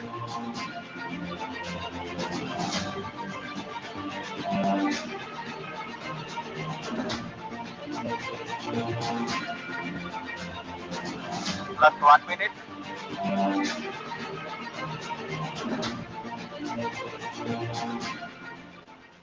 The launch of Agni-Bon Chartered 01 mission from Agnikul is completed. That this is world's first single piece 3D printed semi-cryogenic engine. Historical, you must all realize. It's not just a launch of a sounding rocket based on liquid engine. So thanks to the government, thanks to InSpace and all the support for actually allowing for a framework. So I don't think this would have been possible without InSpace and ISRO. From the launch pad, which is built by not only the launch, but also the launch pad is built by Agnikul team. We had a very good launch as predicted.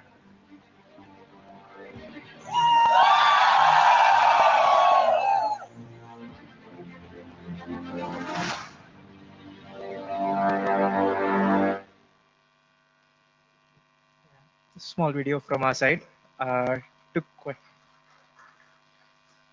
Yeah, I think what you see is probably a fraction of the kind of work that it took to get here, and I think the biggest barrier that we face, I think even now, is the fact that we as a country need to accept that we can build hardware, novel hardware, where we are and with the resources we have, to be able to even drive a narrative that the world accepts as revolutionary or something that we can identify as our own. And I think the last couple of decades have shaped the economy as well as the public mindset towards the fact that we are able and we are a capable crowd and we can do things at our own pace. And I'm just looking forward to doing a lot more of this with my time at Agnikul. Yep, anybody wanting to chat for a couple of questions, I'm available just outside. But yep, we're glad to be here. This is Agnikul, and we are here to break barriers about building hardware and making interesting things. Thank you.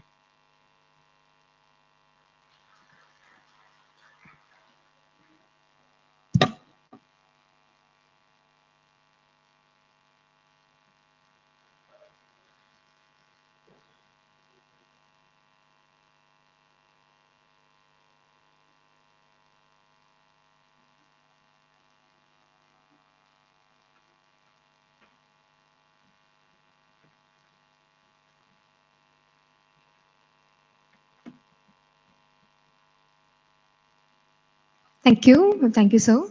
And we are moving to the next session. But before that, before we begin the session, I kindly request those who are seated in the back to please move forward and occupy the front rows. Let's make sure all seats are filled comfortably. So I'm requesting those who are sitting on the back side. Again, I'm requesting the people who are sitting on the back rows, please get in front of.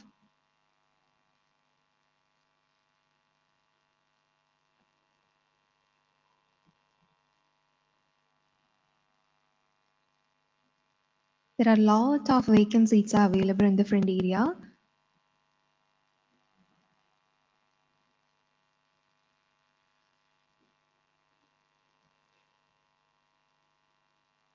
Moving to the session, kindly, I'm inviting the moderator, Dr. Madhuri Dubey, the founder and director of National Skill Network. Kindly, I'm inviting to the dais. Ladies and gentlemen, please applause.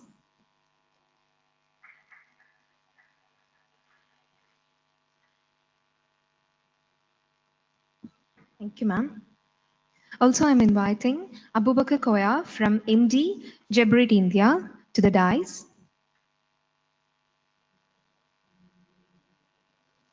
Okay. I'm inviting Anil Verma, the CEO and the Director of Verma Homes, to the dais.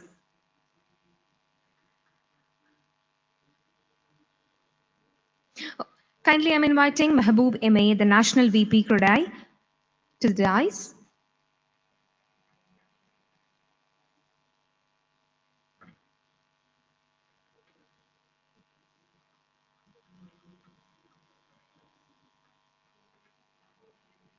Kindly, I'm inviting Prashant P, the VP Furniture and Fitting Sector Skill Council, to the dais. And I'm inviting Professor B. Sunil Kumar, the Director, IIIC.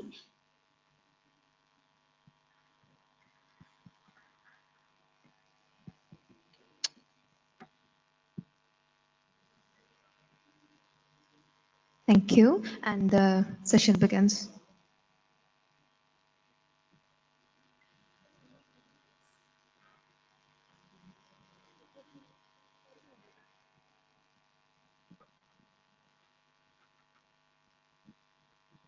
Hello.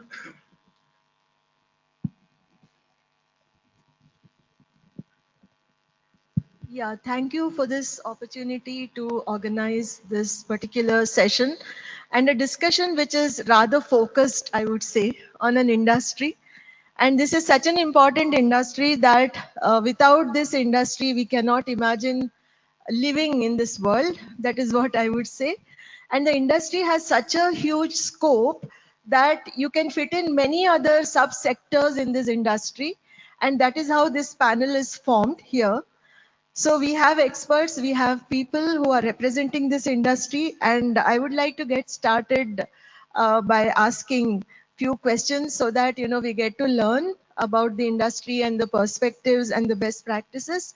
Then we will also get their insights on what can be used for Kerala Skill Development Mission, because one of the outcomes of this particular event is to gather that kind of wisdom from the experts and the seniors here and take it forward. So welcome to this discussion, sir, all of you. Let me now get started by asking Mr. Mehboob, who's the National Vice President, CREDAI. Sir, how can Kerala integrate new technologies like BIM, that is building information modeling, robotics, and sustainable building into its skilling ecosystem? I am asking this also because we need to change the perception of construction industry and also create awareness about what are the allied industries. Like we have furniture, for example, we have architecture, design. There are so many other things. So probably you can do this. And I request the panelists to answer the first part of the questions, the first part of the discussion in about 3 minutes each. Thank you, sir. Thank you, ma'am. First of all, when we think about the Kerala construction sector per se, the use of new technology in Kerala is just beginning, just in the beginning stage, and it's not yet catch the momentum. Usage of BIM is slowly starting, and if we consider the number of people involved in that sector is very less or very minimal as of now. But fortunately, we have lot of talent who are all trained in this new technology along with their graduation or separately. We have lot of training centers, standalone training centers in the private sector, which trains students to enable them to understand or study the software and the basic techniques of BIM and other allied technologies across Kerala. That is happening, and but the use of the new technologies into the construction sector per se in Kerala is not that great. That is the current status. And one positive things happening in that, apart from the construction industry from Kerala, those who went outside India from Kerala, professionals from the construction industry. Some of them already started outsourcing centers in various part of Kerala. They basically they started their own consulting part of their own consulting firms, some minimal works to be done in Kerala, or whether it is higher level of AutoCAD, Beam, or other software applications using the which is using in the project management side or the design side. See, they are all started many centers across Kerala, many cities, especially Trivandrum, Kochi, and Calicut, and they are bringing the work into Kerala, and our youngsters, those aspirants actually getting an opportunity to understand the new technology and a good job in that sector.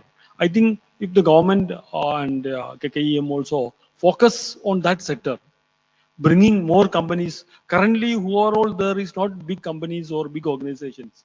There are small firms promoted by the professionals, especially those who went abroad earlier years from Kerala and came back or still working there, and they are doing outsourcing some of their work. And maybe more than 10 or 20, maybe 20, more than 20 established organizations there in across Kerala like that. And that is a good area to get high quality employment opportunity for the for our youth. Yeah, thank you, sir, for giving the big picture perspective about the industry. That's the reason I thought we should start with you to get this perspective. Now, I would like to ask Mr. Anil Verma. Sir, from the builder's point of view, from the real estate industry point of view, do you see any huge gaps in terms of skilling? Let's say it's not just the basic level skilling, but it could also be advanced level, right?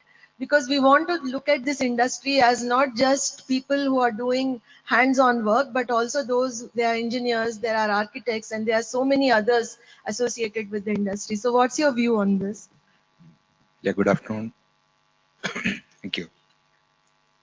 I think construction industry is not different from any other industry. You know, like I think we talk about skilling everywhere.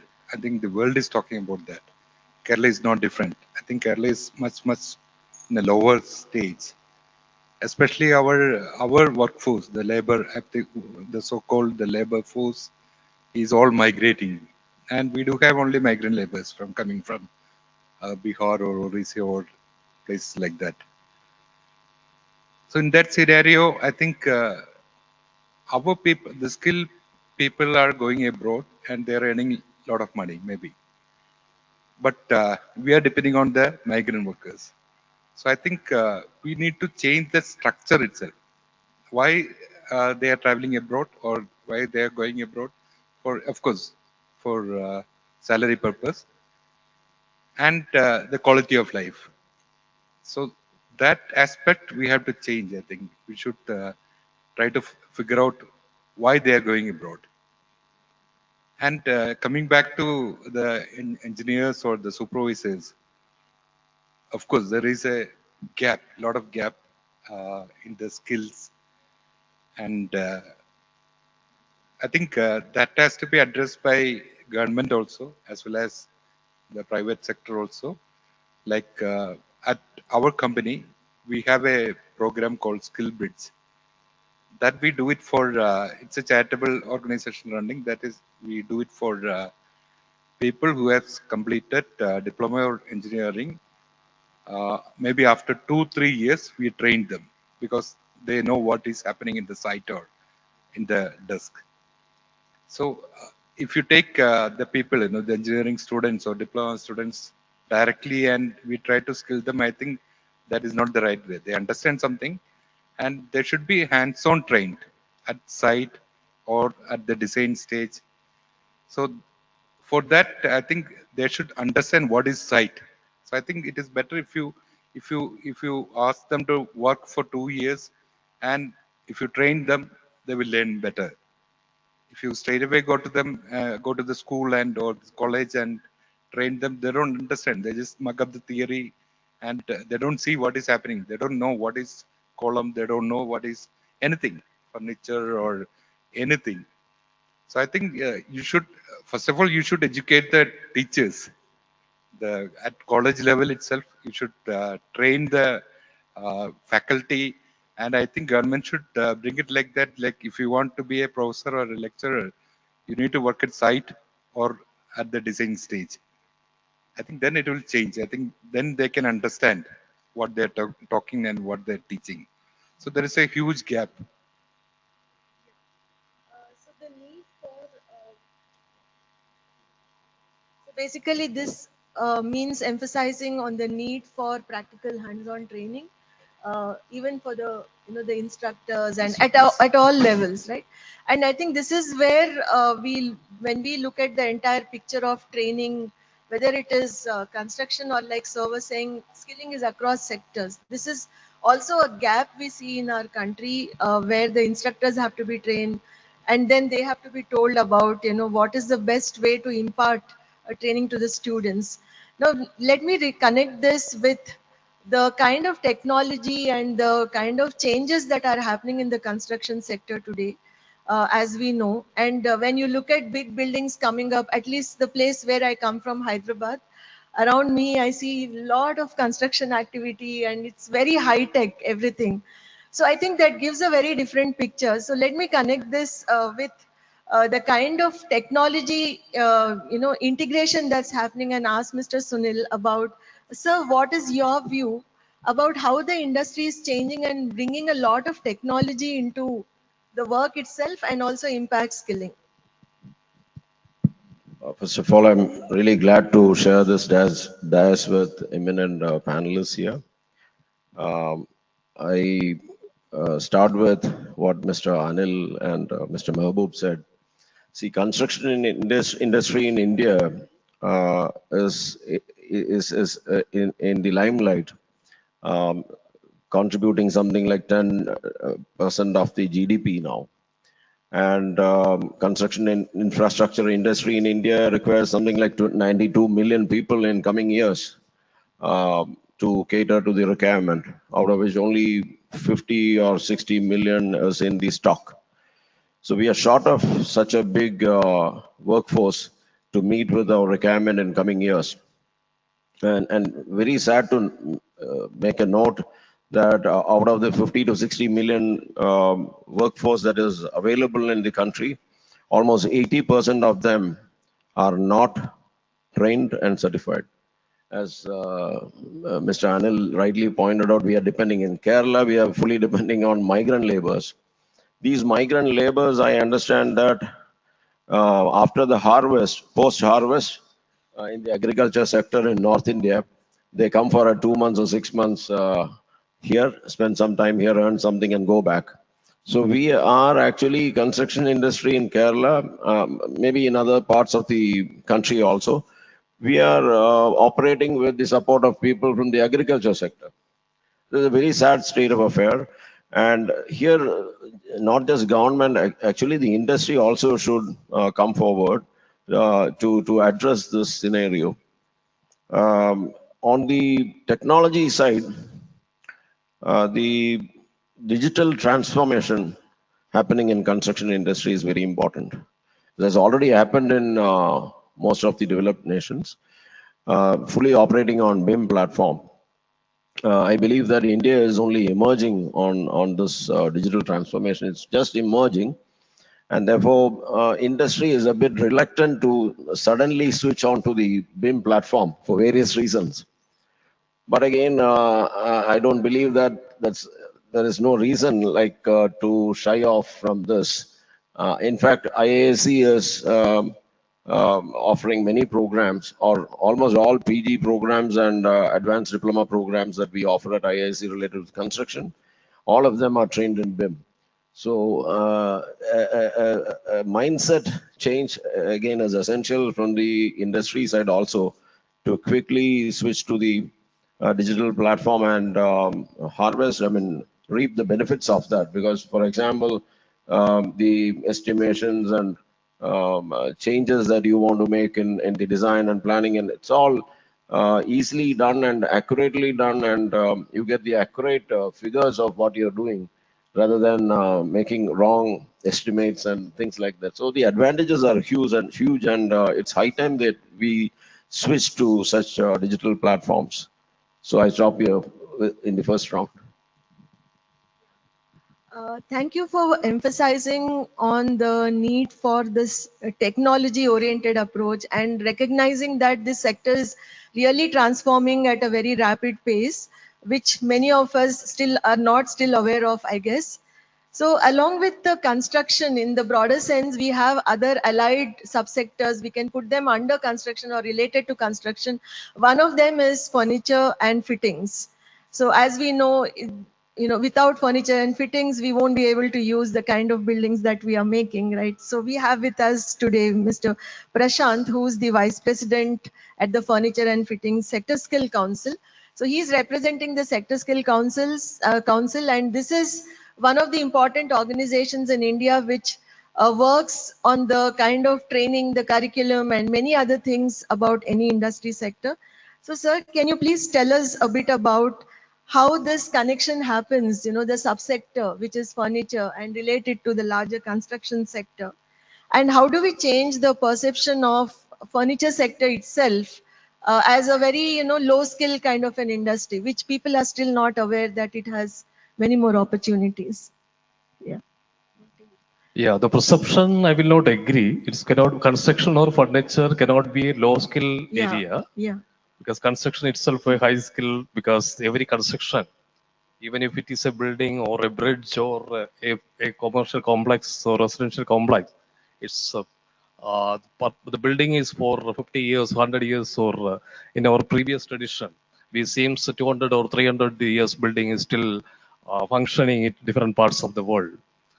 So it's really it's a high skill area where the construction, because it directly depends upon the human being or life. About the council, we are Furniture Fitting Skill Council. Yes, we formed July 15, 2015. When the Ministry of Skill Development and Entrepreneurship formed. Before that, the skill development was part of the HRD ministry. 2015 onward, the Skill India, the Skill India mission is, doing the training programs, talking about, propagating about the skill, importance of the skill education is a long way. Now, FFSC is transforming the furniture sector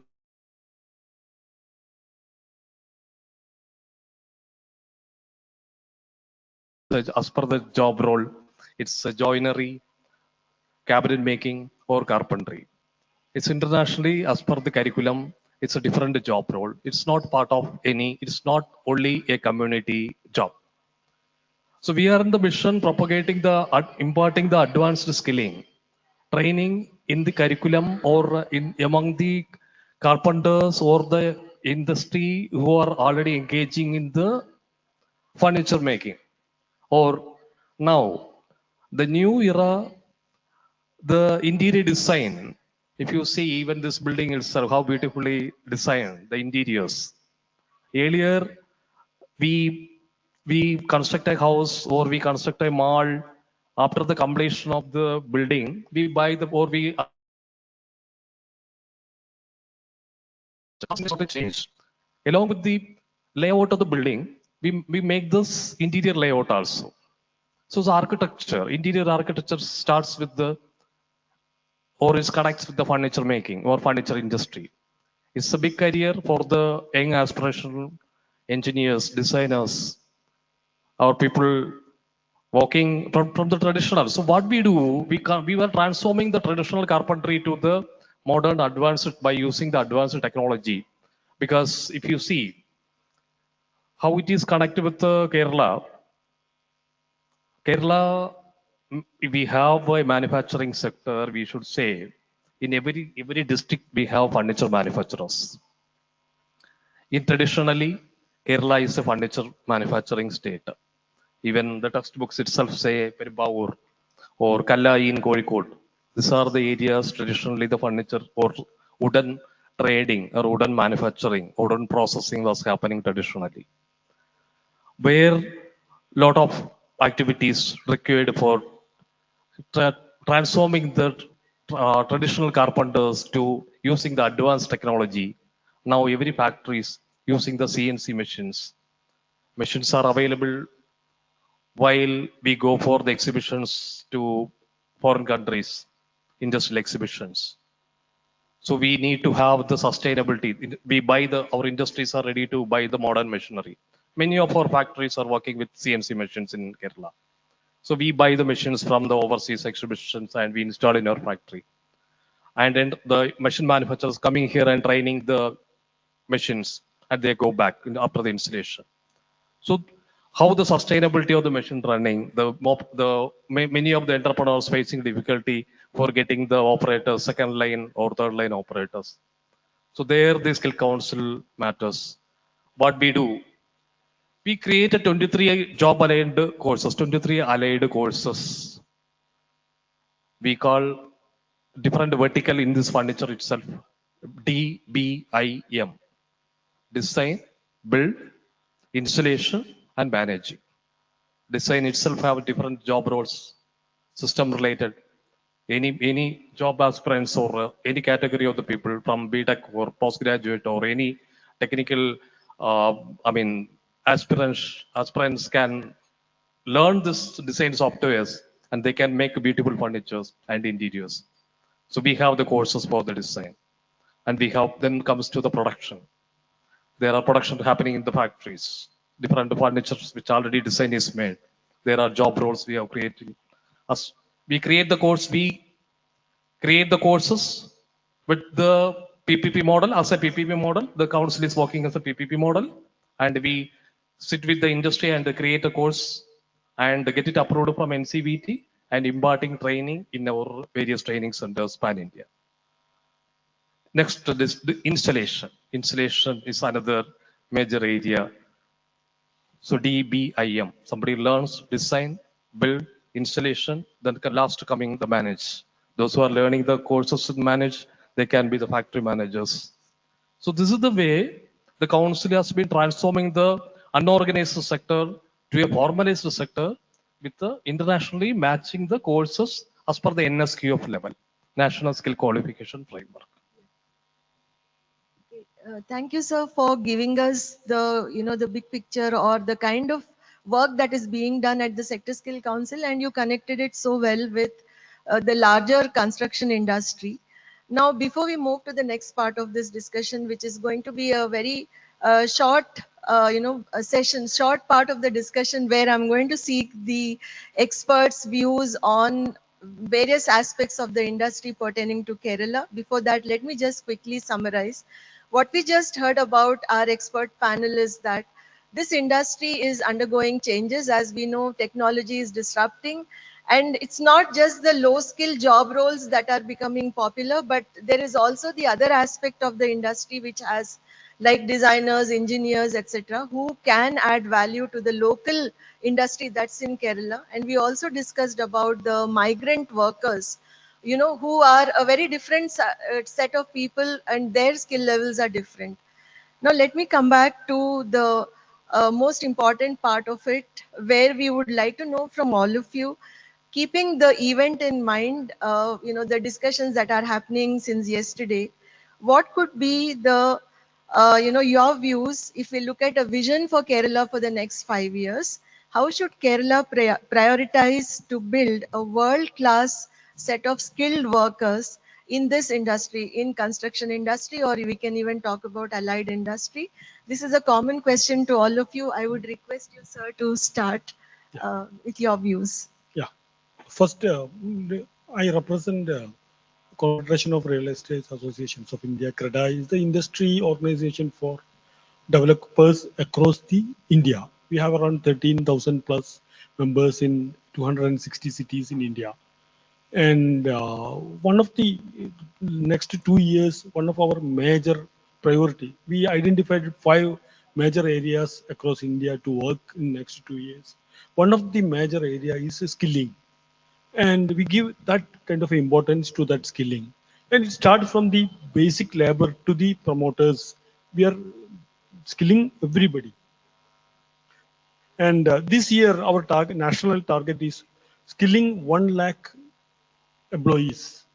And we already started that in a few states, and Kerala we are starting in the next month. The modality, the base level, worker level, how we are doing is we are implementing the skilling in the site itself. It may the program may be for 15 days or 1 month, or depends upon the area in which they are training. The trainer is coming to the site, initial briefing, theoretical part and all will be doing maybe morning 1 hour. Then the trainer accompany or guide them through their work site, through their work. If it is a mason, or bricklaying and other things, the trainer is involved in his work and getting him trained in that work. The plumber, electrician, all that area we are trying to do in a systematic way within the site. The problem no, otherwise if we are trying to get the other people for a 10 days or 20 days or 1 month training program without employment, we are not getting people. And we both, Kradai along with IAAC, we tried training of painters, but it stopped only because of there is no takers. It's not the job. We could provide 100% employment those who complete, but the takers, that is basically a perception issue. And ground level, now we are doing this, and that we are extending. First phase we are extending to Cochin, Calicut, Thrissur, Trivandrum, all the cities of or major cities in Kerala. And Kradai, what we are doing otherwise, plus next level, junior engineers from 0 to 5 year experience, we are conducting a online program. The classes are in the morning hours, and they can do the work and implement that. Uh, those who are working with the developers, we are doing a, program for junior engineers. And within next few months, 5 and above years, we are separately starting a program. And from the senior management and promoter level, we have two tie-ups: one IIM Bangalore and IIM Ahmedabad for a program to 15 days, 2 or 3 times classroom sessions plus online sessions, and CEPT University Ahmedabad for technical. And that way we are covering entire spectrum of our employees, managers, skilled workers, senior management, everybody. We are giving an opportunity to do the continuous training. And as far as concerned with Kerala, especially with KKEM's efforts for doing the skilling, Kradai is willing to join with KKEM and develop to prepare industry ready graduates. We are willing to start a training program. It may be 2 or 3 months program, depends upon the syllabus and availability of this thing. We can do Calicut, Kochi, Trivandrum, Thrissur, all these centers. We can arrange a session for fresh graduates, and we can give them on job training, means few hours of the classes, and thereafter the on site actual site training, and make them ready for employment in this sector. That will help for them to get employment in the member companies here, plus they can go anywhere. That we are willing. And if we can get a support or thing from KKEM side also, that may be a long term, it may be very useful for developing skill in Kerala. That we can every stage, technology level, every sector, high tech areas also, we can look in the similar model. And Mr. Anil Verma, it's already, since he is doing something similar, he will be able to explain that kind of a arrangement also. Thank you. So what about your views? Maybe you can share few action points which are concretely useful for the state to take up. Yeah, sure. I think we talked about construction industry. I said, do we have a status like that, construction industry?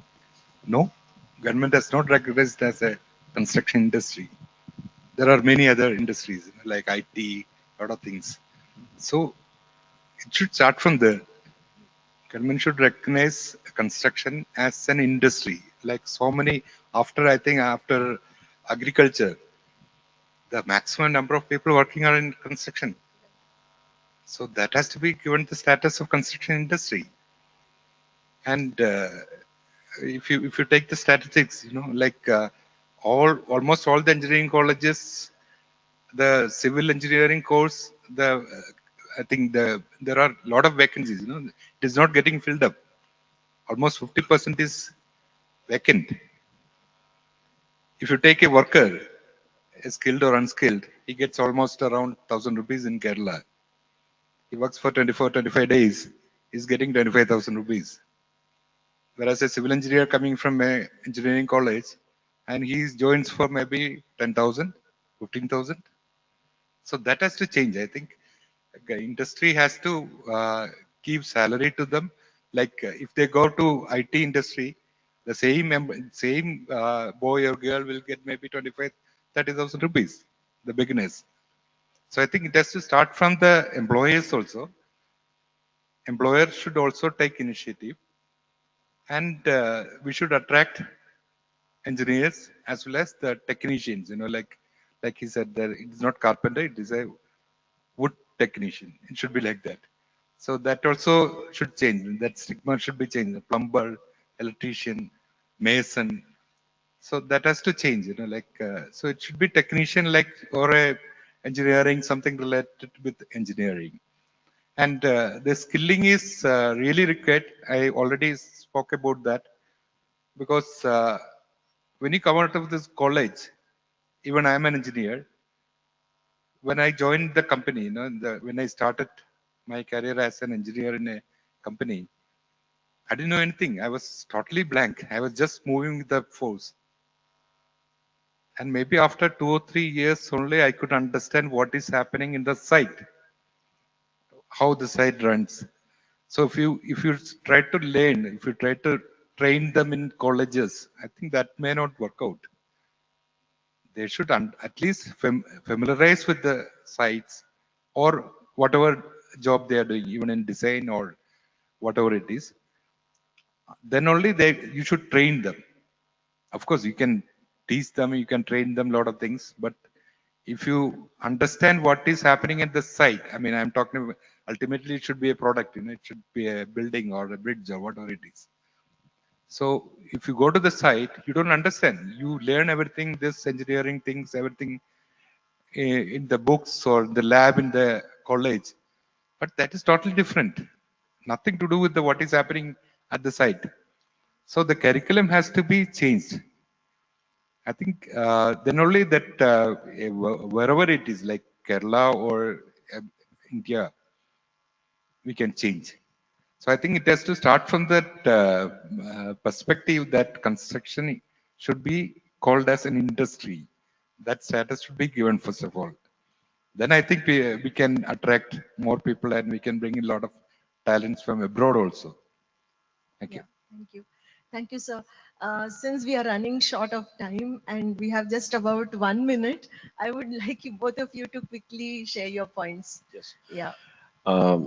As Mr. Anil said, the core branches, especially civil engineering branch, students opting for that is declining badly.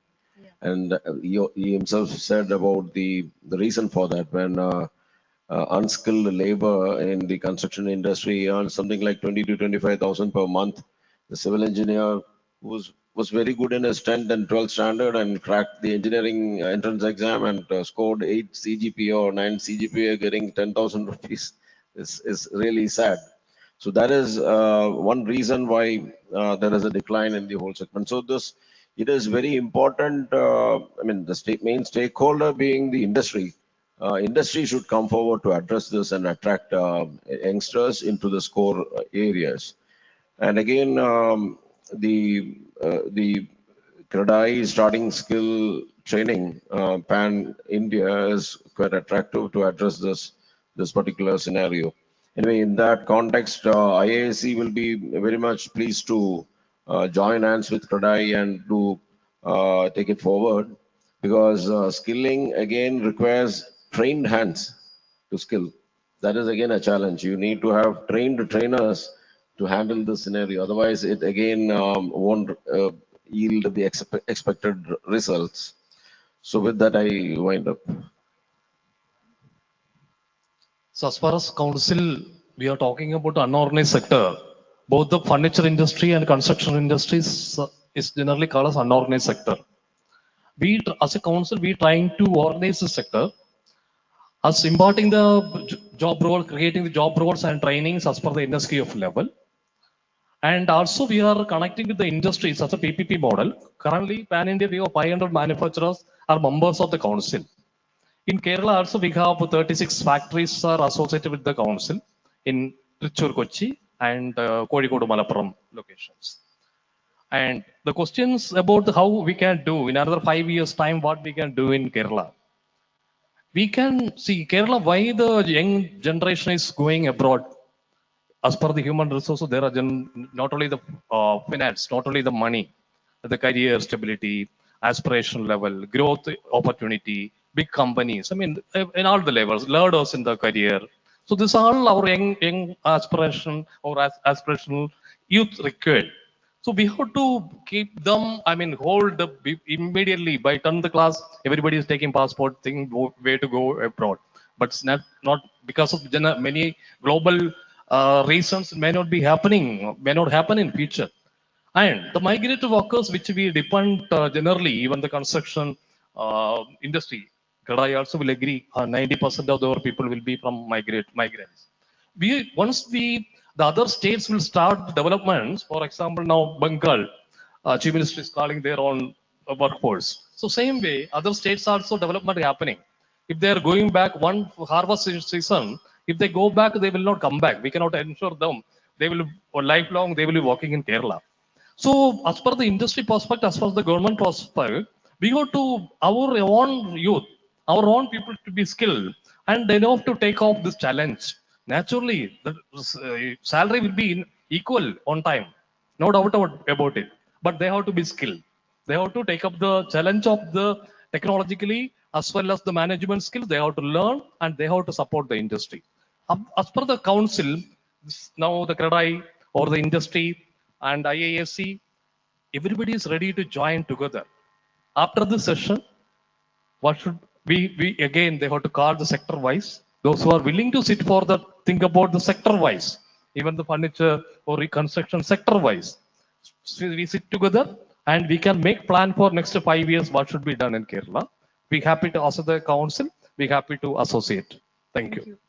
Thank you so much, sir. And thank you all the esteemed panelists for sharing your views and giving so many valuable action points.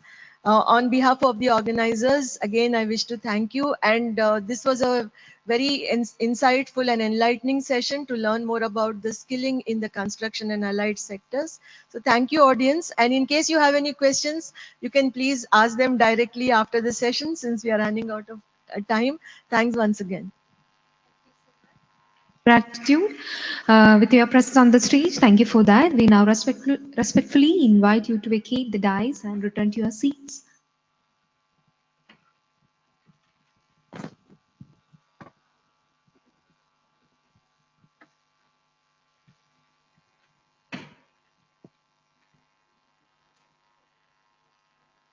Okay, it's running over the time and we have one more session to complete. Kindly, I'm inviting Matthew Joseph, the CEO of Fresh to Home, to the dais. Ladies and gentlemen, please appreciate it through using the applause.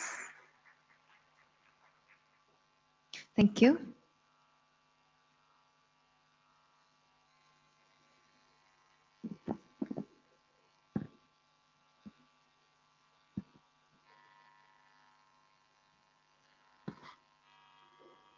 The respected organizers and dear my friends,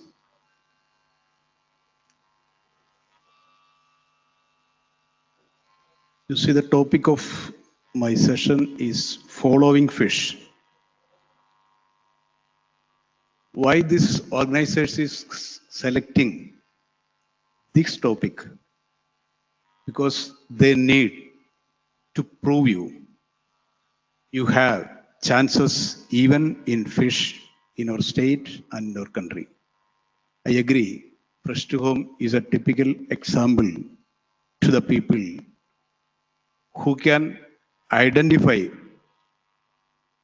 a section or a subject or a passion. Even you can create something in fish also. So I think someone is in front of you, some new faces I showing. That's why I can tell you about something about Fresh to Home. Fresh to Home is the #1 online fresh market in India and UAE. And we have 13 factories in India and 3 factories in UAE. And we have Indonesia, Thailand, Vietnam, Sri Lanka, and Oman. We have the procurement centers.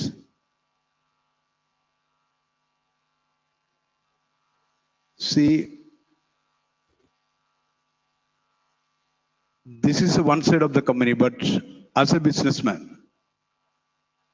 I got the satisfaction from other side of that company. When I was started a small company in Chertala, Alapi district, now Fresh Home is giving direct and indirectly in India, 17,000 people is working this company. That is my satisfaction as a businessman. So I think someone needs to know about the Fresh Home. And you know, the Fresh Home is invested, the world famous, you know, the companies, Microsoft, Google, Facebook, American Government Development Finance Corporation, Dubai government, Abu Dhabi government, Al Ghurair Group, last one is Amazon. These all companies invested in my company. I am proudly announced they are also my partner. So this type of one thing we can create from our Kerala, even in fish, you can create bigger than this from the state and from this country. I think you are all are 90% is from Malus. That's why I'm speaking something in Malayalam. Because as a fishmonger, Malayalam is the best language. That's why I'm speaking to Malayalam. ഞാനൊരു മാതിരി ലോകത്ത് കുറേ രാജ്യങ്ങൾ പോകാനുള്ള ഒരു അവസരം ഉണ്ടാക്കിയിട്ടുണ്ട്. അപ്പം നമ്മുടെ നാട്ടിൽ ഇങ്ങനെ ബിസിനസ്സിന് ഇത്രയും പ്രോത്സാഹനങ്ങൾ കൊടുത്തു വരുമ്പോഴും എനിക്ക് മനസ്സിലാകാത്തൊരു കാര്യമുണ്ട്. ഞാൻ ഇന്നും രാവിലെയാണ്, ഇന്ന് വെളുപ്പിനെയാണ് ഇപ്പോൾ ഇന്തോനേഷ്യയും വിയറ്റ്നാമും തായ്ലൻഡും കഴിഞ്ഞ് വന്നത്. ഇനിയിപ്പോൾ 3-ാം തീയതി കുവൈറ്റ് പോകും, അത് കഴിഞ്ഞ് ദുബായ് പോകും. ഇത്ര ഇങ്ങനെ രാജ്യങ്ങൾ ഇങ്ങനെ ഇടയ്ക്കിടയ്ക്ക് സഞ്ചരിക്കാറുണ്ടെങ്കിലും എനിക്ക് മനസ്സിലാകാത്തൊരു കാര്യം, ഏതെങ്കിലും ഒരു രാജ്യത്ത് ചെന്നിട്ട് അല്ല ലോകത്തിലെ ഏതെങ്കിലും രാജ്യത്ത് എല്ലാ രാജ്യത്തുമുണ്ട് എന്ന് പറയാൻ പറ്റുന്ന ഒരു ബ്രാൻഡ് നമ്മുടെ കേരളത്തിൽ നിന്നില്ല, ഈവൻ നമ്മുടെ ഇന്ത്യയിൽ നിന്ന് പോലും ഇല്ല. നിങ്ങൾക്ക് അങ്ങനെ ഒരു ബ്രാൻഡിനെ ഐഡന്റിഫൈ ചെയ്യാൻ പറ്റും ഇന്ത്യയിൽ നിന്ന്? ലോകത്ത് എവിടെ പോയാലും പെപ്സിക്കോള ഉണ്ട്, എവിടെ പോയാലും കൊക്കക്കോള ഉണ്ട്, എവിടെ പോയാലും സാംസങ് ഉണ്ട്, എവിടെ പോയാലും ആപ്പിൾ ഉണ്ട്, എവിടെ പോയാലും കിയ ഉണ്ട്, എവിടെ പോയാലും ഹുണ്ടായി ഉണ്ട്. പക്ഷേ നമ്മുടെ രാജ്യത്തിന്റെ ബ്രാൻഡ് എന്ന് പറയാൻ ഒരു സാധനം നമ്മുടെ രാജ്യത്തില്ല എന്നത് നമ്മുടെ രാജ്യത്തെ നമ്മളടക്കമുള്ള അല്ലെങ്കിൽ വരുന്ന തലമുറ അടക്കമുള്ളവരുടെ കഴിവ് കുറവ് കൊണ്ടാണോ? അല്ല എന്ന് 100% ഉറപ്പിച്ച് പറയാം. ഞാനിപ്പോ പറഞ്ഞ ബ്രാൻഡുകളിലേക്ക് ഏറ്റവും തലപ്പത്തുള്ള ഒരു 25 ആൾക്കാരെ നിങ്ങളെടുത്തോ, അതിൽ 5 പേര് ഇന്ത്യക്കാരായിരിക്കും, മിനിമം 2 പേര് മലയാളിയായിരിക്കും. അപ്പൊ നമുക്ക് കഴിവില്ലാഞ്ഞിട്ടല്ല. പിന്നെ വിദ്യാഭ്യാസത്തിന്റെ കുഴപ്പമാണോ? ഞാനും നിങ്ങളും കൊട്ടിഘോഷിക്കുന്ന ഓക്സ്ഫോർഡും കേംബ്രിഡ്ജും ഒക്കെ യൂണിവേഴ്സിറ്റിയുടെ സ്ഥലത്ത്, ഇപ്പോൾ യൂണിവേഴ്സിറ്റിയിൽ ഇരിക്കുന്ന സ്ഥലത്ത് പട്ടിയും പാമ്പും പശുവും മേഞ്ഞു കിടന്ന കാലത്ത് നളന്ദ എന്ന ലോകത്തിൽ ആദ്യത്തെ സർവകലാശാല ഉണ്ടായിരുന്നത് നമ്മുടെ മണ്ണിലാണ്. അപ്പൊ അതിൻ്റെയും കുഴപ്പമില്ല. കുഴപ്പം മുഴുവൻ എൻ്റെയും നിങ്ങളുടെയാണ്. നമ്മൾ കുറെ നാളുകളായി ഉണ്ടാക്കി വെച്ച ചില വികാരങ്ങളുണ്ട്. ഞാൻ പഠിക്കുന്നത് ജോലി വാങ്ങാനാണ്. ഇവിടെ ഇത്തിരി മുമ്പ് സെഷനിൽ പറഞ്ഞ കേട്ടു, എഞ്ചിനീയർക്ക് 10,000 രൂപ, വർക്കറിന് 30,000 രൂപ. നമ്മളുണ്ടാക്കിയ സിസ്റ്റം. എന്തുകൊണ്ടാണെന്നറിയോ? എംപ്ലോയർ ശ്രദ്ധിക്കണമെന്ന് അദ്ദേഹം പറഞ്ഞു. എംപ്ലോയർക്ക് എൻ്റെ ആവശ്യമില്ലെന്ന്. എനിക്ക് 10,000 രൂപയ്ക്ക് ഇഷ്ടംപോലെ എഞ്ചിനീയർമാരെ കിട്ടും, പക്ഷെ എനിക്ക് 10,000 രൂപയ്ക്ക് മണ്ണ് നമുക്ക് നാളെ കിട്ടുന്നില്ല. അപ്പൊ ഞാൻ അവന് 30,000 കൊടുക്കും. ഇത് ഞാനും നിങ്ങളും ക്രിയേറ്റ് ചെയ്തു വെച്ചിരിക്കുന്ന ഒരു സിസ്റ്റത്തിന്റെ പരിണിത ഫലമാണ്. അതിനെ മാറ്റിമറിക്കണമെങ്കിൽ നമ്മളുടെ ചിന്താഗതികൾ മാറണം. പ്രത്യേകിച്ച് നമ്മുടെ വിദ്യാഭ്യാസം എങ്ങനെ കൊണ്ടുപോകുന്നോ, അത് ഏത് തലത്തിലേക്ക് പോകുന്നോ അതിനെ പൊളിച്ചെഴുതേണ്ട കാലം അതിക്രമിച്ചു കഴിഞ്ഞിരിക്കുകയാണ്. ഞാനൊരു കോളേജ് ക്ലാസ് ഇടയ്ക്ക് ഇങ്ങനെ കോളേജിൽ ക്ലാസ്സിക്കാൻ പോകണ കുറേ സമയം എൻ്റെ പോകുന്നുണ്ട്. അപ്പോൾ കോളേജ് ക്ലാസ്സിൽ എനിക്ക് ഭയങ്കര ഇഷ്ടമാണ് പക്ഷേ കുട്ടികളോട് സംസാരിക്കാൻ.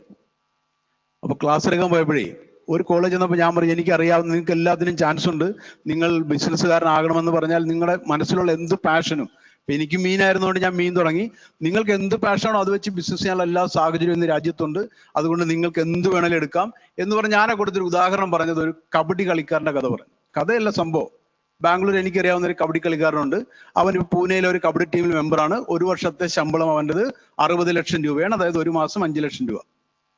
ക്ലാസ് കഴിഞ്ഞ് പുറത്തിറങ്ങി വന്നപ്പോൾ ഒരു അധ്യാപകൻ, നിങ്ങൾ പറഞ്ഞതൊക്കെ ശരിയാ, പക്ഷെ എന്നാലും തള്ളുന്നത് ഇച്ചിരി കുറച്ച് തള്ളണം.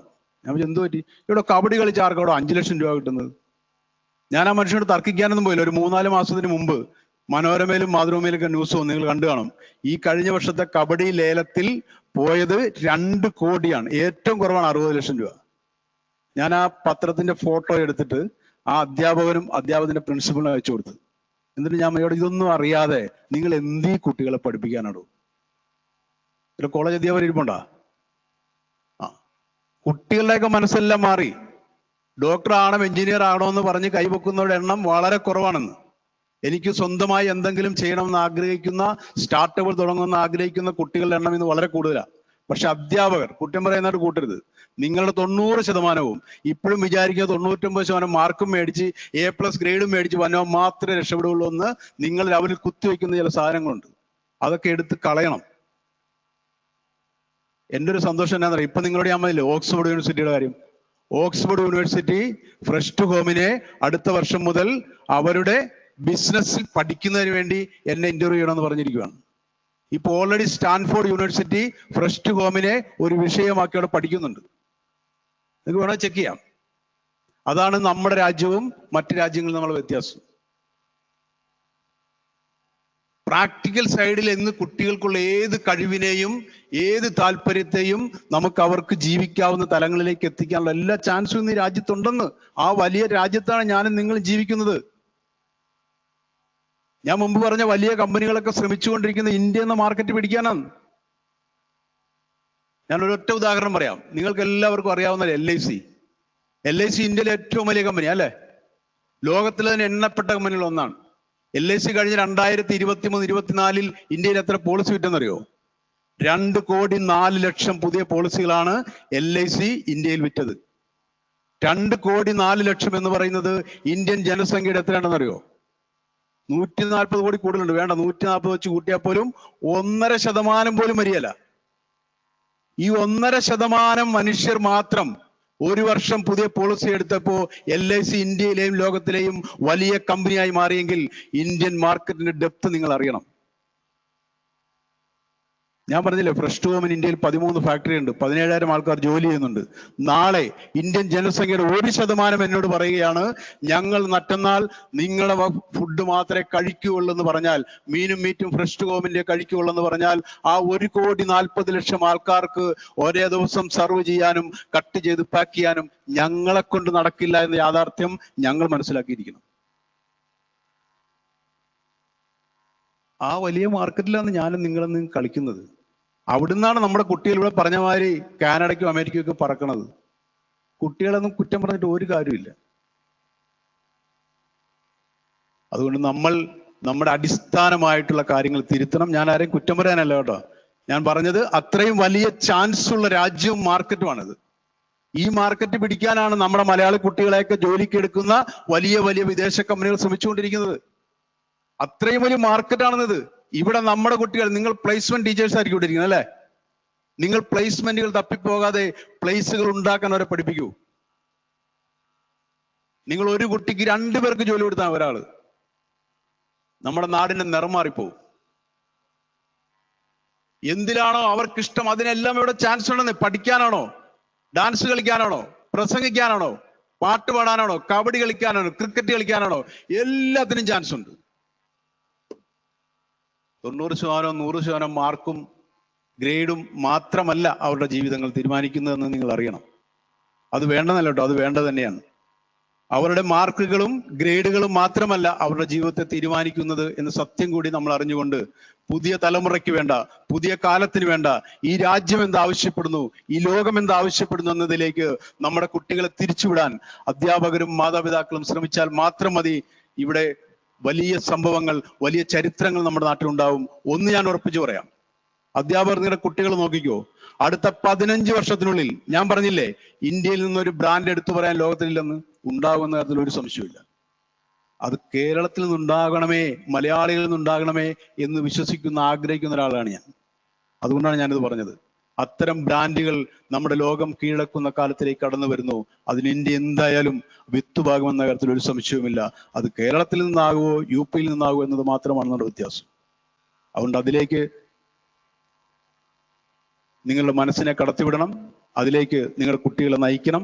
അതുകൊണ്ട് മീനിനെ കൊണ്ടും ഇവിടെ വന്ന് നിൽക്കാൻ കഴിയുമെങ്കിൽ നിങ്ങളുടെ കുട്ടികളിലുള്ള, നിങ്ങളുടെ മക്കളിലുള്ള അവരുടെ ഐഡിയ വെച്ച് ഇതിലും വലിയ കാര്യങ്ങൾ ഉണ്ടാക്കുവാനും സംരക്ഷിക്കപ്പെടുവാനും അവർക്കാകുമെന്ന കാര്യത്തിൽ സംശയമില്ല. അതിനെല്ലാ സാഹചര്യങ്ങളും സൗകര്യങ്ങളും നമ്മുടെ സംസ്ഥാനത്തും രാജ്യത്തുമുണ്ട്. രാഷ്ട്രീയ മുഖങ്ങളൊക്കെ മാറ്റിവെച്ചോ, കേരളം ബിസിനസ്സിന് പറ്റിയതാണോ, എല്ലാത്തിനും എക്സ്ക്യൂസുകളാണ് നമുക്ക്. ഞാൻ ഇന്ത്യയിലെ ഏകദേശം എല്ലാ സംസ്ഥാനങ്ങളിലും ബിസിനസ് ചെയ്യുന്ന ഒരാളാണ്. എല്ലായിടത്തും അതിൻ്റെതായ പ്രശ്നങ്ങളുണ്ടാവും. ചിലയിടത്ത് കുറച്ചുകൂടി ഈസി ആയിരിക്കാം. എന്ന് വെച്ച് നമ്മൾ ഒരു രാഷ്ട്രീയത്തിന്റെയും നമ്മുടെ മുന്നിലുള്ള ഒന്നും തടസ്സമായും എല്ലാത്തിനെയും എക്സ്ക്യൂസായും കണ്ട് അതിൽ നിന്ന് രക്ഷപ്പെടുന്ന മലയാളിയുടെ സ്വഭാവം നമ്മൾ മാറ്റിവെക്കുക. എന്റെ അർത്ഥത്തിൽ പറഞ്ഞാൽ കേരളത്തിൽ തന്നെ നിങ്ങൾ ബിസിനസ് തുടങ്ങണമെന്ന് ഞാൻ പറയുന്നത്. ഇവിടെയാണ് നിങ്ങൾ തുടങ്ങി പഠിക്കുന്നതെങ്കിൽ ലോകത്ത് എവിടെ പോയി നിങ്ങൾക്ക് ബിസിനസ് ചെയ്യാം, ഒരു സംശയവും വേണ്ട. ഇത്രയും നല്ല പാഠശാല നിങ്ങൾക്ക് വേറെ കിട്ടില്ല. അതുകൊണ്ട് എല്ലാ ഭാവങ്ങളും നേരുന്നു. സംഘാടകരോട് പറഞ്ഞ് പെട്ടെന്ന് നിർത്തണം, അവർക്ക് ഈ ഇതെല്ലാം അവിടെ ഒന്നിച്ചാക്കി സമ്മേളനത്തിന് ഇതുകൊണ്ട് സമയം പോയിരിക്കുന്നു. അതുകൊണ്ട് എല്ലാവിധ ഭാവങ്ങളും ഇങ്ങനെ പരിപാടികൾ ആസൂത്രണം ചെയ്യുവാനും മനുഷ്യരുടെ ഇടയിലേക്ക് സാഹചര്യങ്ങൾ, ഇനിയും നമ്മുടെ മുന്നിൽ ഒത്തിരി സാഹചര്യങ്ങളും അവസരങ്ങളുമുണ്ട് എന്ന് കാണിച്ചു കൊടുക്കുന്നതിന് വേണ്ടി ഇത്തരം അവസരങ്ങൾ ഒരുക്കിയ KDSCനെയും അവരുടെ എല്ലാ ഭാരവാഹികളെയും ഉത്തരവാദിത്തപ്പെട്ടവരെയും നന്ദിയോടെ സ്മരിക്കുകയും അഭിനന്ദനങ്ങൾ രേഖപ്പെടുത്തുകയും ചെയ്യുന്നു. ഒരിക്കൽ കൂടി എന്നെ ശ്രമിച്ച് നന്ദി പറഞ്ഞു നിർത്തുന്നു. നന്ദി, നമസ്കാരം, ജയ് ഹിന്ദ്.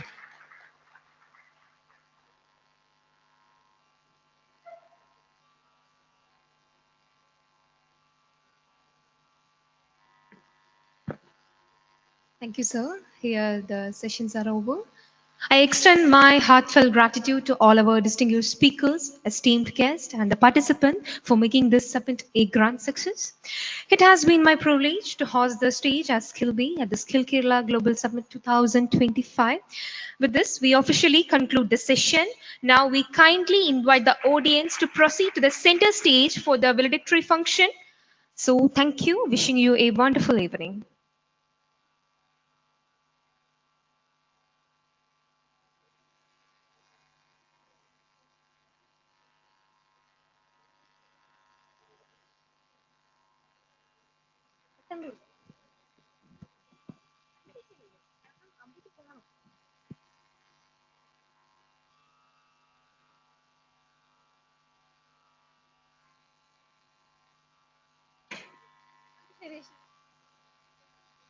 ഏതാ